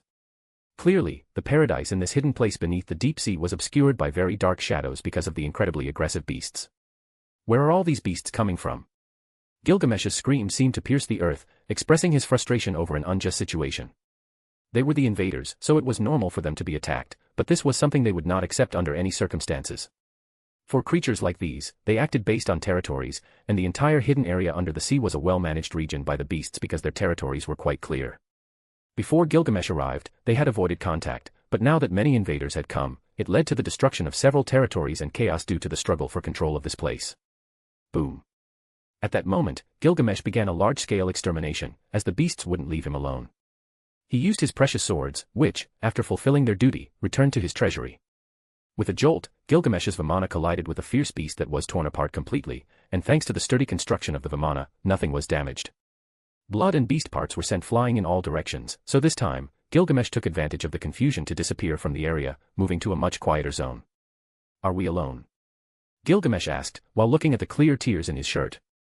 Aerys got up from the throne as if nothing had happened and said, "It seems we are in the clear." Chapter 139, In the Depths. Thousands of years after the collapse of the known worlds, some of the strongest survivors divided the human world into large continents formed after the devastation that left other races without worlds to live in. Others created hidden places to avoid any connection with other creatures. Of course, these places wouldn't be made public and would always remain hidden because many of the unshown races feared what others might do if they started to live in proximity. One of the hidden zones was deep within a blue forest, covered in enormous nearly indestructible trees that protected the population of moon elves, whose hair was silver, and whose beauty was extraordinary. Although these elves had never had direct contact with other races, they maintained a close relationship with other elves who received their help whenever they were in danger. These moon elves shared the secret of the hidden zones with the demonic clan, the celestial race living in the clouds, and finally, the sacred prophets who resided in towers traversing the sky. The area they entered was a new one, created by pure humans who had lived here for an indeterminate amount of time, as it was impossible to determine for how long. Their deaths were a mystery, but upon Gilgamesh's inspection, he discovered a few things. This area was suitable for training, surviving, and facing nearly impossible challenges in the outside world. If humans lived here, it meant they were preparing for something specific that was unknown. Furthermore, the dangers were not fatal in this place, as there were special areas where the intensity of the beast's offensive was lower, such as the Divine Tree. Within a radius of 15,000 miles lay the actual training area. Only the most powerful would dare to enter, those confident in their own abilities. Thus, for powerful organizations, this place would be perfect for training their armies. It seemed that warriors below the Sword Saint rank or mages capable of casting king-ranked magic at least could survive in this place, but anything below that would be highly unlikely. This area served as a sacred battleground since the challenges one could find here were extremely challenging, preparing warriors to face specific enemies, those enemies that are similar to mindless beasts and ruthless killers, such as demons. So, 15,000 miles from the 30,000-mile safe area was the battlefield. Only armies of 20,000 men would dare to enter that place because of how intensive it could become. How dangerous it would be depended on luck. If one had bad luck, they would encounter tens of thousands of beasts. If they had good luck, it would only be a few hundred beasts. Naturally, these areas were subject to valuable rewards, along with extremely rare medicinal plants. The corpses of the beasts were also of great value. After the last race of humans living here was exterminated by a particular enemy, no one who had ever found this place would dare to enter, and for those who did, they never returned. Among the adventurers who entered alongside Gilgamesh's group, there were some who considered this place a no man's land. There was a possibility of encountering millions of beasts in this area. From the perspective of any expert warrior, entering this place meant seeking death. Even sword saints bled easily in this place, and entire armies were consumed in clashes with the beasts. As for how large this land was, very few were sure, if any. Even Gilgamesh had explored only a tenth of what this place hides. There were some who even claimed that this place harbored an extremely dangerous beast. Others said that it was a battlefield lost by the human race, so if you ventured beyond what your eyes could see, you would die. Another rumor among adventurers indicated that this place had a malevolent demon lurking within, a demonic being superior to any demon the world had ever faced. No matter what, none of those who arrived dared to venture deeper into the forest, let alone into the deeper area where the real trials lay. The groups of adventurers immediately took measures, and no one wanted to retreat, so they set up their camps in strategic locations where they could defend against the attacks of any beasts. In a short period, these groups of adventurers had established themselves in this desolate area, making it more lively. Mercenary groups that knew they were beneath the powerful adventurer groups stayed in quieter areas and worked within a smaller radius, seeking medicinal plants. The stronger adventurer groups entered the forest where the harvesting area was, according to their own ambitions. All of these adventurer groups had elite squads that ventured kilometers into the forest without much trouble. They began battling the beasts as soon as they entered the forest, eliminating most of them with relative ease. Regarding the challenge zone, only Gilgamesh's group was present in the area, or so they thought, until a new opening appeared at the far end of the zone, from which several moon elves emerged. It appears that the assumptions of the ancient elves were correct, the pure humans have lost the battle against the enemy. I find it astonishing that, being considered the sole guardians of the ancient tree, they perished in battle. In this hidden area, a large group of moon elves gazed at the place with cold expressions, all of them feeling especially sorrowful. How difficult was it to keep the gate sealed? Asked a young elf who appeared to be a few hundred years old, as he looked at the condition of the area. At the very least, they did seal the gate. We couldn't have kept it sealed even with the help of the affiliated races that serve our purpose. Despite their death, they've shown that their existence goes beyond merely being alive. Worthy forebears of humans. So it is our task to find the gate and return to the blue forest before the time of the first opening. An elderly elf, his body enveloped in a powerful aura and clad in silver armor, mounted his powerful reindeer and began to advance through the green forest. It seems we weren't the only ones to find the entrance, non-ordinary humans have entered this place. A silver-haired elven woman with blindfolded eyes murmured these words, but everyone could hear her perfectly. I'm not so sure about that. They can do as they please in this place because to enter the central area, they need to be much stronger. Then let's go. Chapter 140, The Door or Wall. Millennia ago, in an ancient forest, a magical tree of astonishing proportions was born. This tree was unlike any other, for it possessed the power to connect worlds and dimensions. The Moon Elves, a mysterious and wise race, discovered the existence of this tree and prophesied that only 2 humans, 1 man and 1 woman, would be able to control the gateway to the worlds housed within this tree. The Moon Elves, Varian and Selene, constantly watched over the tree and patiently awaited the chosen humans to appear. Over time, a human couple, Ethan and Amelia, stumbled upon the tree while exploring a different world from their own. The magic of the tree selected them as the guardians of the world's door. Varian and Selene appeared before them and revealed their destiny, which seemed like something out of a fairy tale. Over the years, both humans and moon elves lived in harmony and learned to harness the tree's power. The populations of both groups grew, and together, they built a prosperous society around the tree. However, peace would not last forever. One day, a cataclysm shook the world of the moon elves. Dragons, divine creatures, and demonic beings ravaged their land, causing devastation that nearly wiped out the moon elves.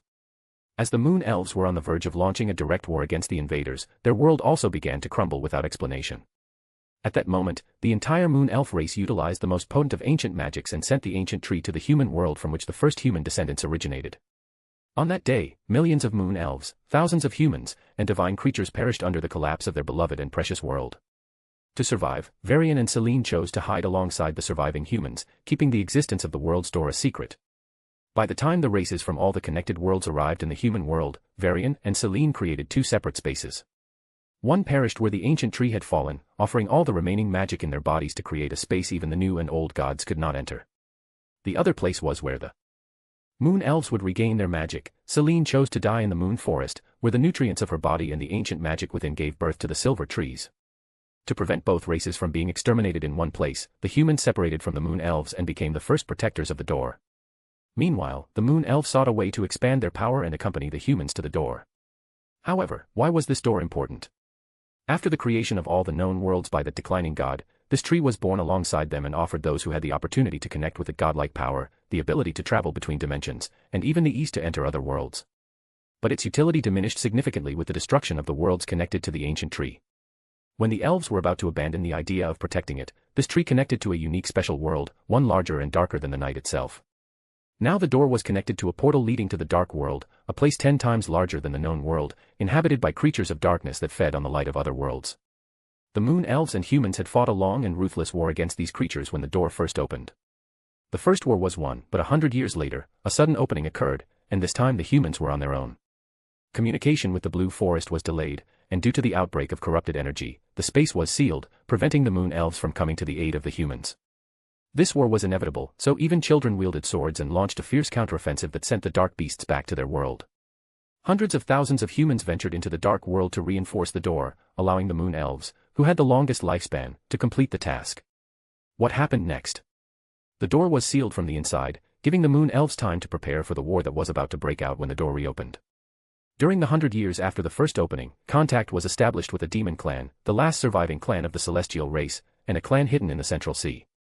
Therefore, when humans launched that fierce counteroffensive, they expected that by then the entire world would unite to fight the dark beings and defeat them completely. If the world does not unite, no one will survive. This place is extremely dangerous.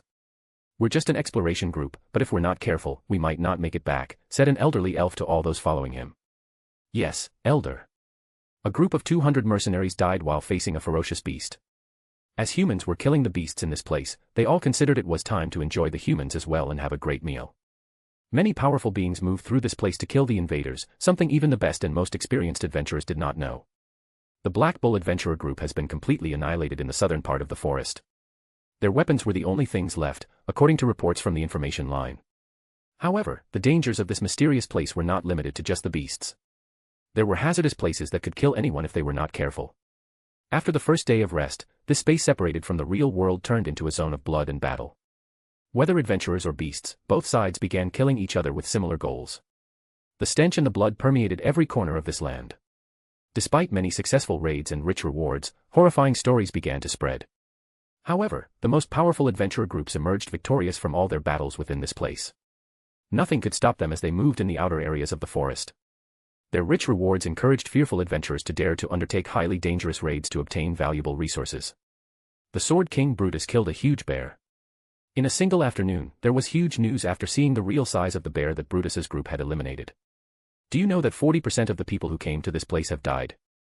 That's more than 900 people. The survival rate here is much lower than on a real battlefield. If you're scared, you can leave. Rewards are not for cowards now. We, as adventurers, are willing to die, and we keep that in mind when exploring places completely unknown to the world. At least we will go down in history when we send the news back. Chapter 141, The Ruins. After escaping the hellish battlefield, Gilgamesh breathed in clean, blood-free air for a while. He had discovered that this place was infested with beasts, and finding a safe resting spot was a challenge in itself. Unfortunately for anyone who crossed paths with Gilgamesh, not even their bodies would remain intact as he continued to explore the mysterious, ever-revealing expanse. Following that, Gilgamesh aimed to avoid unnecessary fights, not wanting to be stained with blood once again. This was one of the reasons he contemplated tearing this place apart into 1,000 pieces. The beasts here were possibly influenced to fight relentlessly, even if it meant dying on the battlefield. However, based on the suggestions of both Aerys and Roxy, they told Gilgamesh that it would be an excellent idea to use this battlefield for training his knights. Roar! A pitiful cry rang out after an animal hidden within a water pond met its end with a single blow. Suddenly, chains descended into the water, pulling out the beast, mutilated by one of Gilgamesh's swords. Enkidu's chains, one of his most powerful weapons with consciousness and the ability to move at will to neutralize enemies, were among his most prized possessions, followed by EA. Not only was it incredibly powerful, capable of sealing gods, but its ultimate attack could destroy more than a continent if used at full power. Water spirits, cursed nuisances. Gilgamesh, who was merely trying to cool off in the water, was attacked by a water spirit that had been hiding like a toad in this place. Their appearance is quite repulsive. Is it edible?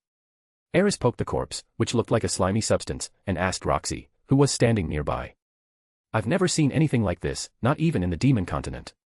This is a new discovery, so I can't answer that. Roxy crouched next to Aerys, examining the substance from the water spirit's corpse. They remain troublesome. How could they even think of attacking me? Gilgamesh fixed his gaze on the water pond, as if trying to determine if there were more of these annoying creatures. To deal with this water spirit, Gilgamesh was initially about to be dragged in, but his chains immediately neutralized the threat. However, before the creature's demise, it managed to splash Gilgamesh with water. After calming his anger, Gilgamesh surveyed the area and discovered that there had been a civilization living here before his arrival. What was unsettling was that there was no one left alive, no signs of life, and all that remained of this place was desolation. A very curious beast approached. Gilgamesh muttered as he realized that a stronger presence was now approaching in his direction. Aerys turned her head as if trying to see something and said, "What are we going to do about that? It would be best to move away. We might not have the capabilities to engage in a battle of this magnitude right now, not until we improve together, Aerys." Roxy's words were more prudent, and Aerys simply nodded, returning to the Vimana that was beside them. "Step back a bit, I will investigate this commotion," Gilgamesh said when he saw Aerys and Roxy leaving the area. He vanished from his position as a powerful attack approached. As Gilgamesh moved westward, Aerys and Roxy followed him, avoiding any unnecessary risks. The beast that continued to observe Gilgamesh was deeply intrigued, something Gilgamesh welcomed. Many would have tried to flee this perilous situation, but someone like Gilgamesh was not accustomed to that, no matter how hard he tried. There are things in his life that simply cannot be changed, and that's how it will remain. The approaching beast was of a terrifying age. It had initially followed Gilgamesh's group and watched from a distance as those three tiny individuals dared to enter this desolate battlefield. Whether they were merely weak humans was not a consideration, as it sensed a terrifying aura coming from Gilgamesh. When it attempted to launch an attack, it suddenly saw two of the tiny figures following the one that had given it a terrifying feeling move away. This didn't matter, as Gilgamesh remained in the same spot. But after a few seconds, he began to move in a peculiar manner. After a while, seeing that Gilgamesh had no intention of attacking, the beast took the initiative to do so instead. Boom. The ancient beasts in this place were akin to dragons, with their powerful bodies and gigantic sizes capable of crushing any creature living on the outside. A single strike from these creatures could kill a sword king without any issue, not to mention a sword god who might not survive such a battle. However, Gilgamesh vanished as the blow impacted, completely obliterating a mountain that shattered into pieces. Nobody, not even the beast that had attacked him, knew how he had escaped so abruptly, but he evaded that attack with great ease. Boom. From the sky, a fierce bloody light appeared, and a lance pierced down directly through space, causing a powerful shockwave that made the earth tremble and the sky shake in just a few seconds. This lance, capable of rupturing space, let alone this immensely powerful beast, could even kill an ancient dragon under its mighty assault, not to mention the gods of the time who would shudder at this attack. Hey! The beast that had attacked Gilgamesh roared. This powerful lance pierced the top of its head. Under the assault of the bloody lance, as mighty as it was, death was the only outcome. However, at the moment it was about to die, it saw Gilgamesh suspended in the air, looking at it with a disdainful expression, waiting for an outcome that, in its eyes, would never change. Are you trying to attack me here? You should know that this is my territory. I now declare this area a special sanctuary, cared for and protected by me. Gilgamesh scoffed arrogantly and said, in a battle I participate in, you, as a beast, would be nothing more than a damn creature responsible for carrying supplies. You are utterly useless in combat, so you should have lived like a sheep herded by my shepherds. When Gilgamesh mentioned these shepherds, he referred to those sword gods and mages capable of casting god-level magic who were under his command, something that no one would expect, not even the human god himself. It should be known that sword gods were hard to come by, with no more than possibly 5 in this world. However, when Gilgamesh began building his army, the number soared into the hundreds, not counting the mages whose production had skyrocketed after the mage towers and the fortress in the sky were established.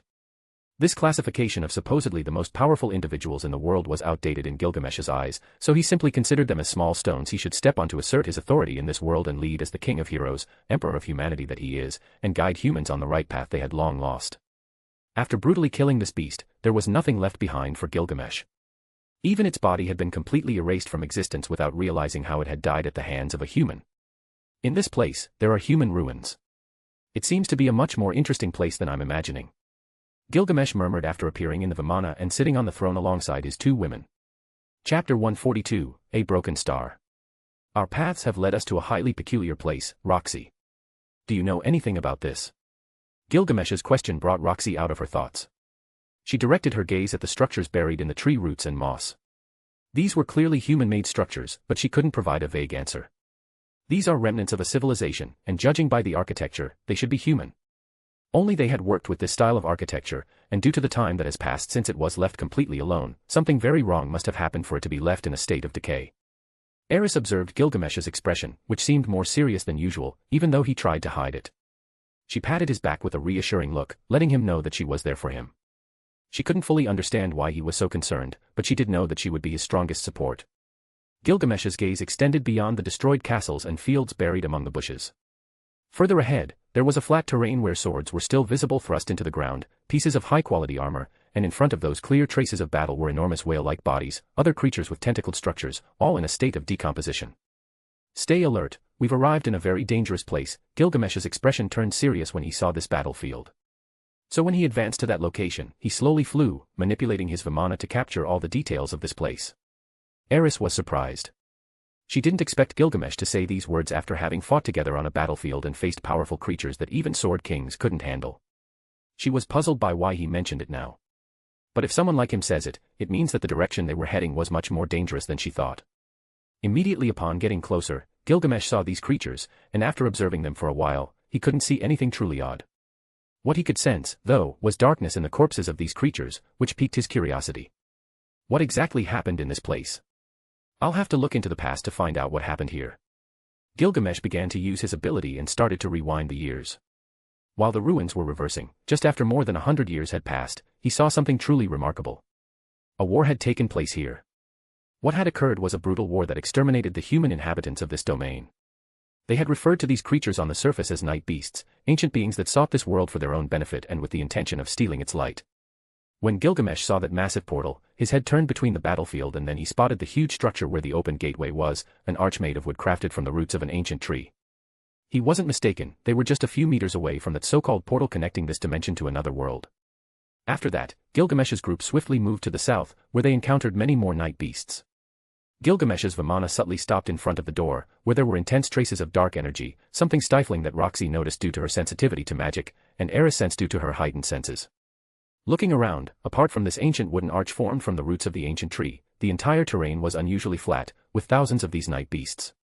At least 200 years ago, these creatures brought devastation to this place, which should have originally been the site where the ancient tree was protected, still connected to dimensions that had long been abandoned by all races. Aerys observed this battlefield and said, compared to the stories of the human-demon war, this place is several times more significant. These humans weren't fighting for a piece of land but for the authority to control the world. It doesn't make sense. How did others not realize that a war was happening here? While all the races fought for trivial objectives, people here died to stop these creatures. Roxy felt a shiver run down her spine when she saw this place. She wasn't prepared to witness this brutal battlefield where possibly thousands of warriors had died without recognition for their feats. In this place, there was a portal. The humans here were tasked with protecting the seal and managed to expel the creatures you see on the ground from this dimension. I fear that where these creatures come from is not a friendly place. They are all here to eliminate humans, but they were stopped before they could do so. Just at that moment, in the distance, several elven soldiers moved with the help of their mounts, enormous reindeer, and their speed was extremely fast. However, they all stopped when they saw Gilgamesh and decided to proceed slowly due to the unfamiliar situation they were in. At that moment, Gilgamesh looked at these silver-haired elves and descended from his Vimana, taking a few steps forward while locking eyes with the eldest elf who was at the forefront. My old eyes, which have seen everything a god has experienced, are surprised to see 2 humans and a miggered woman. May I know what you seek in this place? The old elf posed this question as if it were natural for them to answer, but when his eyes fixed on Gilgamesh, he was taken aback by what lay behind that gaze. Gilgamesh looked at these elves and said, "For an elder at the doorstep of the grave, you never learned to speak properly. I can tell that after all, elves remain nothing but simple beings with very long lives to level all their flaws. Insolent. How dare you speak to the old certain in such a manner? I'll cut your mouth." However, at that moment, the elf who had been addressing Gilgamesh in a highly oppressive tone was sent flying at a terrifying speed, impaled by a sword that had emerged from a golden ripple. Sarian. A female elf cried out and immediately ran to where her comrade had fallen. It seems I'm right. You should be superior in wisdom compared to humans, but it appears that we are not understanding each other correctly, isn't that so? Gilgamesh asked as he looked at the elder elf who stood before him. Chapter 143, The Moon Elves. Extremely brutal, arrogant, and bloodthirsty. These were the first words that appeared in the mind of the elderly elf named Certain, who raised his hand to stop the other elves who were about to take action to kill Gilgamesh. I apologize for my misbehavior, it's been a long time since I've had a conversation with someone who isn't my disciple. Certain dismounted and walked toward Gilgamesh. After getting close enough to have a pleasant conversation, he said, "My name is Certain. I am an ancient elder of the Moon Elf clan in the Silver Forest. I am here to take the portal to the Blue Forest for its future protection." Roxy immediately informed Gilgamesh, "I've heard that the Moon Elves have disappeared for hundreds of years. Many claim to have seen them, but not everyone is sure about these reports and view them more as legends." Upon hearing that, Gilgamesh nodded in acknowledgement of the information while pondering the reason. Still, he decided that it was irrelevant to him and said, "If you take this portal, you will cause the destruction of an entire continent before the most powerful beings in this world act to contain the threat. For some reason, this portal to the dark world has been maintained, and it will continue to be that way. How do you know about that?" Certain lost his composure upon hearing these claims that shouldn't be known beyond his elf clan and the last humans in this place. "Don't tell me." Gilgamesh shook his head upon understanding what Certain was referring to, walked toward the portal, and said, "There aren't many things in that world that can challenge me, so I will rule this place while repopulating this area with a portion of my army. That should keep the hearts of the Moon Elves at ease, isn't that enough?" Certain shook his head and said stubbornly, "I'm afraid that won't be possible. A rule has been established that only the Moon Elves would protect this place alongside the humans who received the blessing of the ancient tree. I still don't understand your insistence, but you should leave this task to us. Then why don't you live here and pledge your loyalty to the Asura kingdom, which will be ruled by my fiancé in the future?" Aerys looked coldly at the old man who seemed to know who was before him. My name is Gilgamesh. I can see that your race's righteousness in keeping the door sealed is so great that I fully respect your sacrifices over the years. That being said, your reward will be that from now on, I will take it upon myself to completely destroy all dark existence on the other side when this door is opened. What do you say about that? Gilgamesh's words this time didn't need to be contradictory, so when he looked beyond the lives of these people, his eyes settled on a very beautiful woman. But beyond that, it was her relationship with someone very important to him. So upon noticing this, he approached. May I know your name?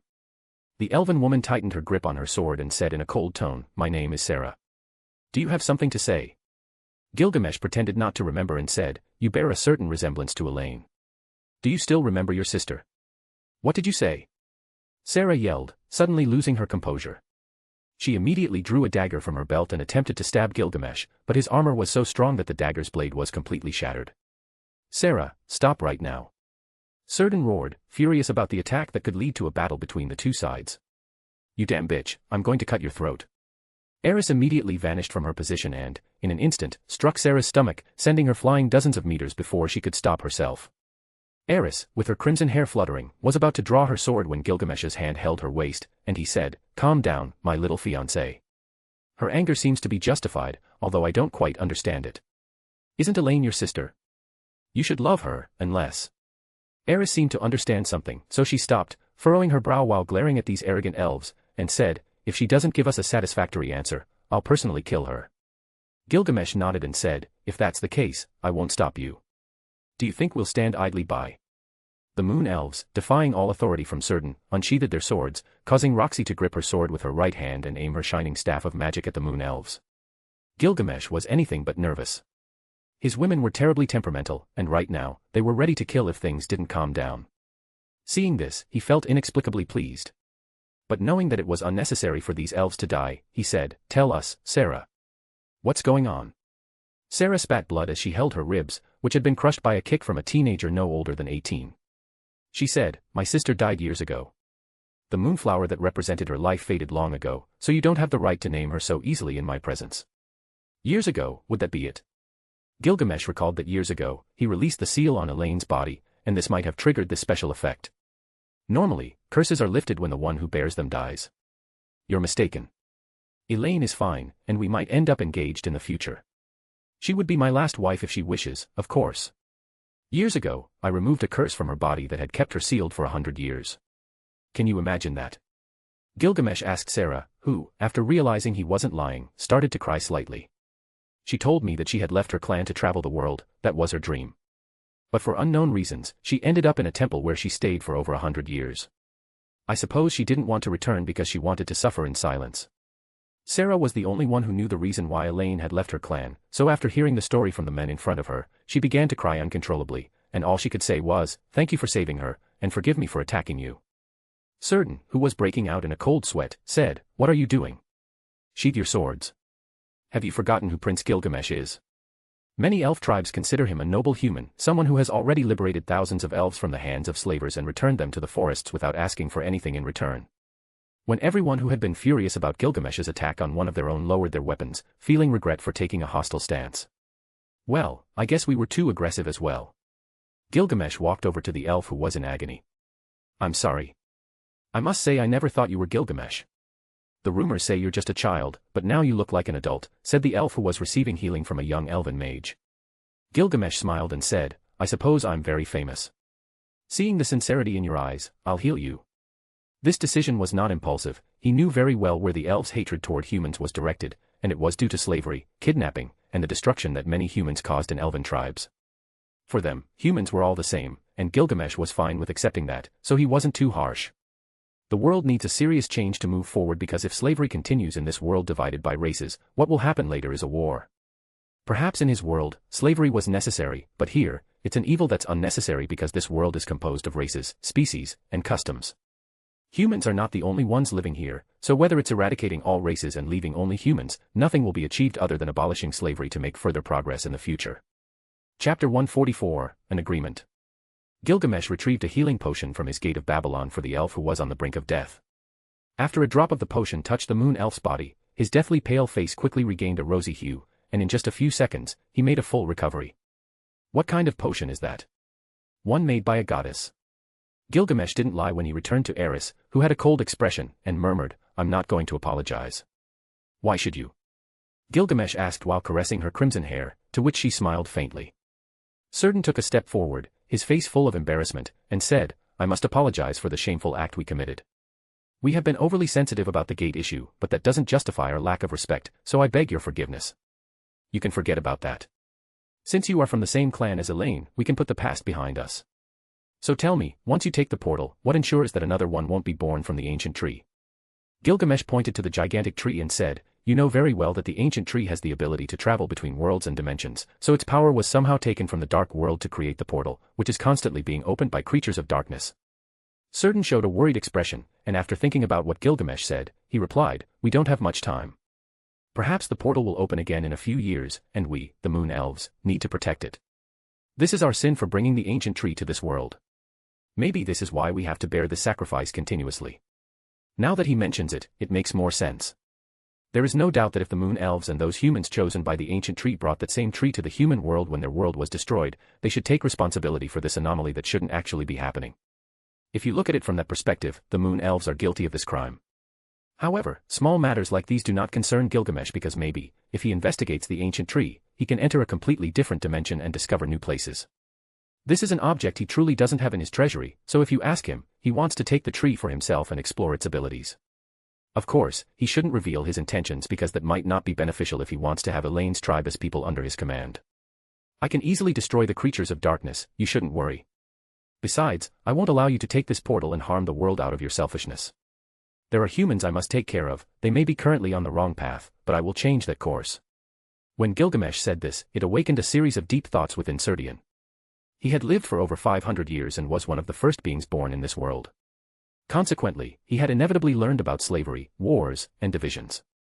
Everyone fought for complete dominance of this piece of land, without considering that all races except for humans were merely guests in this place. In other words, this world did not belong to them, but humans had never acknowledged this in their lives. Upon discovering that hundreds of elves were being returned to the forests and tribes, he also learned that they were being protected by the Tower of Uruk, an organization that had risen to prominence on most continents, and its strength couldn't be challenged. The Tower of Uruk never engaged in conflicts with the slavers, as many expected. Instead, they bought all the slaves sold in the market. Afterward, they conducted investigations and returned those who wanted to go back home. Surdin had great respect for Prince Gilgamesh of the Asura kingdom. Perhaps, if he were to become a king, slavery might be completely abolished in the Asura kingdom. But it was only one kingdom, and nothing would change beyond the borders of the Asura kingdom. Gilgamesh, you are far from the central continent, so your authority is weak in this place. You know very well that I respect what you do for other races, but even if you make a change in your lands, it won't change anything beyond that. Surdin was honest with his words and wanted to tell Gilgamesh that any power he had in the Asura kingdom didn't influence the decisions of other realms. Gilgamesh understood this almost instantly, so he smiled, What if I, as king, conquer the entire central continent? Tell me, would you see a change? A realm led by the elves, directly under my command, capable of producing the highest quality crops, hand-woven clothes, and timber. Perhaps you conquer the entire central continent, but for that, I'd need over 500,000 soldiers, and all of them must be incredibly powerful. I won't cause a massacre, nor will I abuse my power to oppress people from other realms. My goal is unity. I want to unite everyone into a single race, and our objective should be evolution, not killing each other. Surdin felt a chill running through his old bones. His gaze could tell him that Gilgamesh wasn't lying, and he warned, beings like the dragon god or the armored dragon would never allow it. A war like that would plunge all the continents into unprecedented chaos. They're just dragons who have lost their world. What authority do they have to tell a human what to do with the future of the races? Surdin, you know that even after living so many years, those gods are ignorant. You're concerned about slavery within your own species, and you've never done anything. Everyone worries about wars, and nobody does anything. Why should you stop me when I'm actually doing something? Gilgamesh's gaze grew colder as he spoke. That's. Surdin was left speechless, and he didn't know how the conversation had taken this turn, but it was simply stunning. Gilgamesh turned his gaze to Roxy and asked, Dear Roxy, do you think I would lose if I were to fight the dragon god or the ape who calls himself the god of fighting? You wouldn't lose, you would win using only half of your power, and that's already a lot. Lord Surdin, maybe you don't understand, but there were ancient beasts in this place so powerful that even you, as a sword emperor, couldn't defeat them. If we're talking now, it's because we took care of pacifying these beasts, Roxy spoke firmly. Her gaze shifted towards the other elves, and she continued, I dare say that even Aerys and I are more than enough to defeat your entire elf retinue. Not to offend, but you are not our rivals. Aerys looked at Sarah and said, I can stand by those statements. Gilgamesh smiled, his expression pensive as he said, what if the moon elves swore loyalty to me? In exchange for that, I will allow you to live in this place. From what I understand, you have lived many years in the darkness, so there will be no place more secluded than this. Additionally, if you want, I have a spirit that can teleport your entire territory to an area within this vast land. For what do you need us? Regardless of what you plan for the future, what do you expect from us? Sarah intervened in the conversation this time. I am going to change this world. For that, I need the support of more than half of all living beings in this world. If the moon elves join me, all those elf tribes, dwarves, and beast folk could have a peaceful life in this place. Those who want to fight can do so, but this change can only be brought about with my sword, Gilgamesh replied. He smiled and asked, do you believe your clan will accept my proposal? If they are here, they can protect the ancient tree, which is something they are deeply committed to, isn't it? Chapter 145, Something More. That is very difficult to answer with just my words. I would need to discuss it with the elders and make the wisest decision through a vote. Serdian couldn't respond to Gilgamesh based solely on his preferences, but everyone behind them was convinced to accept this kind of agreement without a second thought. Having a unique place where they would all be protected was something they had always dreamed of. Many of the elves had to endure the injustices of slavery and the kidnapping of their brothers and sisters. If they could live in a place like this, they were more than satisfied with that decision in their lives. There wasn't much difference for them living in a closed place compared to the Blue Forest, mainly because they were forbidden to leave after the disaster involving Elaine and her group. For that simple reason, no one else had ventured out in the last 100 years, something they all accepted without being able to do more. But unexpectedly, everyone could trust Gilgamesh, who shared that sentiment unanimously. They all knew very well that the man in front of them was born to rule, and as he considered all the living races in this world, there was no reason not to support his cause and fight for a new world devoid of strife. They have their reasons, and I will respect them, but don't forget that this place will be under my supervision from now on, as I believe that the ancient tree may provide me with an easier way to find a certain being. Gilgamesh spoke these words as he looked at the closed wooden portal and reflected on what he had learned earlier. Thank you for understanding my words. I hope to give you an answer on behalf of the moon elves, Serdian said in a courteous tone. I only hope that the moon elves do not ally with the human god, otherwise, I will be obliged to exterminate them completely, even ending the lives of their smallest descendants. Gilgamesh's words left Serdian speechless, so he quickly said, we do not serve any god and will never do so, the ancient tree is our only guide in the world, and our duty is in nature. Although I recommend you do not speak so casually about the gods, many powerful beings in this world do not tolerate each other, but they will not overlook someone naming them so easily. Even if they are powerful gods. Gilgamesh smiled and said, if they are intelligent, they can live in peace for millions of years. If they are not intelligent and dare to stop my path, then this world will not need the existence of gods. Roxy silently stared at Gilgamesh. She didn't know if he was joking or not. One should know what a god means in this world, beings as ancient as the ancestors who had lived for thousands of years. People who dared to arrogantly claim they can exterminate such gods were unheard of in this world. Haha. My Gil is invincible. What do those gods have that could stand against Gilgamesh? They are not eternal beings, they have been defeated and many others have died, reincarnated, and died again like humans. Roxy nodded and said, in the human-demon war, the god of fighting died in battle against a powerful enemy. In the end, all the gods have lost at least once in their lives. Nowadays, no one knows where the god of fighting, the demon empress, and the dragon god are. I doubt they want to interfere in the human world today. Although with Gilgamesh's abilities, I believe no one can match him. Listening to Roxy's words, Gilgamesh became interested in this god of fighting because if they were in this world, he wanted to know if they were truly a being comparable to that of a god. Well, it would be normal for my future wives to support me in this. But it wouldn't be any fun if I didn't even get a scratch. Gilgamesh said this, though he was very satisfied with his fiancée's stance.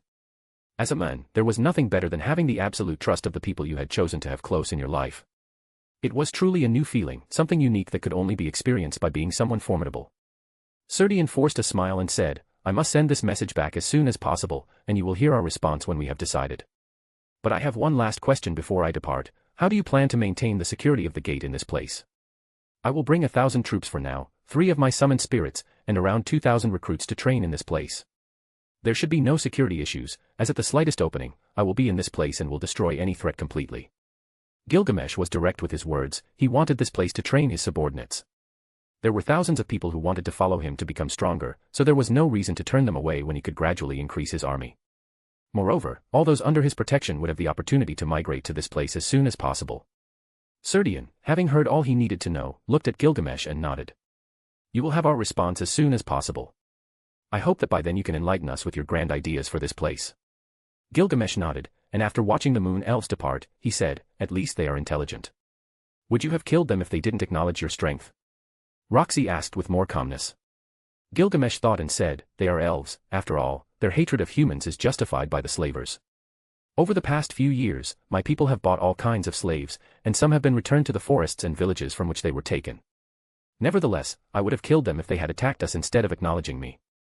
Aerys said in a cold tone, I had killed that elf bitch who attacked you, wouldn't it have been better to have killed her? If they were truly useful, I would understand why you need them. But they are just elves, do they hold more value than Elaine knowing them? Having control over all the elves on the continents, were those your intentions when you freed them from slavery?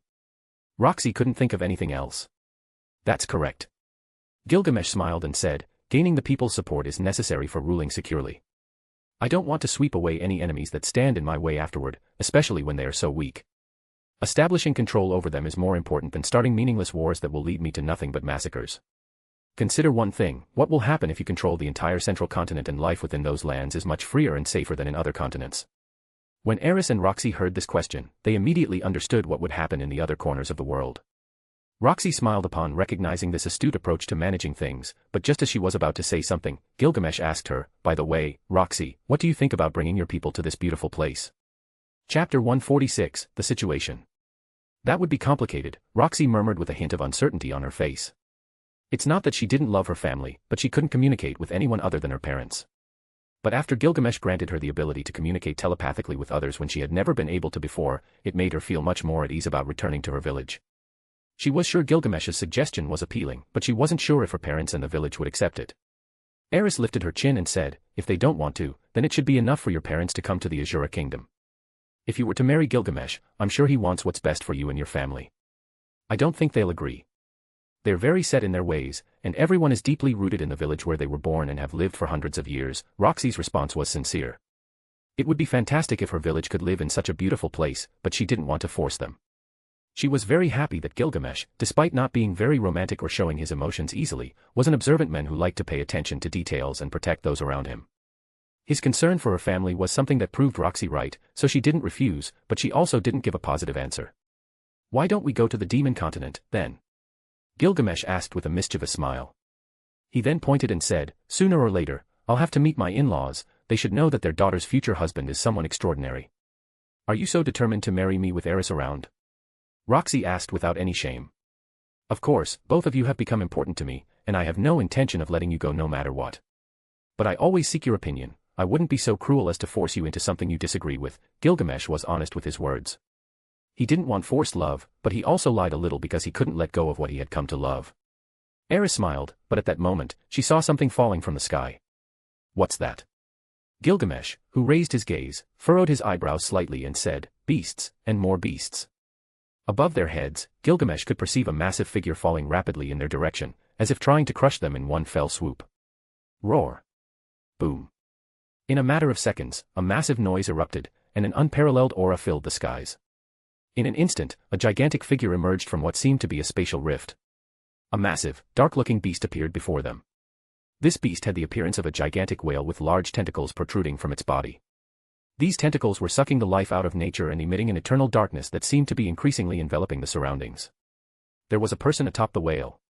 The moment it appeared, Gilgamesh grinned triumphantly as he watched the creatures piling up one after another only to be slaughtered. At this point, Roxy and Aerys, who were accustomed to this type of scene, immediately boarded the Vimana and distanced themselves from the area, while Gilgamesh slowly ascended into the sky. The pressure being released was so intense that it was suffocating to remain within a 1-kilometer radius. Under this torrential pressure, all creatures were paralyzed in place. The moon elves who were far away were stunned when they saw that figure in the sky, and one of them murmured, a dark creature. Another terrified elf said, it looks like someone is riding on that dark creature. Even the adventurers in the distance started running when they felt that sense of death, and many others, due to the paralysis, were gripped by fear. Run. Suddenly, all living beings within this space began to flee. At this point, many wished they had the gift of flight to escape from this place more quickly. What do we do, Serdian? Sarah exclaimed with a pale expression. We must stop it, but we don't have the strength to do so. Only the Guardian could stand against it, but he's been asleep for over 200 years. We can't wake him just for this, Serdian replied. Roar. The dark creature let out a loud roar, as if trying to cleave the sky and intimidate its enemies. A red liquid began to seep from its body, and the entire verdant place was filled with a crimson hue. In the distance, someone suddenly halted the advance of the dark whale, a man who shone like the sun but whose presence was indifferent to the events happening around him, as if his purpose was simply to observe what that thing was doing. I never thought the seal would open after 200 years. I had to hide like a miserable being during that time, but no more. I won't die of old age in this filthy world. I will bring forth the legions of the abyss to destroy these lands and turn them into a realm of the dark god. When that hollow voice spoke, it seemed as if his existence was a gift from life. At this moment, this beautiful place turned into a hell. Countless creatures were slaughtered, and only those with pure hearts were protected by the ancient tree, giving shelter to hundreds of thousands of beautiful animals that sought refuge in its roots and shadows. Whether they were beasts of 100, 200, or 500 years, whether they were strong or weak adventurers, many were killed without exactly knowing how this feat had been achieved. Dance of the god of the blue forest, cried an ancient voice that shone with the power of nature and began to completely suppress the darkness being unleashed in the vicinity. A single guardian protecting the gate. The Moon Elves clan is supposed to still be intact, but none of you came to this place when humans were waging a worthy war. None can compare to those humans, who decimated the dark forces and even reached the heart of our world before they died. That was exhilarating, but all of them died shortly after. When Serdian harnessed the pure energy of the ancient tree, half of the open space was shielded by a blazing source of vitality, but that was all it could do. The men covered in black armor looked toward the old Moon Elf and said, "You're at your limit." When I got trapped in this space after the gate was sealed from the inside, I vented my fury on the remaining humans but never managed to escape from this place. Cursed being corrupted by darkness, you and your unholy filth will surely be cleansed from this world. Serdian, who seemed like a nature god, cared for nothing except fulfilling his duty. However, the men who appeared to have merged with the darkness said, "My name is Alamon, commander of the 1st Battalion of the Eternals, or what you call dark creatures. You will be the first to die after my awakening." Gilgamesh, who had been observing the existence infused with darkness, smiled when he saw enough. "Haha. This is the biggest joke I've seen in all my lifetimes.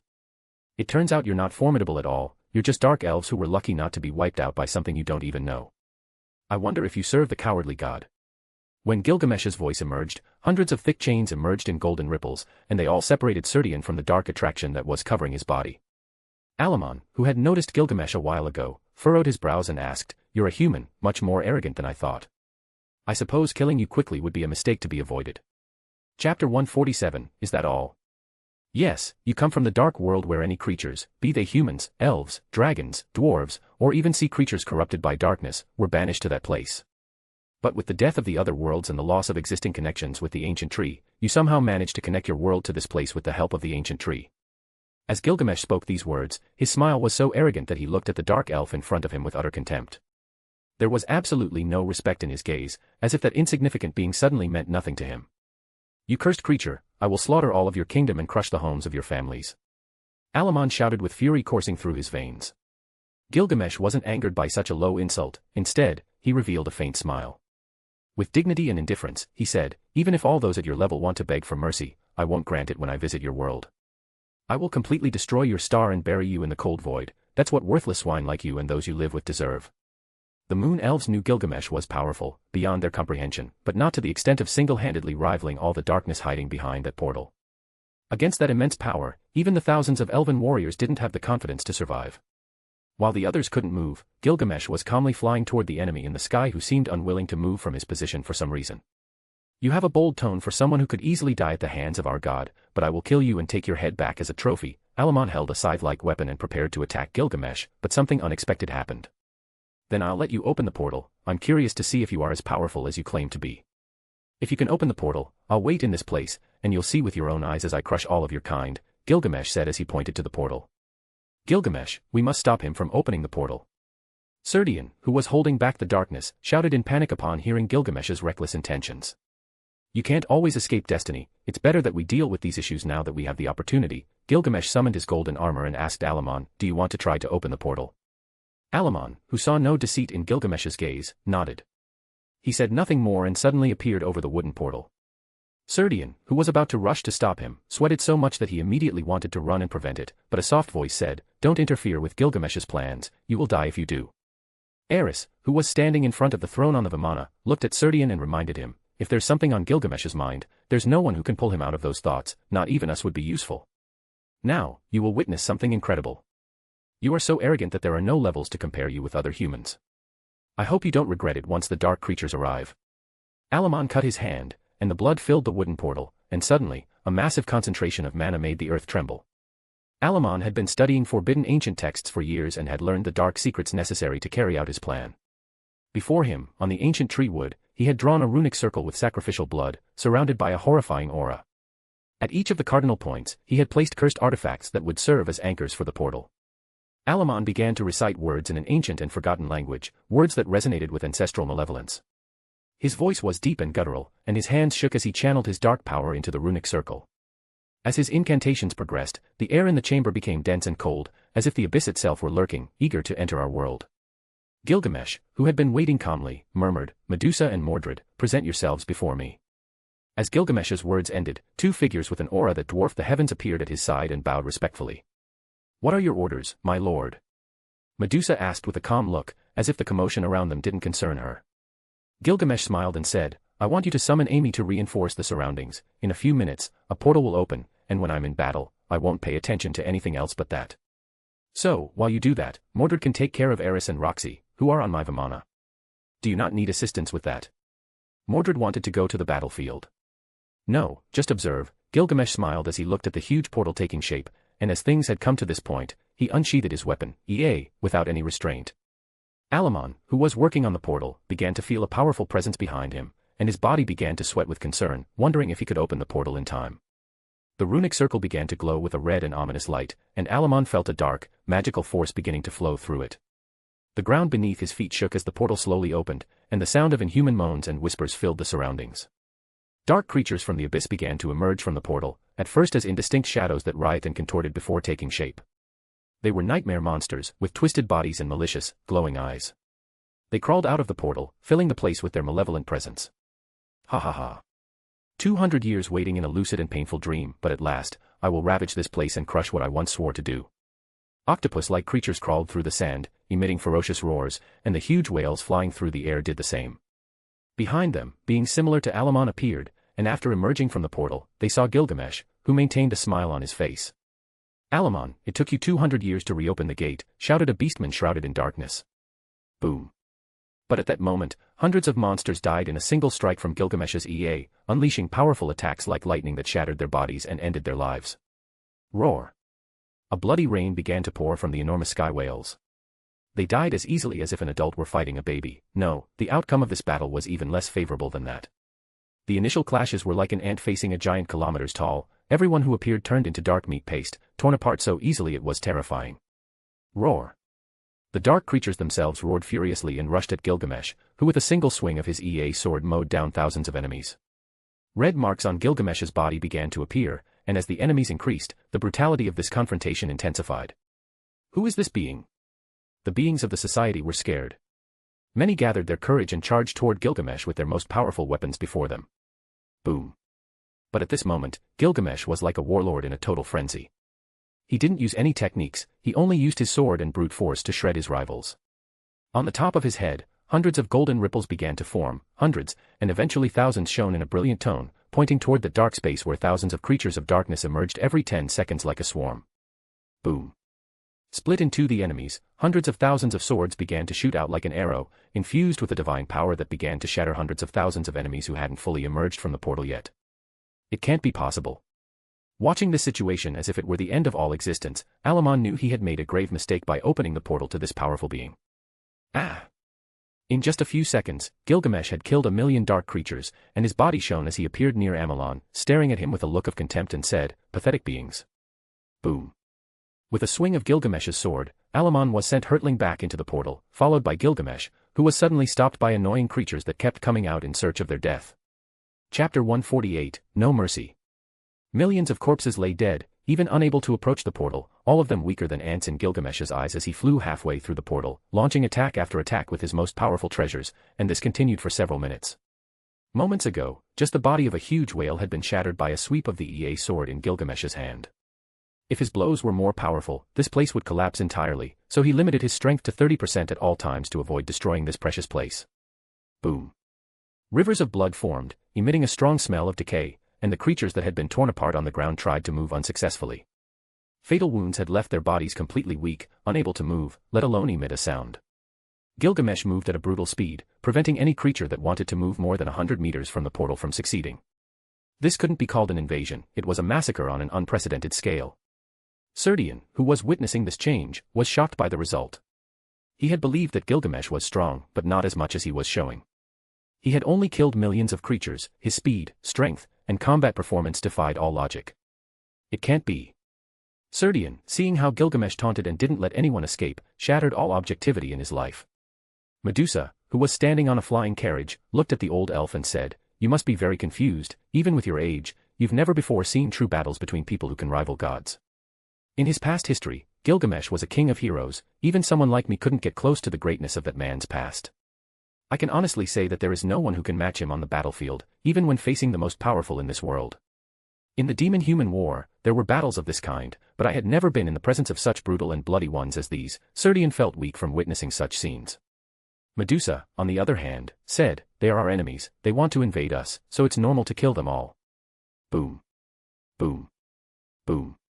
Powerful enemy attacks were aimed at Gilgamesh's body, but no matter how many hit him, none could penetrate the defenses of his golden armor. Nothing could break or even scratch his armor, so the idea of harming him slowly faded within the enemy ranks. The weight of Gilgamesh's powerful attacks left huge craters opening in the ground, causing the dark creatures themselves to fall into the disaster and die buried under the debris and earth. This sudden change in the battle surprised all those rushing to this end of the place. No matter how strong Gilgamesh was, he had shown nothing more than his physical abilities and those thousands of swords shooting towards the enemy every second. "You damned heretic." At this point, Gilgamesh stared at the other end of the portal, which was supposed to lead to another world. His eyes were truly terrifying, much more so than the creatures from the abyss, and he walked step by step towards the portal where dark creatures kept pouring out. Every step Gilgamesh took caused the ground to sink, creating large craters that shook the earth for kilometers around. Right now, under the powerful pressure released by Gilgamesh, none of his supposed enemies could stand in his way for more than 10 seconds because the next moment they were torn apart by the attacks of his mighty sword. Kill him. Feeling that the same situation was about to repeat itself once more, an army on the other side of the portal had prepared in advance, and many powerful forces were heading towards the exit where millions of dark creatures' corpses lay motionless.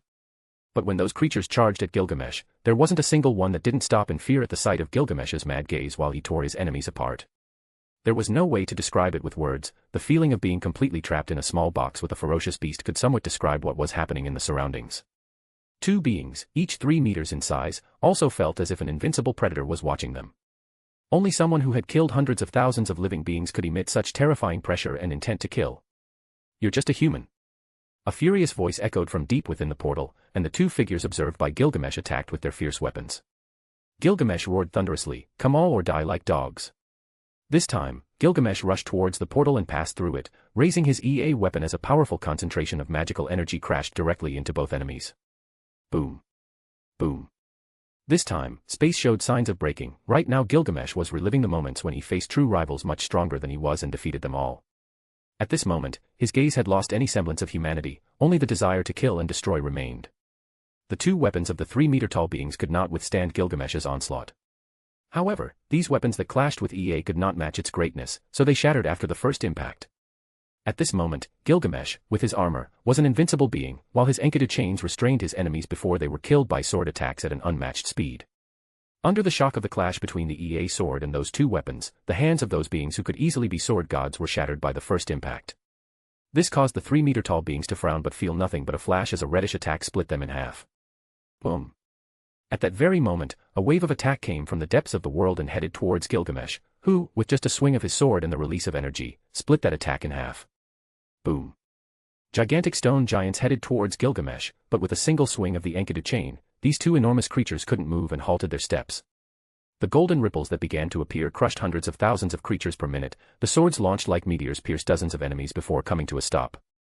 "How dare you invade my world?" A dignified voice shook the darkness, and Gilgamesh, who was in the midst of killing, stopped, although his ripples kept attacking. "Come and face me. I heard that the people of this world want to invade mine, so I'm just doing the same to you. To me, you're only ants I don't want to deal with in the future, so I'm just taking out the trash." Gilgamesh's voice echoed throughout the world submerged in darkness, causing all the beings of this world to hear him. "You're just like us, a conqueror. We shouldn't feel pity or fear in making an enemy of our level. This is our nature, so seeing that we're both the monarchs of our worlds, let's fight, and the victor will swear not to invade the other's world for 1,000,000 years. The voice speaking stopped at the level where Gilgamesh was flying and revealed its form. You have a human appearance but have been consumed by the strange energy of this dimension. It's no wonder others don't kill each other having a superior existence like you, although you're still an ant. Gilgamesh smiled coldly and said, so let's fight, let's see who's stronger, and prepare yourself because I'm going all out. My name is Aerys, monarch of shadows and governor of the world within the darkness, Aerys said as he wielded a sword weighing hundreds of tons. This time, Gilgamesh would fight at full strength. Ever since he could remember, he had stopped underestimating his opponents with considerable strength. He used to do so, which caused significant injuries to his body that affected him in subsequent battles. Let's go. Chapter 149, An Outcome. You may be worthy, but I'm still not convinced that you deserve to know my name. When Gilgamesh spoke those words, a powerful impact was directed towards him, and with a flick of his sword, he deflected the attack. Aerys, seeing how Gilgamesh had approached so closely, turned his 2-meter-tall body into a black mist that crashed directly into his enemy. Boom. The moment that black mist touched Gilgamesh, a massive explosion occurred. The black mist was dispersed in just a few seconds, and Gilgamesh continued his attack with his sword, causing shockwaves to split the earth in two and create several craters. Aerys's expression darkened significantly. He turned his hand to grasp another weapon, attempting to halt the attack from Gilgamesh's sword. This was a priceless treasure that even his defensive treasures couldn't withstand more than 5 times, so he had to be very careful. Boom. 1, 2, 3 clashes, and the superior sword in Aerys's hands was completely rendered useless. There was no way to stop Gilgamesh with his sword in hand and going all out, making him an enemy that shouldn't exist in this kind of reality. When Gilgamesh prepared a powerful attack, the concentrated brute force completely obliterated Aerys's black armor, which he had done everything he could to use as a defense. In an instant, the sound of bones breaking echoed through the air, causing the dark creatures to shudder. If Aerys's armor hadn't protected his body from Gilgamesh's attack, he very likely would have died. My lord, leave this place. 100 figures appeared in the air, blocking Gilgamesh's path, and they all held a kind of mirror that protected them and their lord behind them. Waves of energy began to turn into shields, blocking any attacks that might be directed their way. At that moment, the creatures also resumed their attacks, launching themselves at Gilgamesh, who had only one thought in his mind, and that was to kill. Unfortunately for them, with a single strike from Gilgamesh, hundreds of thousands of creatures were massacred, and the mirrors that formed to stop him suffered large cracks. Glorious sounds appeared as Gilgamesh simply stood in place, looking down upon these people who supposedly wanted to take the world into their hands. If they couldn't even give him a worthy battle, there was no need to pay so much attention to these dark beings. Gilgamesh, who directed his gaze towards his main enemy, only muttered, the desperate attempt of a defeated race. But at that moment, a powerful aura collided with Gilgamesh, sending him flying, but only a few seconds later, he crashed headlong into the attacks being launched in combination by many forces. Boom. With just Gilgamesh's impact, the defensive mirrors shattered, and the earth and sky trembled, mountains crumbled, and everyone felt as if a supreme deity had been enraged. Seeing this, not only Aerys but also Medusa, Aerys, and the others who were outside the portal displayed signs of concern in their expressions. What kind of battle was unfolding within the dark world? With just some of his physical attacks, he could make both dimensions tremble, destroying everything in his path as if an earthquake wouldn't stop shaking for more than 5 minutes. As for Aerys, who witnessed this scene, he felt fear for the first time in thousands of years and wanted to run towards a rune where dark-colored gemstones were shining. We will stop you. The dark beings that stood in front of Gilgamesh felt fear and roared deafeningly.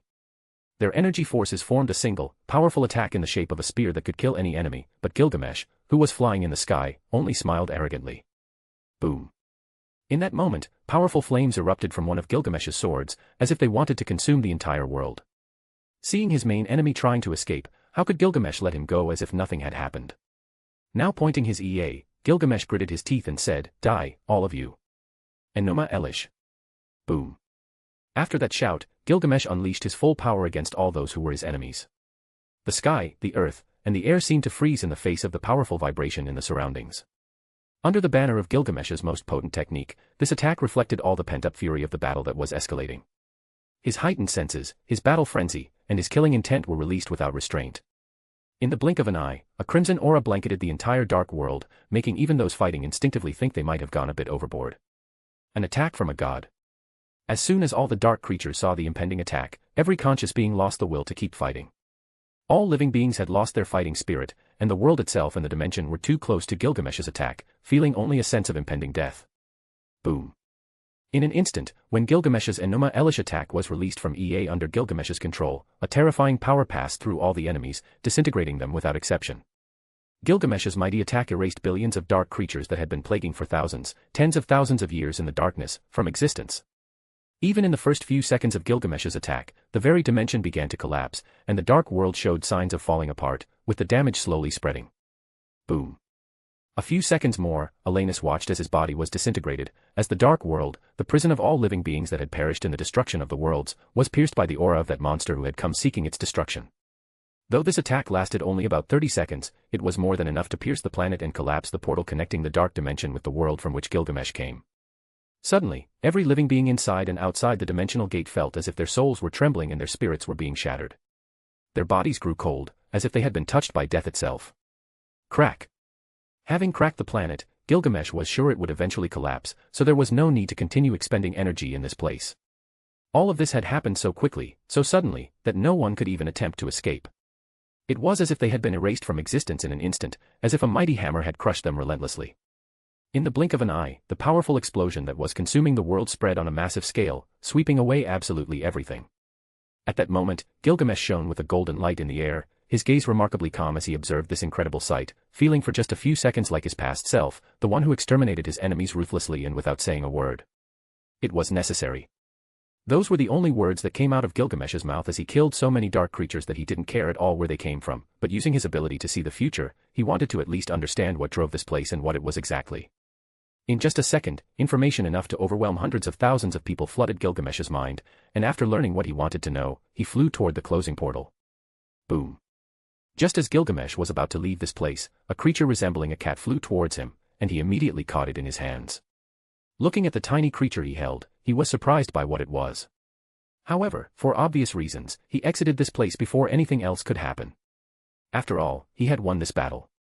Before passing through the gate, Gilgamesh looked at the dark dimension and said, "Even if they aren't worthy enemies, daring to invade a peaceful world not only disrupts my plans but also my future life. Even if they were merely seeking to survive on instinct, they must die, and that's the only thing they need to know."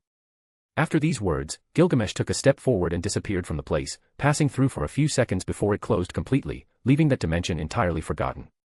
Chapter 150, A Collapse. When Gilgamesh emerged from the portal, everyone, including Medusa, trembled upon feeling that thick murderous intent that not even an entire army of death could possess. That uncontrollable fury filled his body, making him aware that once he starts fighting with the intent to exterminate, nothing could stop him. The moment the portal closed, Serdian, who had witnessed everything, bowed and said, "Lord Gilgamesh, I can say with absolute certainty that no one in the Blue Forest will oppose moving to this dimension. If you are willing to accept us, the Moon Elf clan swears loyalty to you." Gilgamesh cast a glance at the old elf and asked, "Can you speak for all the elves?" "I am a great delegate, I will bring back all this information, and I am more than certain that everyone will be more than willing to swear loyalty. There is no doubt, as you have freed us from a burden that very likely would have ended our existence." At this moment, Gilgamesh seemed like an evil god, exuding an uncontrollable aura, causing everyone to stagger uncontrollably. No one dared to look him in the eyes. However, at that moment, only two people out of all present met his gaze, and they were Aerys and Roxy, who looked at him with smiles full of happiness for seeing him safe and sound. The other elves in the distance who had been brought here by Medusa were all afraid to meet Gilgamesh's gaze. No one could believe that a human could possess such unimaginable power, as he had just demonstrated a few seconds ago, acting as if he were possessed by an evil spirit, turning into a ruthless and brutal man. Finally, everyone understood that when Gilgamesh was being arrogant, it wasn't because he was foolish and ignorant, but because he was a powerful being, and he always knew he was a fierce giant who could not be restrained by anyone in this world. The elves shivered as they saw millions of dark creatures filling the battlefield like mountains, blood forming into thick lakes, and even more corpses of beings who had once been humans, elves, beastmen, and dragons. Many elves felt relieved to have ended on good terms with this man. Otherwise, they would have been massacred as well. "We should go." Finally, Gilgamesh only said these words. Medusa, who was nearby, dared not say anything more, and she summoned a massive carriage. While the Vimana entered the gate of Babylon, all those closest to him left the area, leaving the elves still frozen and uncertain of how long it would take for them to move. Did everyone see that? That man is much more powerful than a god, a ruthless and brutal being who exterminated millions of dark creatures. After Gilgamesh left, an elf jumped with excitement for having witnessed such power. The other elves felt their legs go weak, and many sat on the ground, looking at the millions of dark creatures lying in a river of blood. Remembering Gilgamesh's expression during his massive battle, they couldn't help but tremble. That human was unrivaled and incredibly powerful, surpassing even his arrogance. His aura earlier was unstoppable, not even the dragon god could have halted him. Why is that man so terrifying? Is he a human, or has he actually lived for hundreds of years? A knowledgeable elf replied, he's Prince Gilgamesh, so he shouldn't be more than 13 years old, but his body is that of an adult human. So why does he have that body? Serdian, who had been silent throughout this time, looked at the others and said, his small body doesn't do justice to his true combat abilities, so he must have found a way to make his body grow. Although I'm sure he's someone who has incarnated in Prince Gilgamesh's body, his abilities, and that murderous intent are only from someone who has been on the battlefield numerous times. A moon elf shook his head and said, so do you think he has any other intentions besides improving the human world? His goals shouldn't be that simple, knowing he's someone who incarnated from another world, am I wrong? Maybe he was a man who loved humans, we can't understand it, and we never truly will. Sarah stepped forward and said, we need to get going. We must report what we've seen to the High Council and make preparations to give Gilgamesh a satisfactory response to our decision.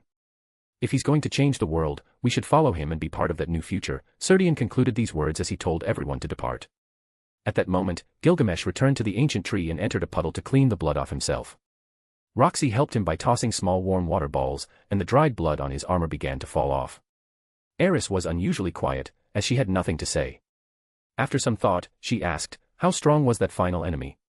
Gilgamesh pondered for a moment and replied, if I had to guess, I'd say he was at about 45% of my strength. If he had had treasures that matched my weapon, the fight might have lasted a bit longer. It was undoubtedly something very important. Aerys and I could never have helped you, Roxy said, still visibly shaken by the battle she had witnessed, which only gods could have triggered. Even though it was beyond your current limits, you won't take long to be able to match such powerful opponents, Gilgamesh reassured them, trying to be his usual self despite suffering some of the after-effects of the previous battle. Do you want to hear a funny story? Gilgamesh asked as he removed his upper body armor. Oh. This piqued Aerys's interest, who felt a little down about her own lack of strength in the face of powers she could never hope to match. So, what will happen if Gilgamesh ever needs help?